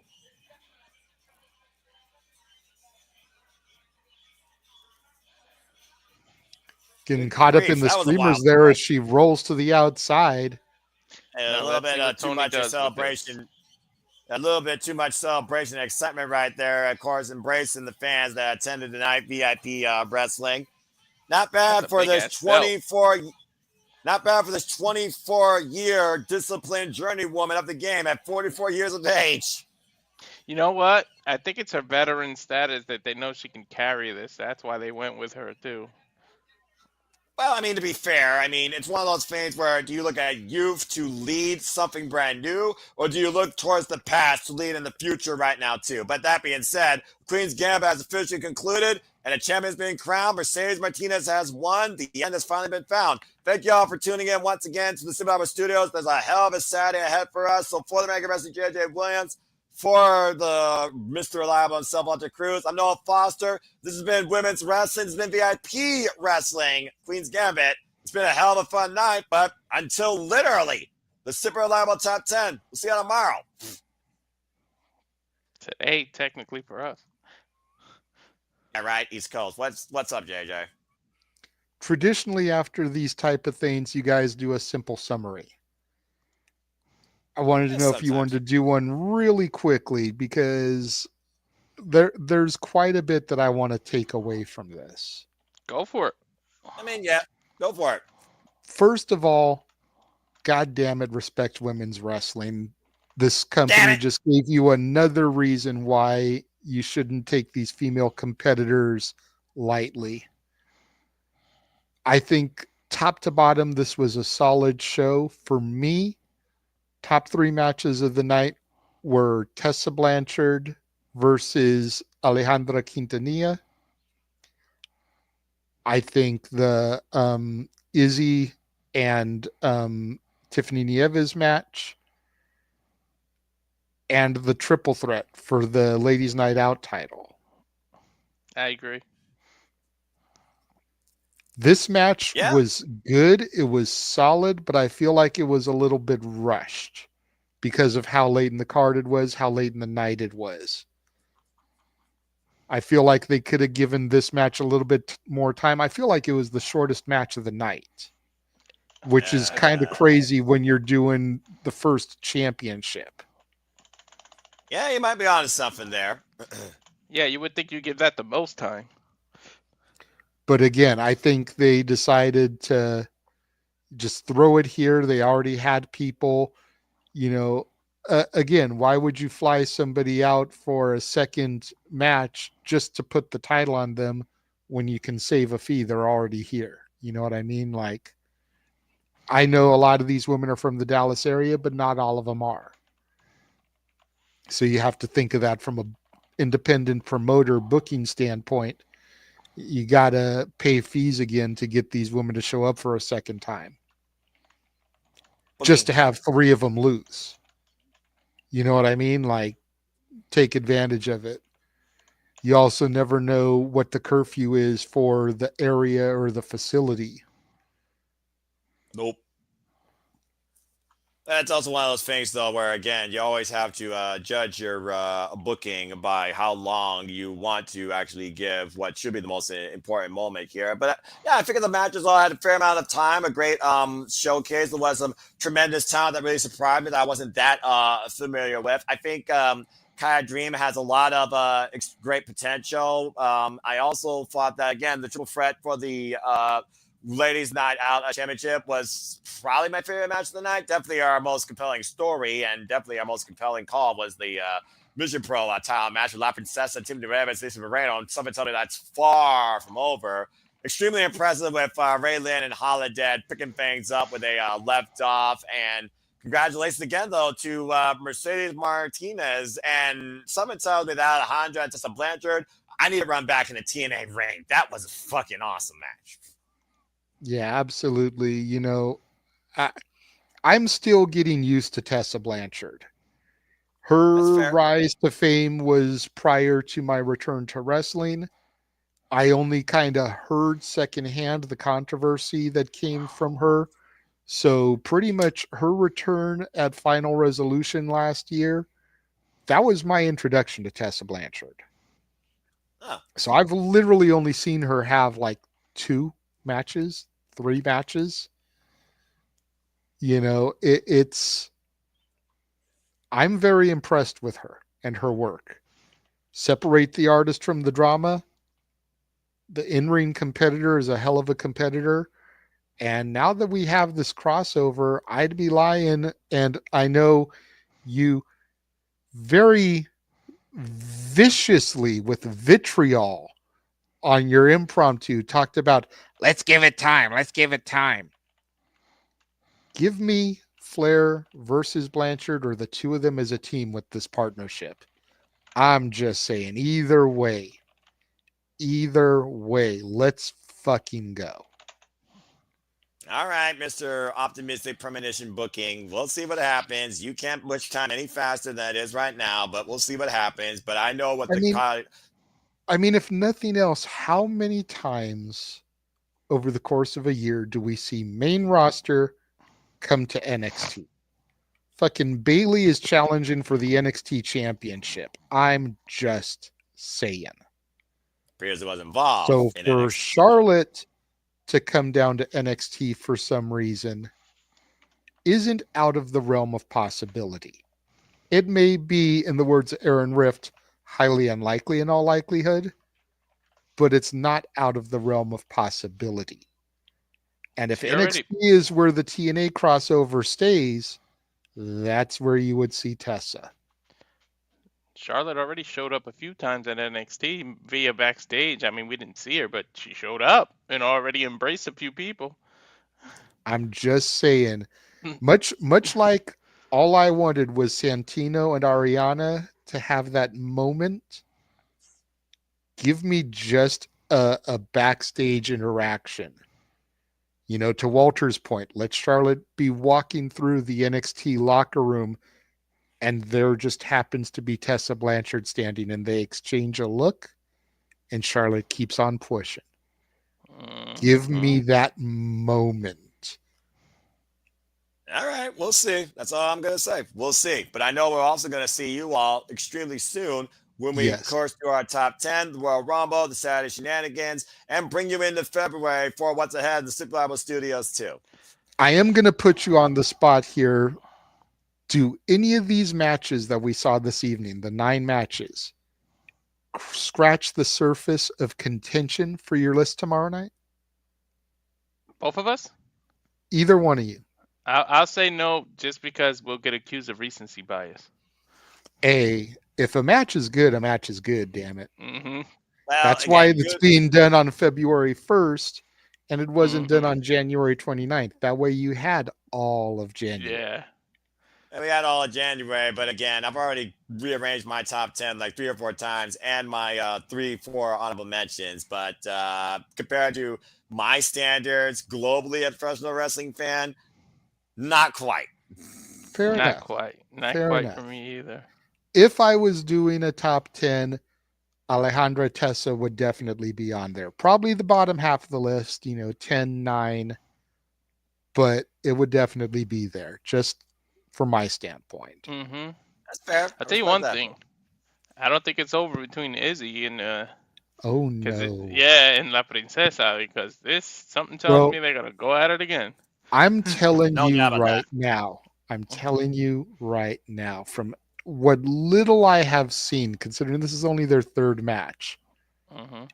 Izzy and La Princesa is going to be Mission Pro's version of Brett versus Sean. Mm. They are going to be that long-standing, heated rivalry that really helps put them on the map.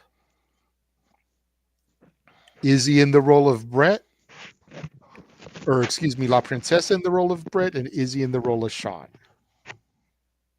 Makes Because sense. Izzy's the one who's got something to prove, more so than La Princesa. La Princesa is the highly decorated, world-traveled veteran.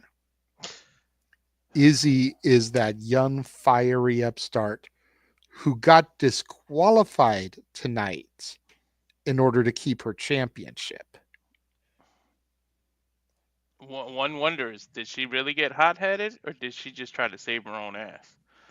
Or is this the seeds of a potential Izzy heel turn?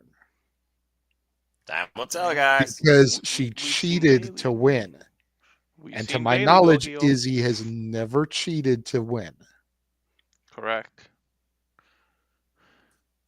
Tell you one thing Well, though, she's 17. I have a 17-year-old son. I'm about to reevaluate his life. Izzy's on TV wrestling, making this money.